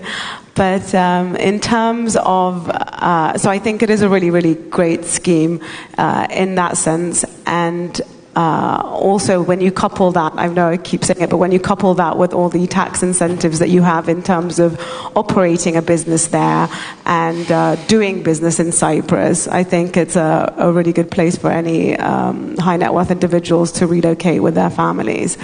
In terms of pitfalls, I don't see any specific pitfalls which don't apply in relation to anyone acquiring any type or anyone making any kind of investment. Like, as long as you have the right advisors in place to advise you in relation to your options and you do adequate due diligence, that minimizes or completely removes any potential pitfalls, be it in relation to a corporate structure or a property acquisition or any investment that you're going to make in Cyprus. So far, we're very patriotic. Lira? I think our legal part covered everything, but I try to be very short. So the advantages, as I see them, it's the time, it's the transparency of the program, it's the fact that they're refundable investments, the fastest in European Union, and we consider that this is one of the most sustainable programs in Europe. Concerning the pitfalls, well, it's main three things. If you don't buy expensive, if you do the proper due diligence, if you have the serious market players or established companies next to you, then there are no pitfalls, in my opinion. Well, yeah, I would also repeat the same advantages, but the most important advantages, what we also see, that for a lot of investors, it's an amazing tool not only to reside in Cyprus, but, for example, we have been doing the investor visa for the United Kingdom for over 30 years, and as soon as the program has started and we've seen how it works, when investors asking me what is the best citizenship by investment program in Europe at the moment, even though we are specializing in the UK for many years, I always say Cyprus. It's actually the quickest, the most straightforward, it's easygoing, because even for our clients who would prefer at the later stage to educate their kids, to have their family in London, in the United Kingdom or in any other jurisdiction, for example in Switzerland or France, we would still suggest them to go for Cyprus because it's the best quality for money. But I would say that there are pitfalls, and the pitfall would be you really need to seek an independent legal advice before you go for this program.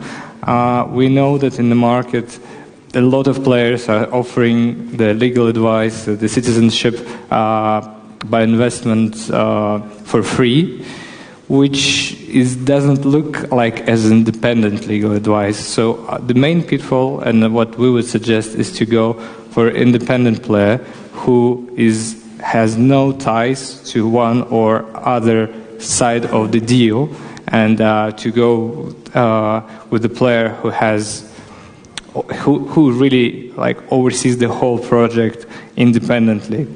So that would be the main advice. And in terms of pitfalls, I would say if you go with the professionals, it should be fine.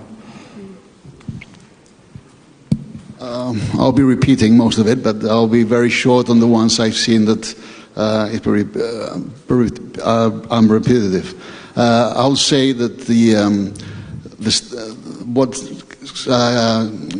differs from the Cyprus, or what are the strong points, is of course the speed of acquiring the passport.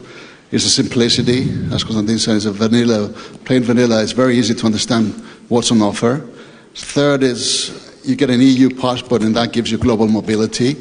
And I believe the geographical location of Cyprus is also a very good plan B for a lot of countries, for a lot of citizens, global citizens. So plan B is always very important, because we live in times where there's a lot of political instability in many other countries.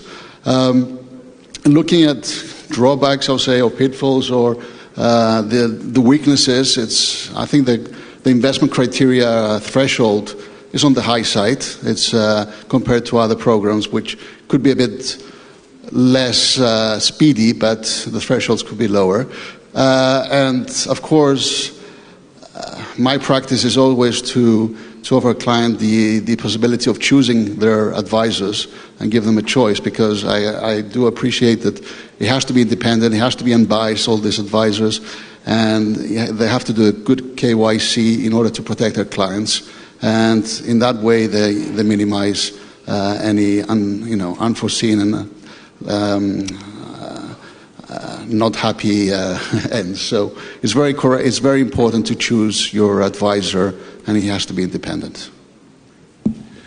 Okay, and finalizing with that, 2 questions on one. Let me first add a grain of salt and then a big spoon of honey. In terms of a grain of salt, one pitfall I can name is that the program promises you that you'll have a passport in half a year. You won't. Not because something wrong with you, just because of how bureaucracy works. Normally it will take you longer. It just needs to be set from the very beginning to be fair and transparent. But the big spoon of honey is the so-called non-domicile tax regime for Cyprus residents and citizens. And as we speak about citizens, that's the person who spends in Cyprus more than 60 days and doesn't spend anywhere else more than 183, obviously. That's a very, very beneficial tax regime that Cyprus offers. That's one of the biggest advantages of that program, I would say, aside from everything else. So I think we are done with questions which were pre-prepared, and if we have time, we are ready to take questions from the audience.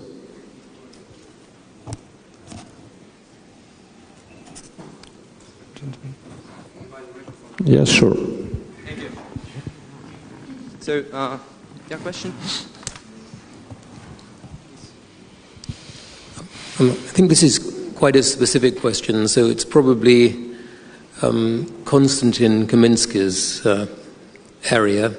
We have a client from Zimbabwe. She wants to live in London and send her children to school. She won't wait 5 years for UK citizenship. She could afford it. She won't pay 650,000 euros to the government of Cyprus. She will buy 4 properties in Cyprus for 2 million euros. And wait a year, that's fine. What her problem is this: if Brexit happens, can she still live in UK? That's really... Yeah, thank you for this question. Well, at the moment, we can say that certainly before Brexit, all the rules of the European citizens would be just the same as they are now. So up until the mid-2019, with any European passport, person could move to the UK freely and reside there without any limitation and restrictions. And moreover, we've seen that Home Office, the immigration authority in the United Kingdom, has released exact set of rules what would happen to the European Union citizens in the UK after Brexit, and you can see it at their website already. They even released a video describing the scheme. The only important thing would be is that the person with the European passport, European citizen, should be self-sufficient in terms of their income. They should have either a work offer or a position in the United Kingdom, or they would have to show the funds that they have enough funds to reside in the UK, which is for all our clients who go for Cypriot citizenship is obviously the case. They should confirm that they wouldn't apply for public benefits, and that's it. So basically, the Home Office has released an application for iPhone when you can register as a European citizen in the United Kingdom, and the charge would be £68. That's it. So basically, we can firmly say that for all our clients who are planning to move to the United Kingdom, they are self-sufficient. It will be clear, straightforward, and easy to settle in the UK without any restrictions, and it's still the best way to do that, even in comparison with UK investor visa or other immigration categories in terms of speed and quality that you get. Okay, so we are out of time, and the only thing I can add to that, you need to remember that Cyprus is not only an EU member country, but also a member of Commonwealth. So it's 99% that it will remain the same whatever happens with Brexit. Yes. So thank you all very much. It was a pleasure holding this panel for you. And we give the stage to the others.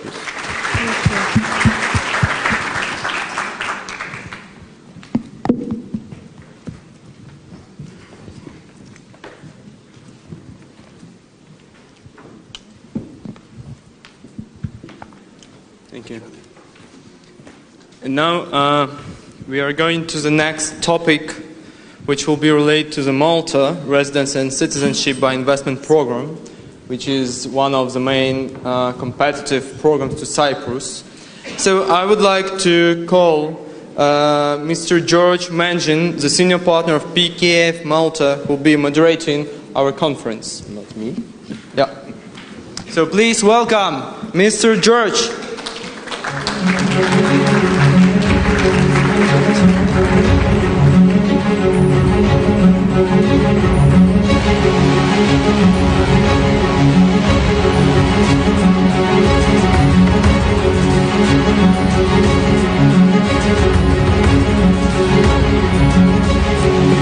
Also, I would like to call for a panel Mr. Pavel Reshotnikov, the Business Development Director of Immigrant Invest. Please welcome Mr. Pavel.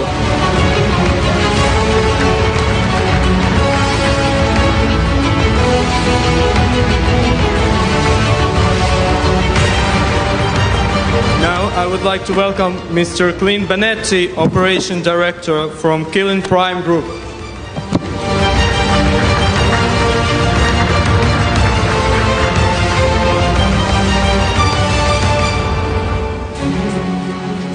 And also we're still missing one panelist, Mr. Oleg Konovala from Arsendum.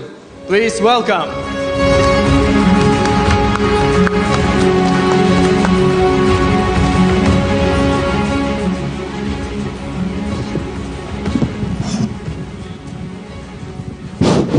Good afternoon, ladies and gentlemen.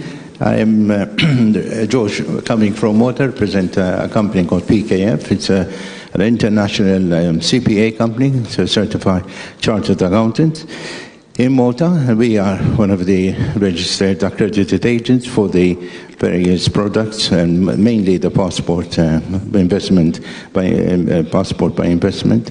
I'm very pleased to have been chosen to do a moderation on this 1 hour or so of questions, and I've been asked to very quickly give an overview of the products that Malta offers in competition, as we say, with other European countries at the present. Malta started with 2 residence programs. One resident program called the Golden Visa. I'm not going to the various price and ranges, but it is quite an important and quite popular visa program, a golden visa, and We have been very successful in Asia countries. But presently, one or two of our staff are in Shenzhen, and we've been in a number of China countries, Beijing and Shanghai, and it was and still is a very popular program.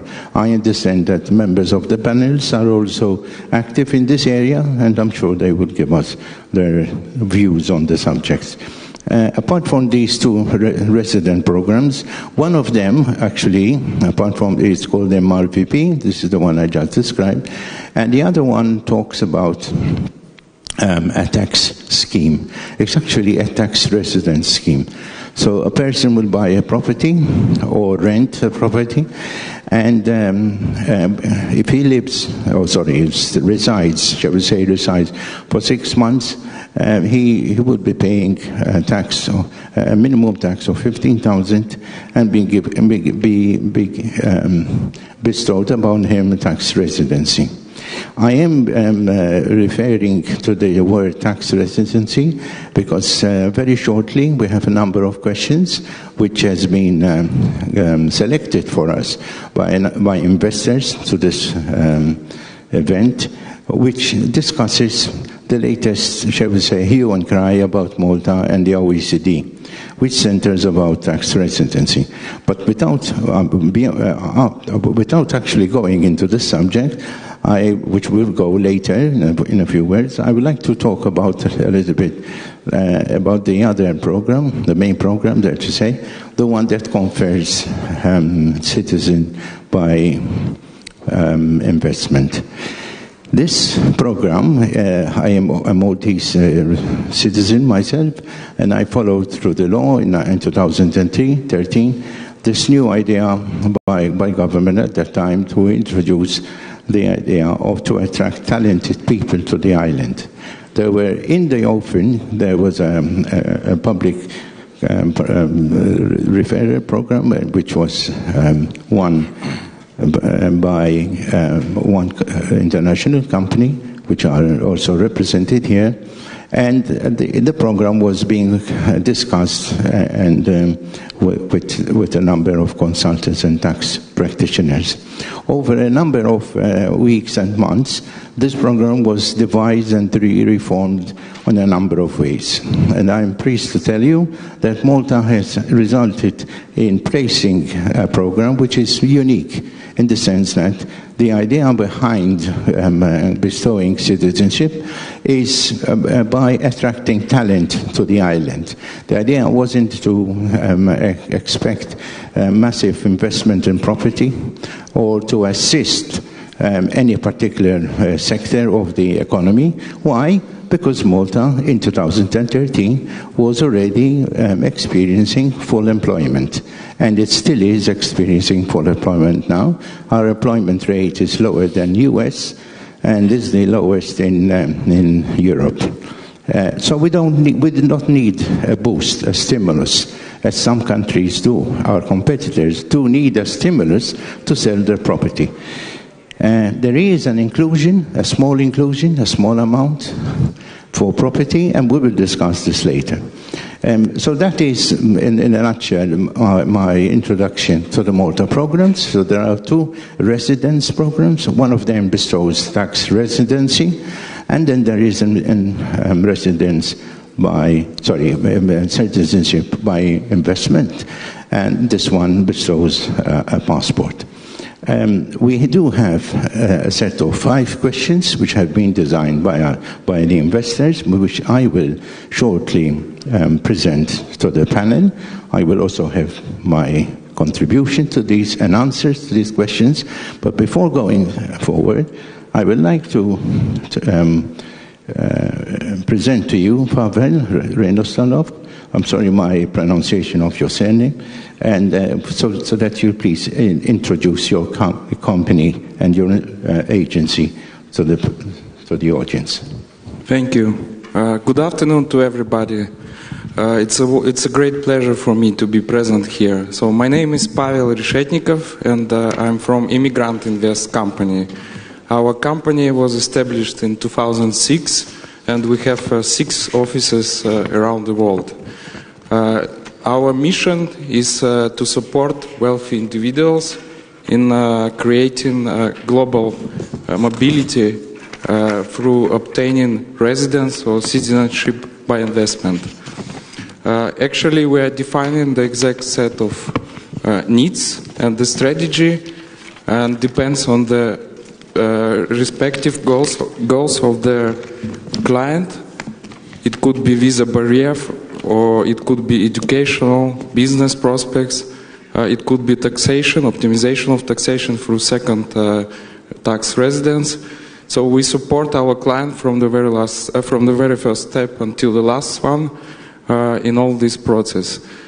Actually, we are working with the EU programs. We are licensed agent in Malta.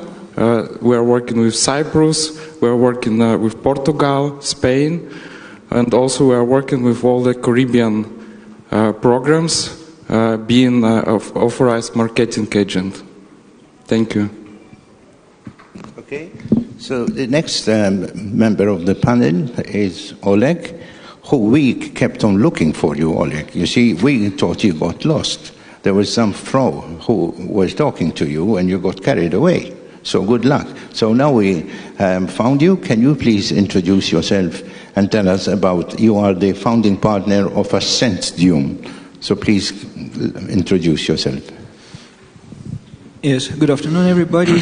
Yes, so I represent a small advisory company from Russia called Arcendum, which I personally have founded only 5 months ago. However, I do have quite a lot of experience in residency and citizenship programs, and I have actually personal experience living and working in Spain and Switzerland, in the UK, etc. And our company specializes in tax residency programs and tax structuring, tax planning, and the solutions that work for our clients usually require relocating or obtaining a residency permit in various jurisdictions, including Malta. And that's about us in a few words. Thank you. Okay, that was short and very too much to the point, Oleg. So last but not least, Clint Benetti, also from Malta, I understand. Would you please tell us your group, Canadian Prime Group, with a Chinese dragon as an emblem? It's a Chilean, actually. Chilean? Yes. Okay, Chilean, excuse me. There you are. The floor is yours. My name is Clint Benetti. I'm a lawyer by profession, and I'm the Global Director of Trust and Corporate Services for Kylin Prime Group. I'm also the Managing Director of the operations of Kylin Prime Group in Malta. As a group, we focus on a number of different areas, the main one being migration and residency and citizenship by investment. We are registered in a number of jurisdictions, including Malta, obviously, where I'm based. We offer the Irish program, the UK program, and some other programs in the Caribbean, including Antigua and Barbuda. But in addition to that, we also provide a number of other services to make sure that we provide the full suite of services that the investment migrant would need.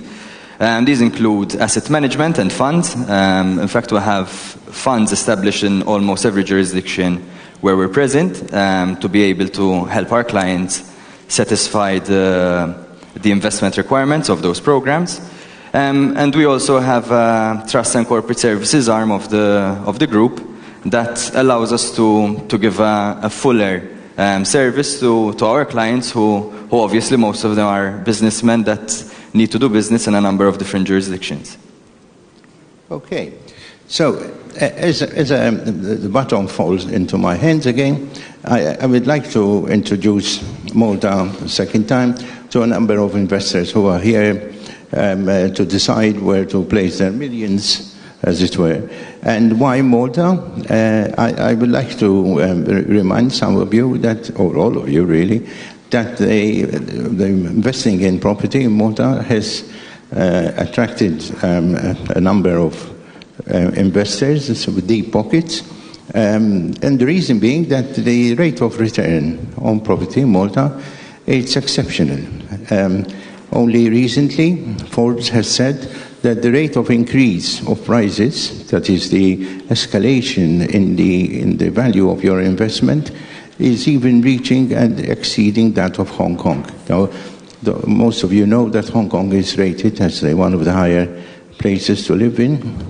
I'm not saying that prices in Malta are as high as Hong Kong. I'm saying the rate of increase of your investment in Malta exceeds that of Hong Kong. So investors, who I understand 60% of the audience are in that category, may wish to take a note. And I'm sure tonight at the gala dinner and tomorrow at the exhibition, you may be able to meet other providers of property who can give you some more details on where to invest your money. Now, I was given 5 questions to ask to the panel and also to answer myself. And this was, as I said earlier, designed by a group of investors. And one of the first ones, a bit of tongue in the cheek, in the sense that it actually hits on the panic button for Malta as it happens, and it reads as follows. People say that EU is increasingly finding fault with Malta and stiffening the terms and conditioning of its migrant investment program. Will the requirement really change? So this is what the panel and myself would like to give you an answer to. And did Malta take a hit from the situation? So I'm not sure whether I can give my own interpretation. I can very briefly say that the Maltese program is not without a cap. It's actually started about 4 years ago and had started with a cap of 1,800. So it's not a free-for-all. It's the only program, as the panel will tell us later on, that you have to pay a contribution to the state. So it's not for the faint-hearted. So by comparison, it is the most difficult program in Europe.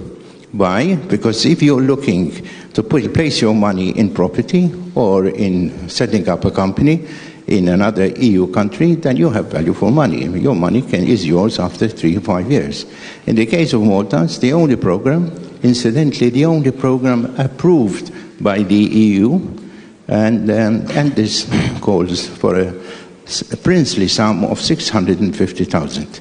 So without further ado, this was a short contribution, and I ask Pavel to give us your view why OECD is saying that Malta is giving these passports and hiding under the tax residency. Owners of passports can avail themselves of the low tax situation in Malta, which for some of you who may not know, can go down after an issue of dividends to 5%, which is the lowest tax in Europe. And tell us, Pavel, what are your views? And do you agree that we are issuing passports to investors so that they can hide their tax income in Malta? First of all, regarding the EU reaction on this residency program, actually, I think all of you already heard or read. There is a European Commission report which was issued according to the request of European Parliament. And in this it's not a final report, it's just preliminary report. And in this report, actually, EU Commission covers the main topics in which they see, in general, the concerns for all the EU programs, residence by investment programs offered by the EU states. And they are touching, actually, I would say, the following main topics there. It's related, first of all, to the general state prudential ratios. So actually the amounts of the investments received by the country through the citizenship by investment should have certain standards, normatives, and gaps, and it should be controlled on the state level. The second point is criticized is due diligence and anti-money laundering in general. Then they are talking regarding the tax issue, but in this case I don't see any issue because if you obtain the citizenship or residency, it does not mean automatically that you are becoming the tax resident. You should apply for this separately. And they are talking regarding the genuine link to the country, which in my opinion are the most important and the most crucial point in this report. And actually, in my opinion, in general, the Malta program is already quite enhanced. Yeah? So it's already quite high standards in terms of due diligence. It's a very clear, very well monitored structure of the whole program, how it's functioning. It is under strict monitoring and overview by the respective independent authority. So I think in that sense Malta already have all the conditions which already fulfilled and partially mentioned in this report. So I don't know what will be the final result, but I think in that part not really change, nothing will change a lot. Yeah?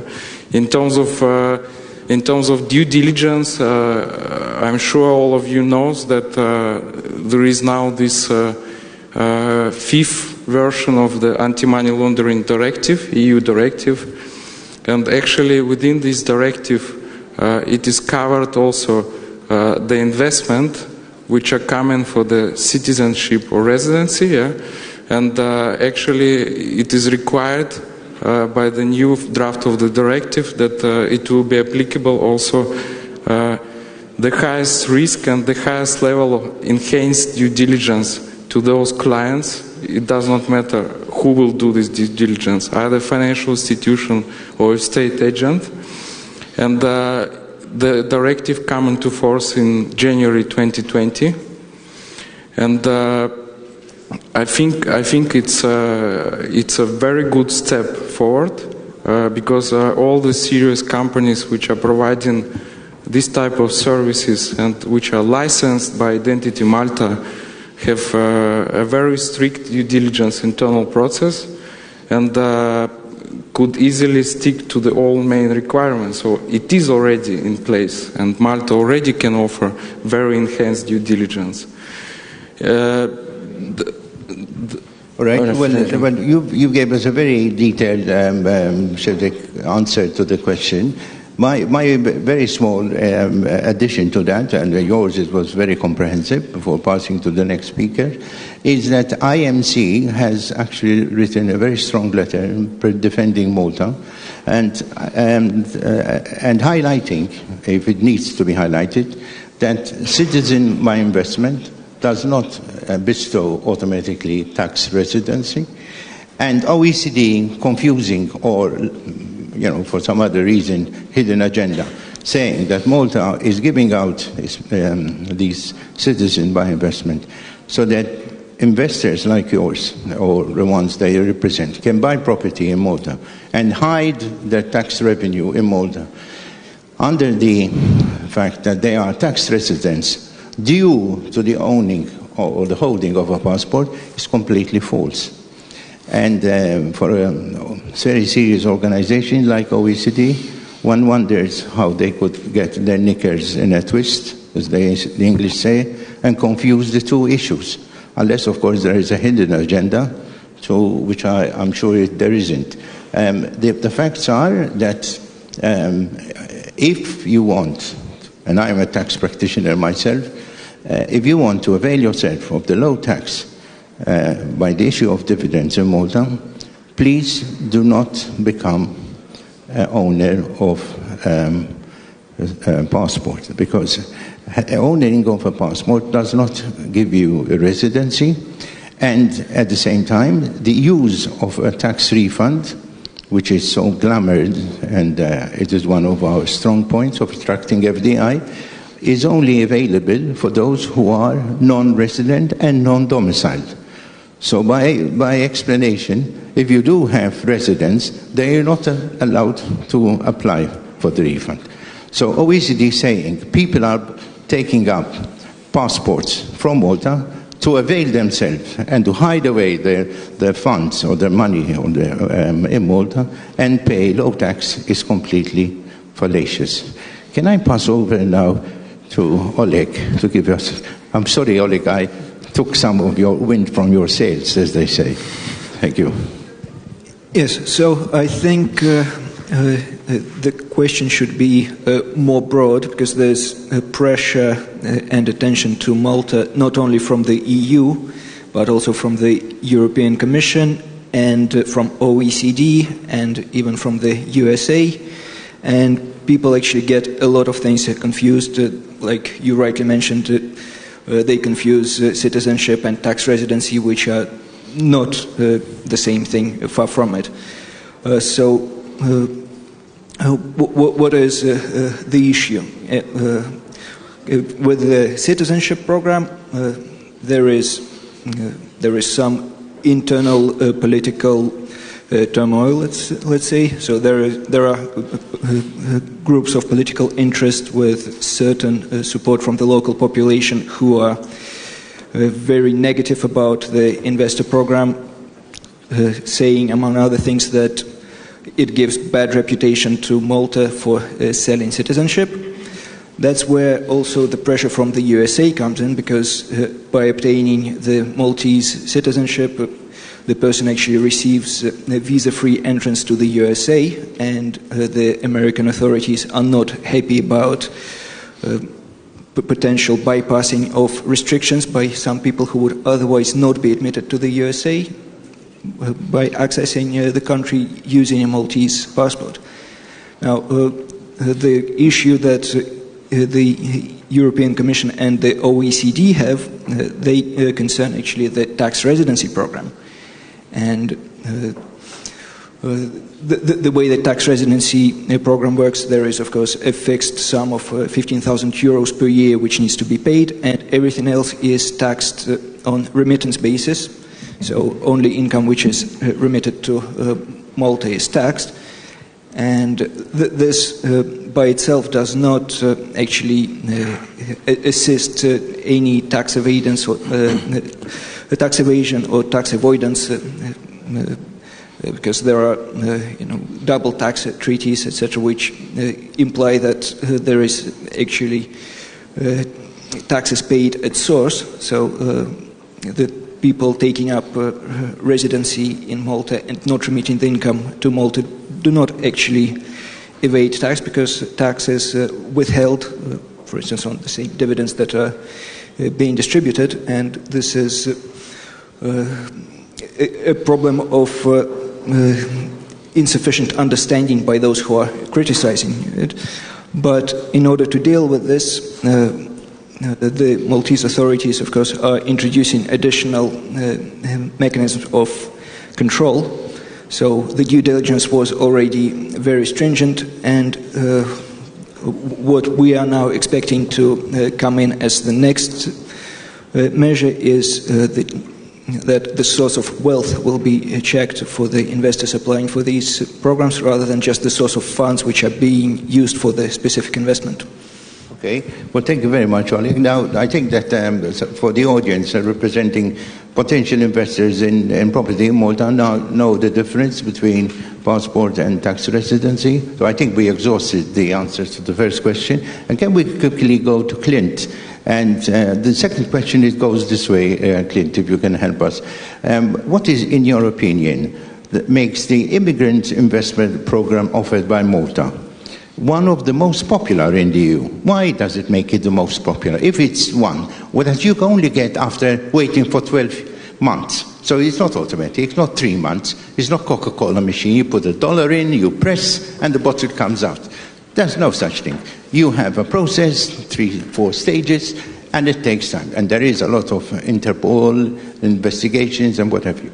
So even that, and possibly the only one which you are paying a sum to the government, a donation. None of the other European or Caribbean countries, as far as I know, I may be wrong, do they expect you to give them money which is not returnable? Malta is the only one.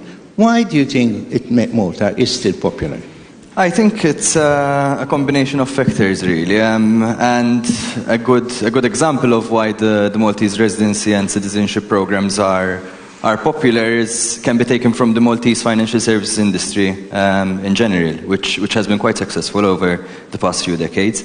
I think the fact that Malta is reputable is one of the main factors. If you hold a Maltese passport or if you're a resident in Malta, people know that you didn't get your passport or your residency easily. So you have to be clean. You're not going to come to Malta to apply for residency or citizenship if you have something to hide, because you'll be caught out for sure. Another issue is the fact that the economy in Malta is relatively strong. I think compared to some other jurisdictions, one can say it's very strong.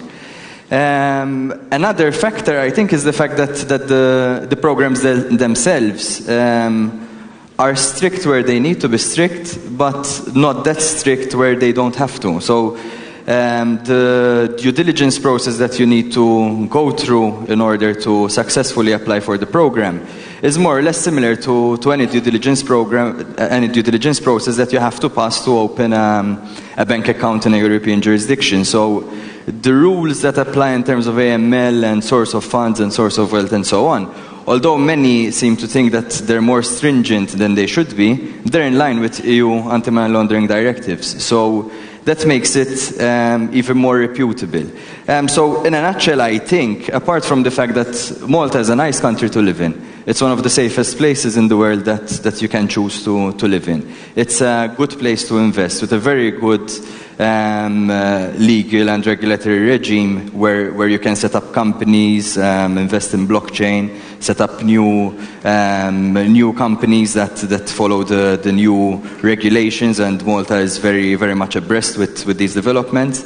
I think all in all that makes Malta a very good package, be it for residency and citizenship, and the fact that the real estate market is booming at the moment is also gives it sort of, it makes it more attractive. I mean, you as I know, we're both Maltese. One of the best investments a Maltese person can make is investing in real estate. If you have some money in the bank and you're Maltese, usually you don't keep it in the bank, you don't invest in funds, you buy property. So both our programs have a real estate element in them. So apart from the other investment elements that are still attractive, that makes it even more attractive than some other programs where the real estate market is not as attractive as it is in Malta. So as a conclusion, that I've been told our passed. I thought we were only halfway through. Time flies when you're having fun, eh? They said 2 minutes to go. I think, did your clock went faster than usual? Because I thought we only been here for half an hour. Anyway, so there, and we had 5 questions, only covered 2. And they said, if you don't cover the 5, drop them, So I'm going to drop them. So the one aspect which some of the investors here may be interested to know, why Malta, why it's so popular. It's a country, it's a small country, 450 residents. 6.7% increase in GDP, almost the same, or slightly higher than China of last year. That's for 2017. Unemployment lower than. So we don't need really the money coming in. We're not after pushing the real estate. We're not after pushing. We need all FDI that can come through.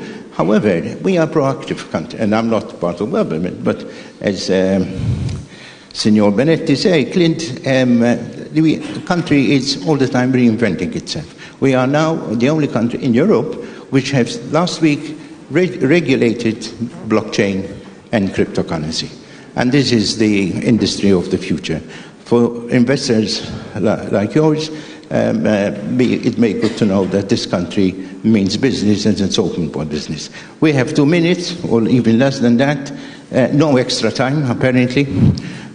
So would you please, the panel, give us concluding, very, very sharp, telegraphic concluding. Pavel, it's yours, on what we have discussed. Of the 5 questions, we only tackled 2. So we either come next week or we forget them. We're going to forget them. All yours. Okay. Just from practical point of view, I don't want to mention again that Malta is in very good shape and very attractive country in the EU. Yeah, so actually, if we take into account the major part of our clients, the needs, yeah, so they choose Malta program to the reason that this is part of EU. Yeah, so you have an access to European Union. With all the respective benefits here, as well as you have a visa-free travel to United States, and this is very important for our clients because usually the children of our clients are studying at the universities of United States, and also a very important thing is that Malta allows double citizenship. And this is a crucial point, for example, for our clients, because a major part of them have the business in the home country, and they would like to keep this business as well as the citizenship. And I would say that this is the key points, additionally to the points already mentioned here. Thank you. Now, the next one is Oleg, who very quickly, because 2 minutes, I think, and no extra time. But are you sure? Are you sure it's 2 minutes?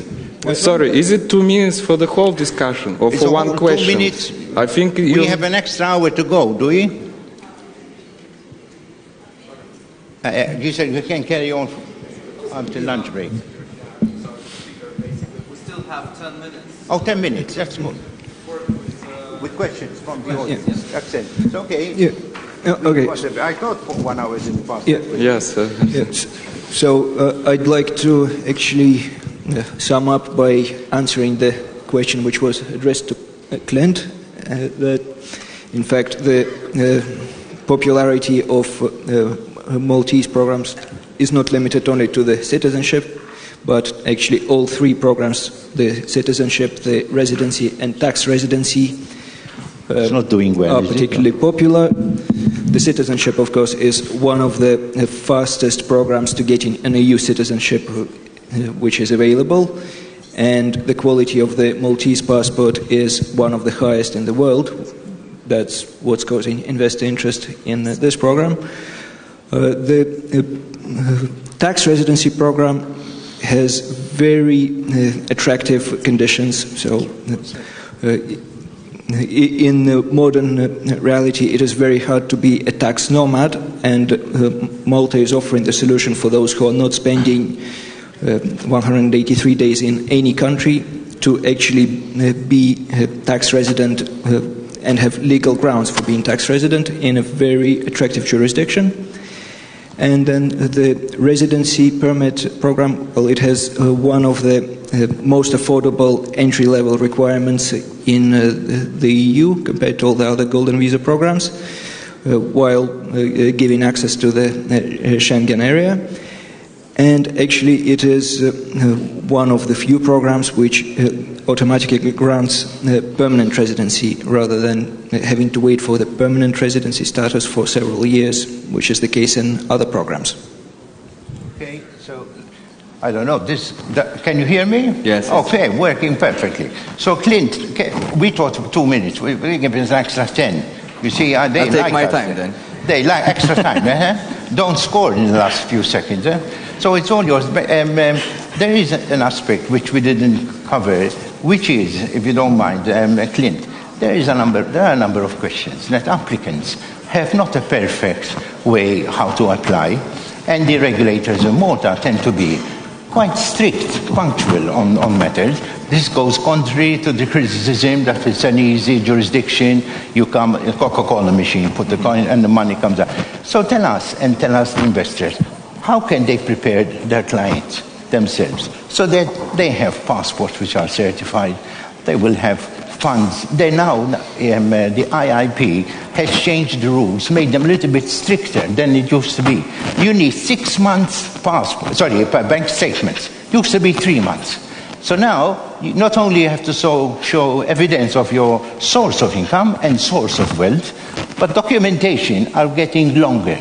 How can you help clients surpass this difficulty, this pitfall? I think that this ties into my answer to your previous question. The fact that the program is becoming slightly tougher to satisfy gives it more credibility. So I don't think that we should look at it as something negative, but it's more of a positive. So it's a plus point for both the residency and the citizenship program. I think that what's really important for investors to keep in mind and to look for is a good agent that has good experience, possibly not only in the migration area, but also in other kinds of financial services, that has the experience needed to guide them, satisfy the requirements, which, as we all know, are quite strict. We, for example, at Kylan Prime Group, we have a wealth of experience, if I may say so myself, in these matters. So we are able to ask the right questions, we're able to guide the client to provide the right answers, and we try to explain as much as possible how important it is to be transparent. Because as soon as a client tries to hide something, the authority will catch them out. If that happens, they're going to be looked at in a negative light, and they're going to attract suspicion, even if they have nothing to hide. So the important thing is to be as transparent as possible. Also, as subject persons, we as agents are required to conduct these checks ourselves. So if the client passes our tests, if you know that your tests are good, the way they should be, the client can rest assured that he's going to pass the test of the agency. So basically, in a nutshell, what's important is that you find an agent that is able to do his job properly, not cut corners, be as frank and honest with you as possible with respect to the requirements, and not just be after your fee to onboard you, and then he'll say, well, if it doesn't go through, I just got my fee anyway.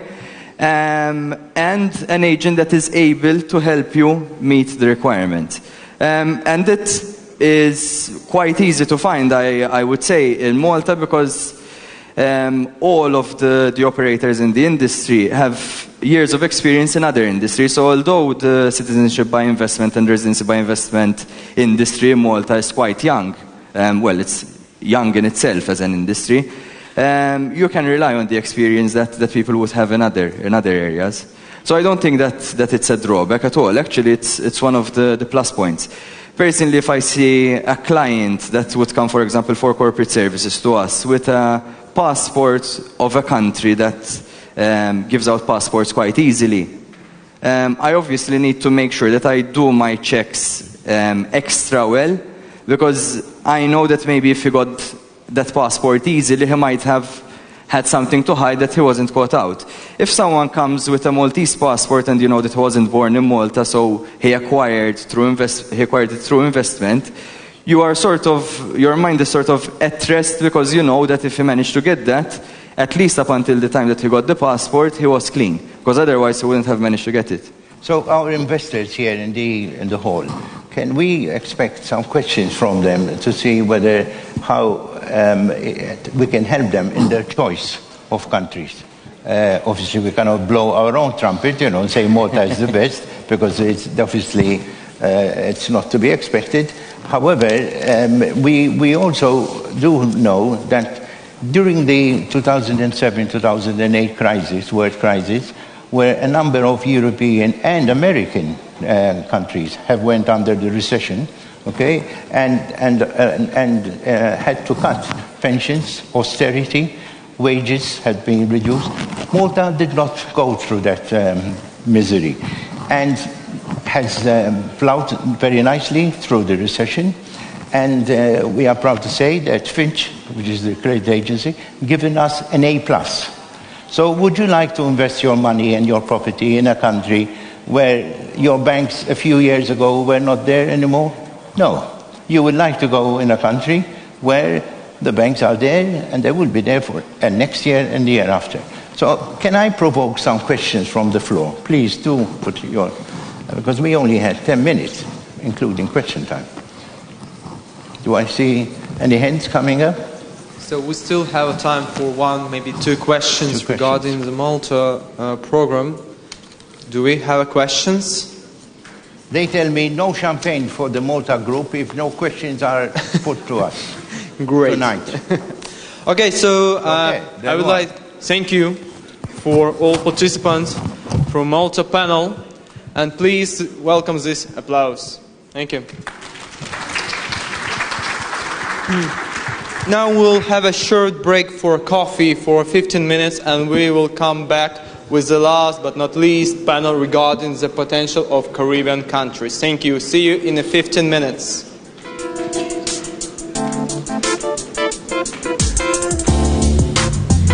We're done with. You should give me a discount next time. Better, I will give you. Oh, it's a much better. Oh my goodness.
Okay, so ladies and gentlemen, thank you for coming back almost on time after coffee break. Now we'll jump into the last but not least panel discussion regarding very interesting direction, location for potential investors. So we'll start our panel regarding Caribbean countries, overview of investment immigration program and jurisdictions. So please take your seats, and I would like to invite our moderator of a panel, the CEO of Verica, Mr. Hakan Kortulek. Please welcome Mr. Hakan.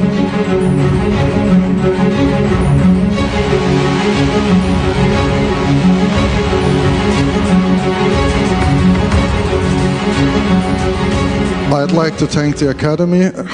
No. I think you will be okay with just one microphone. Is this working? No. It's working? Not yes, working. You can hear me? Yes. Okay. Well, good luck.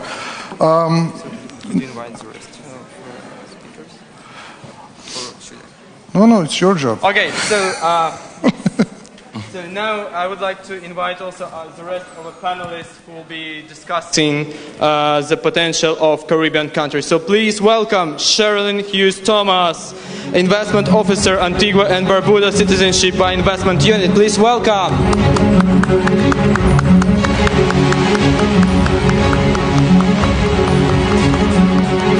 Also, please give applause to Richard Hallam, Special Advisor, Investment Mount Cinnamon, Grenada, CBI.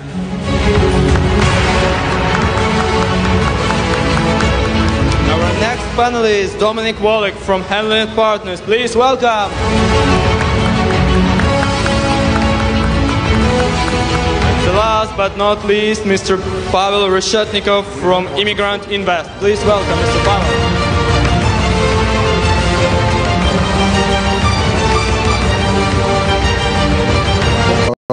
People that remind me to go to gym. We go to Moscow, 84% of the people are beautiful females. That also reminds me to go to gym, but it's just a reminder. It's just an intent. It never works.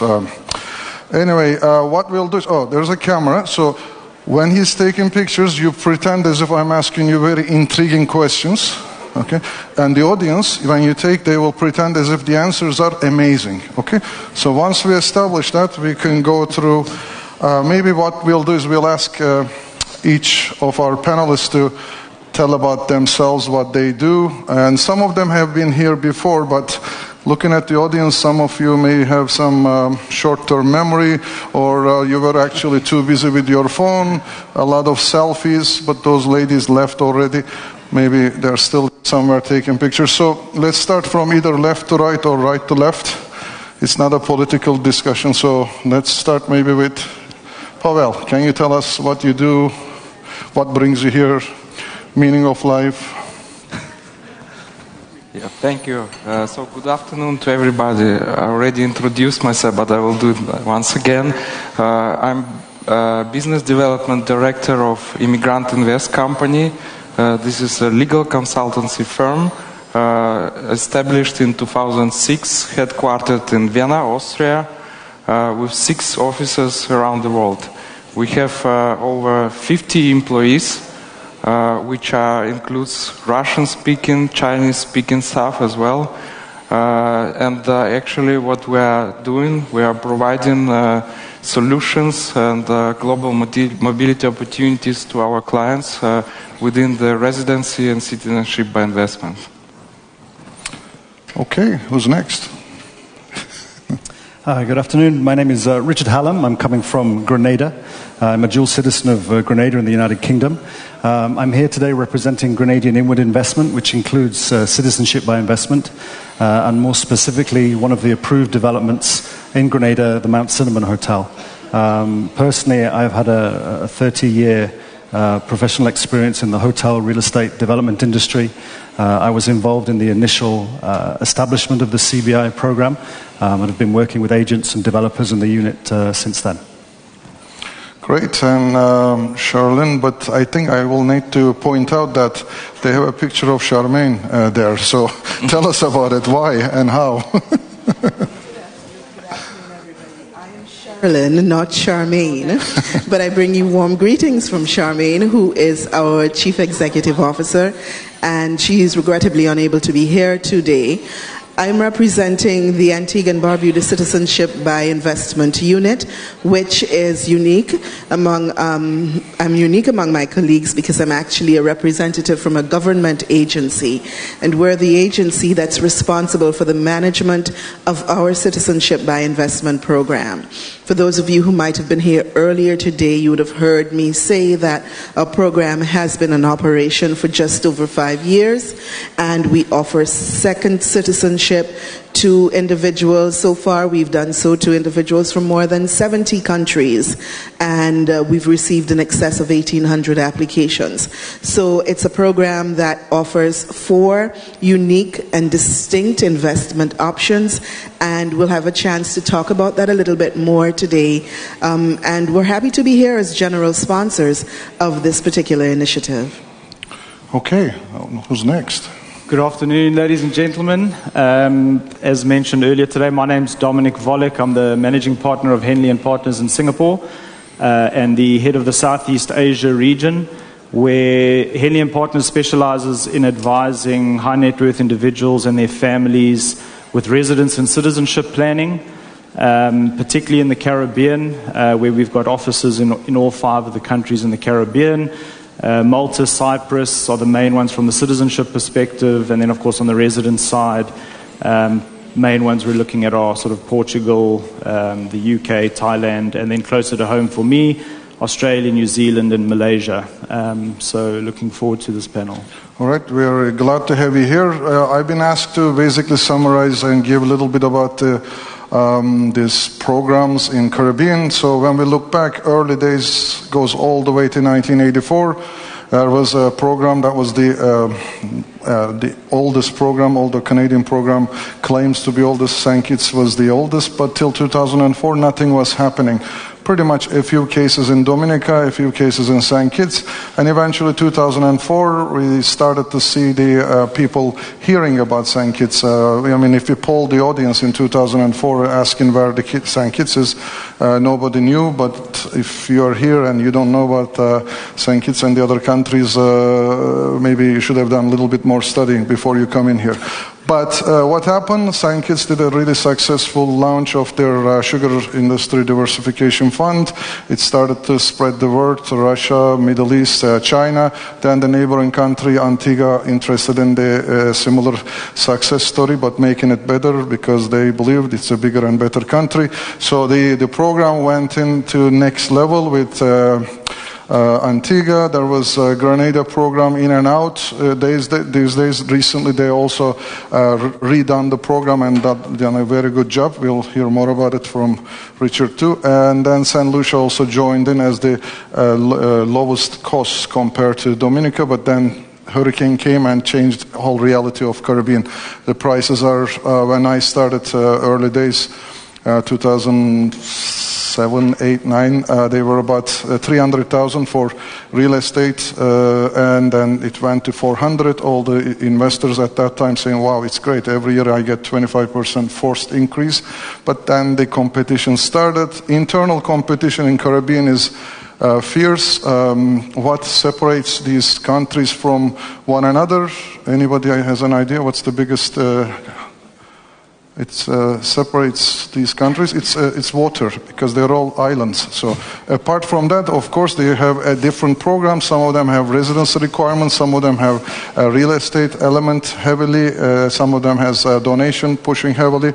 But bottom line, it's Caribbean community, which gives access to, with that passport, you can live in the other ones as well.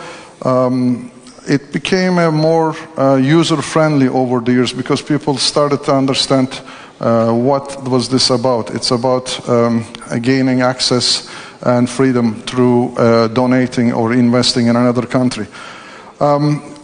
What happened, just like every other panel, we are also given some questions. These are not the questions that I know the answers already, but they were asked from the investors. So what I'll do is I'll ask to the panel, and then one by one, if you can give us your thoughts. First one was Caribbean countries offering more and more incentives. Now we know there's shorter processing times, better investment options, new countries added every day, almost to visa-free travel. When I started, it was about 80 countries, and then the EU kicked in, and the rest, Russia, Turkey, this and that. Now it's all 130 and more. So what do you think is the next bonus or the incentive from the Caribbean jurisdictions for the investors from the rest of the world? Any ideas? I'll start. Yes. So I think one area which Grenada has probably taken the first step in recently is in terms of the eligibility of who can be included in an application. Mm-hmm. So across the Caribbean, from a pricing perspective, they're all relatively similar, ranging from $100,000 to $200,000 donation requirement, and from $200,000 to $350,000 for real estate. So they're pretty comparable. I think on the passport aspect and the strength of the passport in terms of the number of countries you have visa-free access to, also now ranging from about 130 to 150. In that regard, Grenada is unique. I think it's one of only 6 passports in the world that has visa-free access to China. And of course, that's from an economic perspective where a lot of action is happening. So further enhancing their visa waiver agreements with different countries around the world will certainly benefit from that perspective. But as I said, on the eligibility criteria, Grenada has now introduced the ability to include your siblings if they're unmarried and don't have any children, which is unique across the board in citizenship by investment. So there's no other country that allows that. And then, of course, when you look at the age of dependents, whether it's adult children or parents that can be included, there's been certain tweaks that have happened there, and whether these individuals need to be financially dependent or not on the main applicant. So I think broadening that scope, St. Lucia's looking at doing it now as well, would certainly go a long way. We have some very big families in Saudi Arabia and Bangladesh that would like to include helpers and butlers and this type of thing. So potentially some sort of an inclusion of associated parties subject to passing due diligence is something where perhaps they could look at. That was very comprehensive. But is there anything you would like to add? Certainly.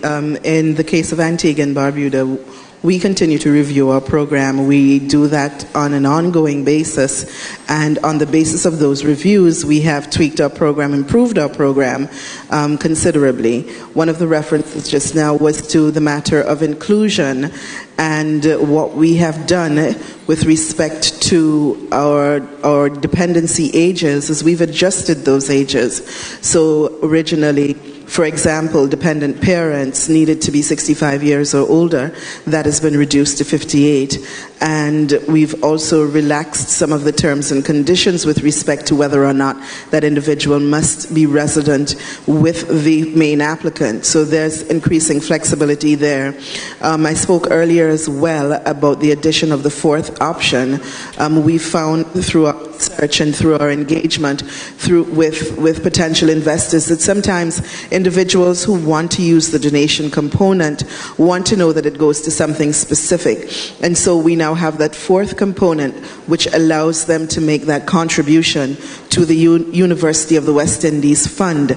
And in addition to that, there is the added benefit of one of their dependents being able to attend the University of the West Indies for a year, tuition free. So those are the kinds of creative ways that we've been looking at and adjusting our programs. We've been one of the programs that has made strident efforts towards meeting our legally mandated response times, and we're working on improving on that by software upgrades and new systems, so that when we tell you that you will have a response, whether it be an approval or a denial or a delayed requesting additional information within 90 days, that will happen. And we're trying to cut that time down even more. So these are the kinds of things that we are working on in terms of improving and upgrading our program. Well, that's great, because now you're actually incorporating the education element into the immigration, which is always one of the biggest drivers. Excellent. Maybe you'll pave the way when the other countries will follow suit. Any ideas from the other side of the panel to add? I think Dominic covered all of my points very amicably, actually. Dominic, don't do that again, please.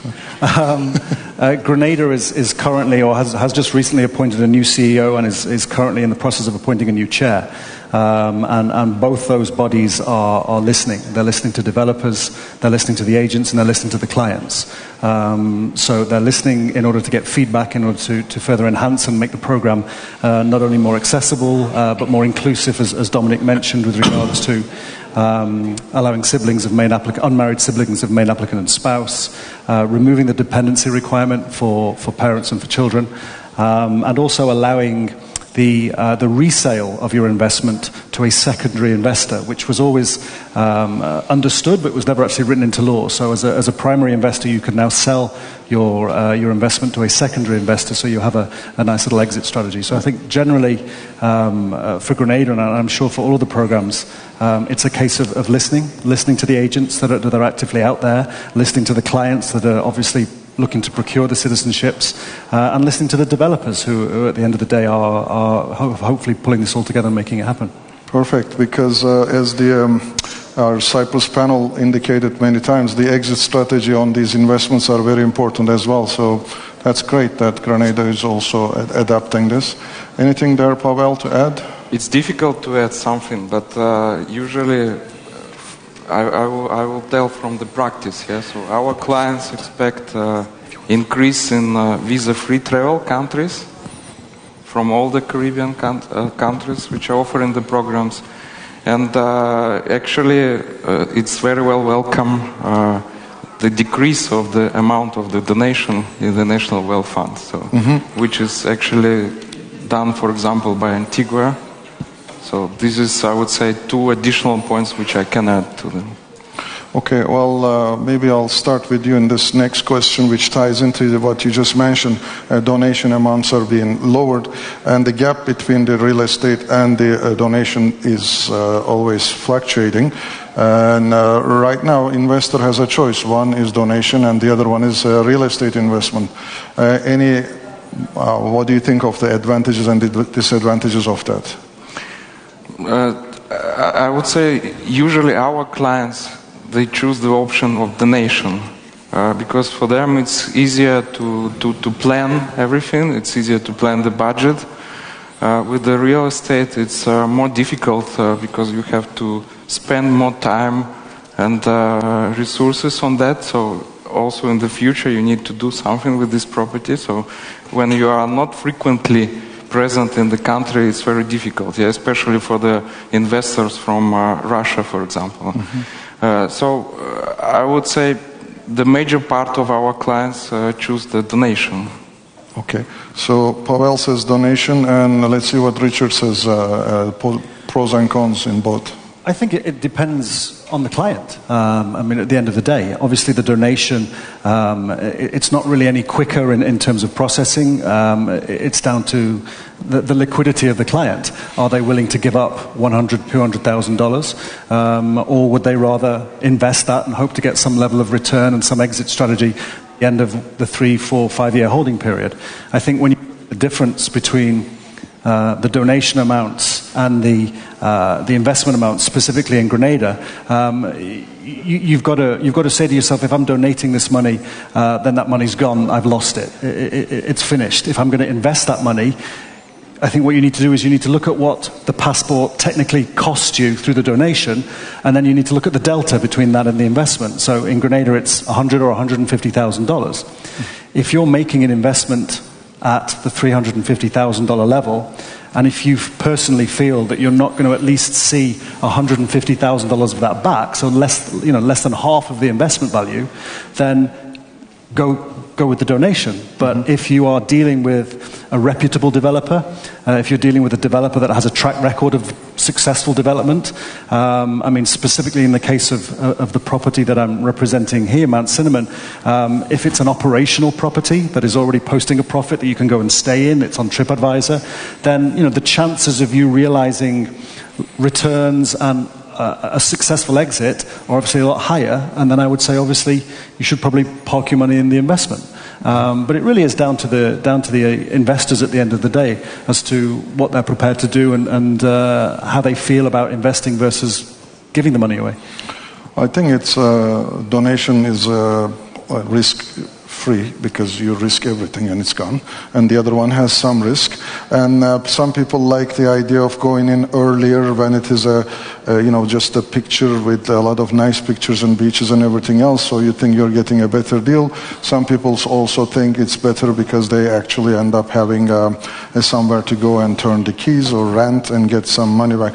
I forget to mention what I do and everything else, apart from constantly showing up in the GQ magazine and everything else, or the dating sites that you might have seen me. I normally been working in this business about 15 years. I am now CEO of the Verica company. The reason I mentioned this is over the years, we started obviously with, like everyone else, with the Canadian program, then we evolved into UK, then St. Kitts, Antigua, Grenada, St. Lucia, Dominica, and then we moved to, thanks to the crisis in 2008, Portugal, Spain, and with Brexit, Ireland, and the Jerseys, this and that. And now also with the, again, 2008 impact of Greece, Cyprus, and all the way to Malaysia and Hong Kong, early days, Singapore, Vanuatu. So A to V, we are helping. And I also met along the years with the Zanzibar government. So if we get anything done, then we have A to Z solutions. From my experience, this grown a lot. Early days when I was meeting with clients, be it Moscow, Dubai, Shanghai, they were asking me, do you think I should do the donation because the money goes to government and we would be approved? And I know the answer, but let me ask from the CIA unit. So is there any preference to the donation versus real estate as far as the approval, or what is it that you would like to add? Well, not with respect to the approvals, but what we have found, as other panelists have indicated, is that there's a greater preponderance of applications coming through that mechanism, through that option. Primarily, I think, because it seems to be easier. You make the donation, and that's the extent of your involvement. And of course, the price threshold is very appealing. But we've had a steady flow of applications for both the real estate and for the investment in business. And as Richard had indicated earlier, it really is about the investor and why they're getting into this program, apart from accessing the travel document. And for those investors who really want to acquire real estate, want to acquire valuable real estate, might possibly be looking for a second or third vacation home, or looking for rental income on this investment for the period that they're required to hold it, and they're required to hold the real estate in Antigua and Barbuda for 5 years, then that becomes a very attractive option. And most of our developments, most of our approved developments, are actually developments that are going to be operated as resorts or as continuously being occupied.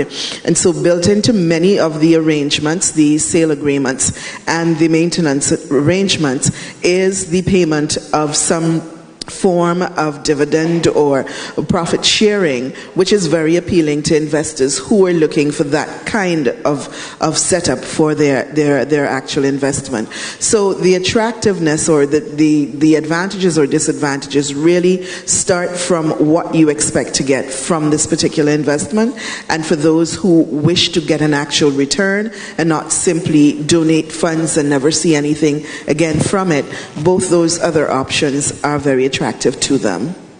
Excellent. Anything to add, Dominic? I think 12 to 16 months ago, we were probably seeing an even split between clients doing the real estate and doing the donations. But then since the Hurricane Irma and that went through, and the pricing on the donation option in the Caribbean was discounted significantly, there's definitely been a shift towards the donations. From an Asian perspective, the Caribbean's a very long way away. So most of our meetings start by pulling out a map and showing them exactly where Antigua is and where's Grenada. So I think it's a big risk for them to invest that type of money in a country very far away where they don't necessarily have the comfort over control around that. That said, as reiterated by the panel, it is up to the client. So in certain markets like the Philippines, a lot of the wealthy families there are heavily invested in real estate. They're very comfortable with it as an asset class. And then for them, it's a no-brainer to prefer to stick the money. It's the same discussion we get into with Cyprus and Malta. Are you comfortable with an investment into real estate, or are you more comfortable with a sort of sunk cost component in order to get what you want? Yes, I think that was excellent overall. So we go to the next question. People ask about due diligence. It seems to be getting more and more difficult, is the word. I remember first clients that I signed up for St. Kitts 2006, we were discussing with them the due diligence. We said, this is the Quebec program file, and this is the federal program file, this is a UK file. At that time, St. Kitts applications were this small, and the source of funds was just one line, and I remember first clients, Kazakhstan and Azerbaijan, they put investment, and that was okay. Then we started to go into a few months later, investment from business. And then it went from one word to one sentence to one paragraph to one page to now it's a novel at times. And actually we have other companies like due diligence companies, they are coming up with these background verification forms, background verification reports, which basically tells what client ate in the morning. If you wanted to know, we can get that information. But from your own experience, since you've been in the business and dealing with either from the approval side or either from the client servicing side, how is the due diligence world evolving as far as you're concerned? Is it getting more difficult, or how difficult is it getting? We start again from Pavel. I would say this is not true. Yeah, the due diligence in the Caribbean countries was always strict and enhanced. Yeah, and in our company we can compare with other programs on which we are working, and it's mainly on all EU programs. I would say that usually we are receiving absolutely the same level of additional requests or questions. So I'm not agree with this. And I think it's a type of rumors or something which was created by some people, saying that these kind of programs are usually easy. So I don't think this is the case. And I think our clients, actually, when we are preparing the application for our clients, absolutely the same steps, absolutely the same level of screening, and afterwards the same level of additional requests coming. Well, it's, I will disagree on the fact that it's not, it's factual. It's a learning curve. The due diligence is a learning curve. It's a byproduct of banks learning this as well. 10 years ago, maybe let's say 15 years ago, some countries you can actually land with a luggage full of cash and go to a bank and submit it. This was a fact. This is possible. Now I'm single, but I had a mother-in-law. She was not too bright. She sold properties and she took the cash. It wasn't illegal then, so I can, well, if it is illegal, you can put her in jail. It's okay. Long ago, we broke ties. She came into Canada with back then 130,000 cash. The guys asked her, and she's so difficult to deal with. After 5, 15, 20 minutes of questioning, they say, okay, just go and don't ever come back. The banks also accept those. So what I'm trying to say is, usually what happens is, UK or Canada banks start tightening the due diligence or compliance. This is the fastest growing department in the entire financial business. And with that, the reason I know, when in 2007, when we wanted to have a background verification on a client report, there was only 2 options in UK. Right now, education consultancy as well as due diligence companies, it's as many as immigration companies, which is a good thing, because the learning curve from banking moved to these programs there's still a lot to do, but these days there's not leaps and bounds differences between programs. In the past there was learning curve. Some, like Quebec, really practiced it. EB5, of course, asks for how did you make your money very clearly. That's increasing, but what do you think, Richard, as far as the investment inbound? Does it affect the banking system in Grenada, this and that? Is it getting more difficult to prove that these individuals that we pick as clients are the right people? Oh, I mean, I think due diligence overall shouldn't be easy, really. I mean, at the end of the day, you're talking about a nation's sovereignty. And I think if you can get yourself and your family citizenship and a passport to another nation in 3 or 4 months, I don't think that's necessarily slow. I think the procedures could be simplified. I think there may be some over-duplication of procedures between CEI units and the banks. That there can definitely be more cooperation and more communication between the banks and the CEI units, because they do tend to operate quite separately in that regard and run their own separate but similar due diligence checks on the same clients. I think difficulty is in the eye of the beholder. I think it might be difficult for the clients sometimes, depending upon their nationalities and how many jurisdictions that they've possibly lived in over a period of time, and how easy it is to get the information from those jurisdictions. But I think due diligence has to be stringent, detailed, comprehensive, and thorough when you're dealing with the citizenship of another country.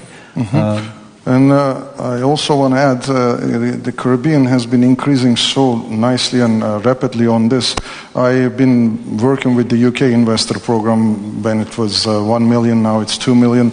And the amount involved 2 million, 5 million or 10 million, but the government really basically almost contracts out the due diligence. As long as the bankers accept you to UK, then the immigration will be possible. So they don't have like an extraordinary, maybe a world check, I hope. That's about it. But the rest is, as long as you're good enough for the bank, good enough for UK. But that's not certainly the case for the Caribbean, yes?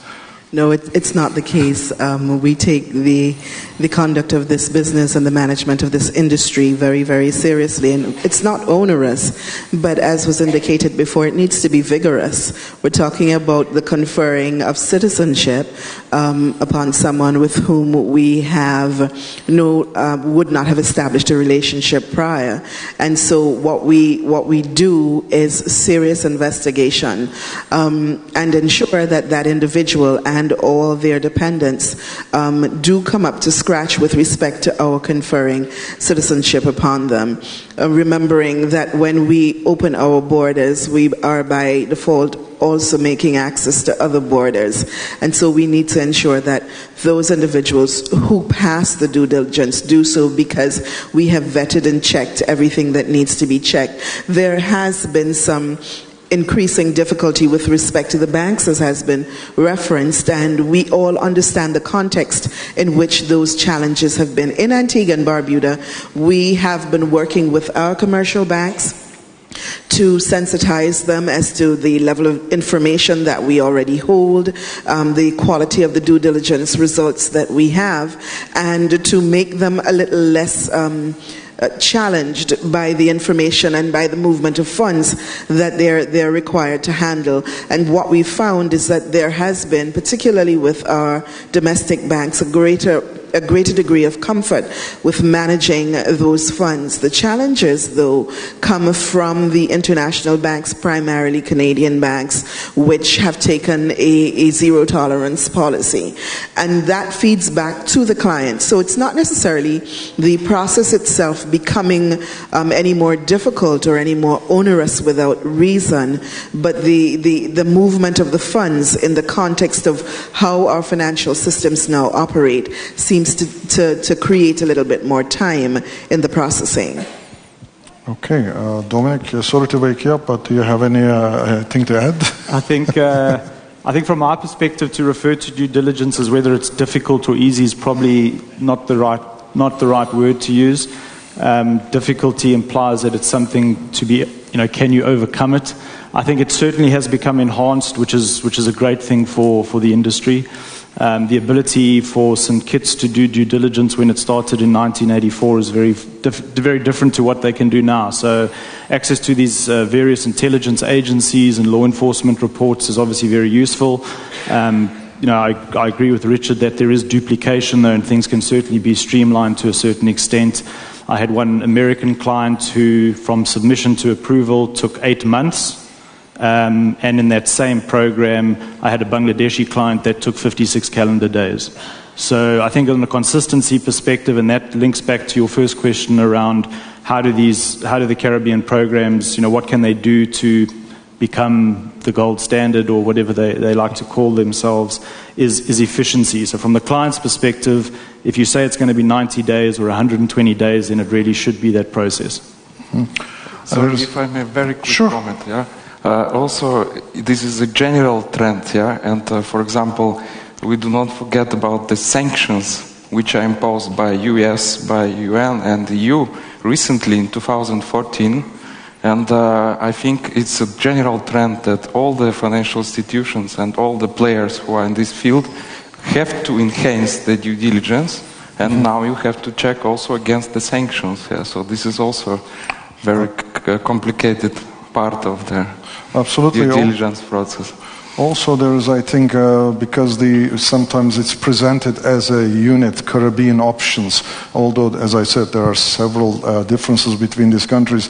There is maybe even talk of combining due diligence efforts as well as creating a maybe more cohesive program. These discussions happening, you never know. Maybe next time we have a Caribbean unit for due diligence alone, because there has been, if you go back, a few years, there was people testing, knocking St. Kitts door. If that's closed, they go to Antigua door, then they close, they go to Dominica. Those things are being prevented now, but there was potential like that. So everything is getting, trying to make it better, and it should be, because our industry, unfortunately, as you've seen in TV, newspaper, everywhere else, it's always some article just basically painting this industry as overall very from the wrong angle. It's just like we are only helping some oligarchs, some money launderers, some people. Actually, that's not the case. If you have been in this business, you know how much it evolved, and even the easiest and early days, there was just luckily good group of people protecting this, either from the company side, government side, or from the industry side.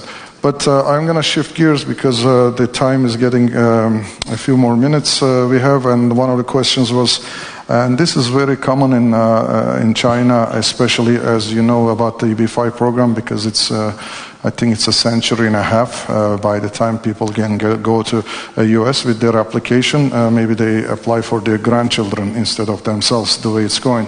So there is, of course, the shortcut presented in some of the world visits. Then when I presented, I had one of these gentlemen here. We were together in, I think, either Vietnam or Philippines, and he put his banner, and then I saw it, but you can see it from the sky. It was big, gigantic China flag and a big, gigantic US flag, and I went closer, and I realized it was a developer from Grenada, because it's focusing on this particular aspect of the Grenadian passport with the E2. The question came from investors saying, is this really working? Is this a question for Richard, obviously? How do you define the relationship of the program E2 being a shortcut to US? Is this working? Yes, I mean, in a simple answer. I mean, I preface that by saying I'm not an immigration attorney, so my knowledge and experience is just based on what has been processed and my understanding of the stepping stone of Grenada citizenship to the E2 visa. I recently came back from an IIUSA EB5 conference in Chicago, where they announced that the wait list now for China for EB5 is 14 years. I think in India it's 7 years. Vietnam is 4 years. So there is the possibility, certainly in China now, of your children aging out before you even get an application. So by investing, and I stress investing because I believe the the law or the language in the E2 is that you have to have a vested interest in the country. Now, I don't know if any of the other panelists have any experience in people taking the donation option and then going on to E2, but we always advise people take the investment option because it gives you a tangible vested interest in the country. And then once getting your Grenadian citizenship, using that to apply for E2 status into the US. It is working. I personally am aware of 6 cases in the past 8 months from Brazil, China and Vietnam that have all done that. One in as little as 6 months. And for less than combined total of less than $500,000, so cheaper and obviously much quicker than an EB5 would take. It's a different kind of visa. It's a non-immigrant visa. It's not a visa that can lead to a green card. But my understanding is that you can still maintain an EB5 application and be in the US on an E2.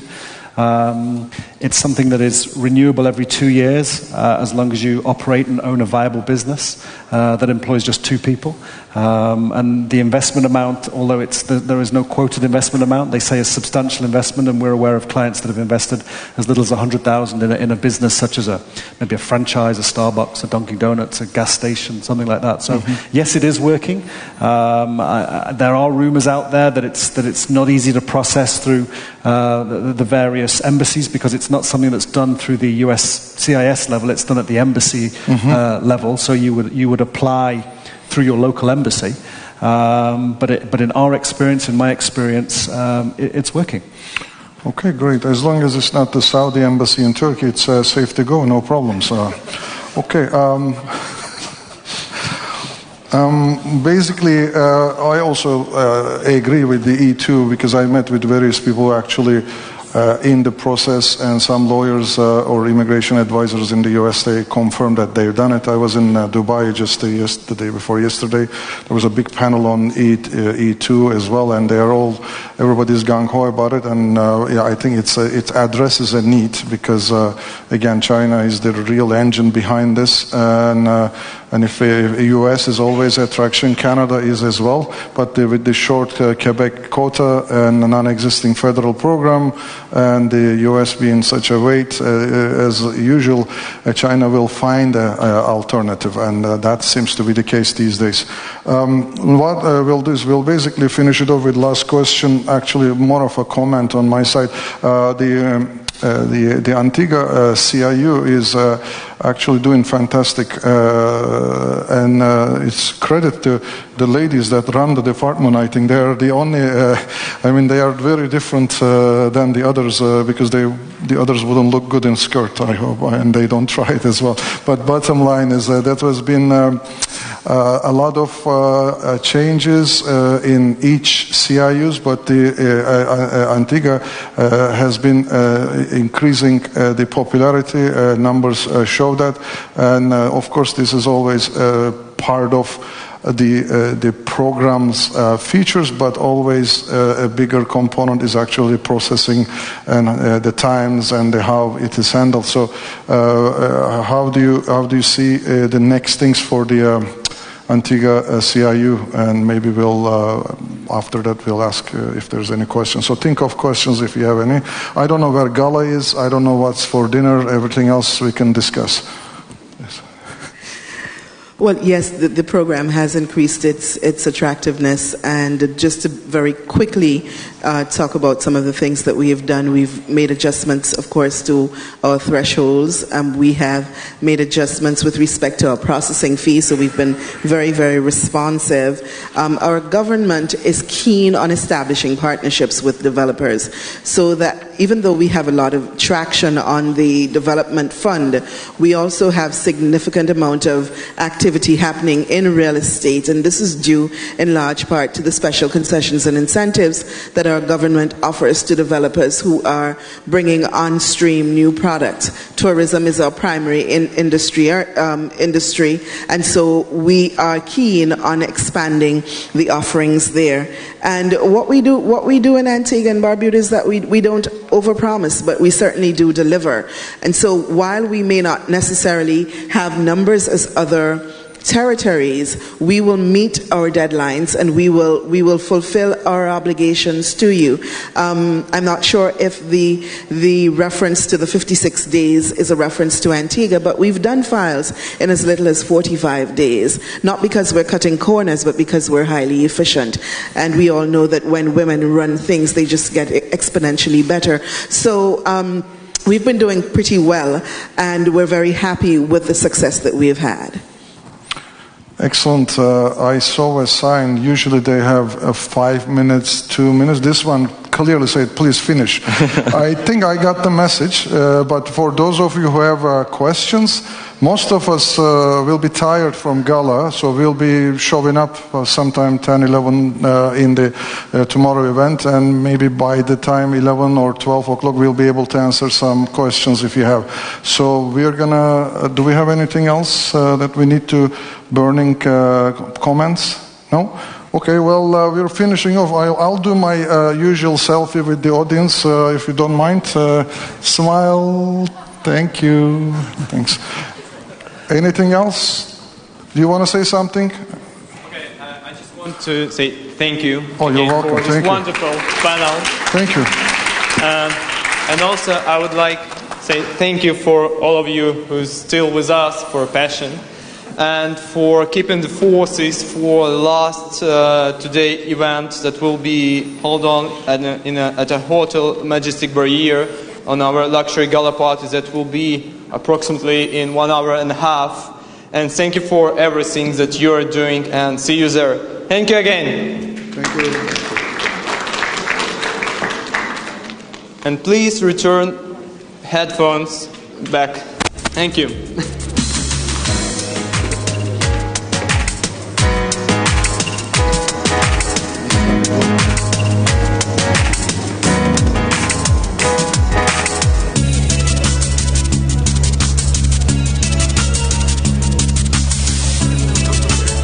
The gala place per person? It's like 500.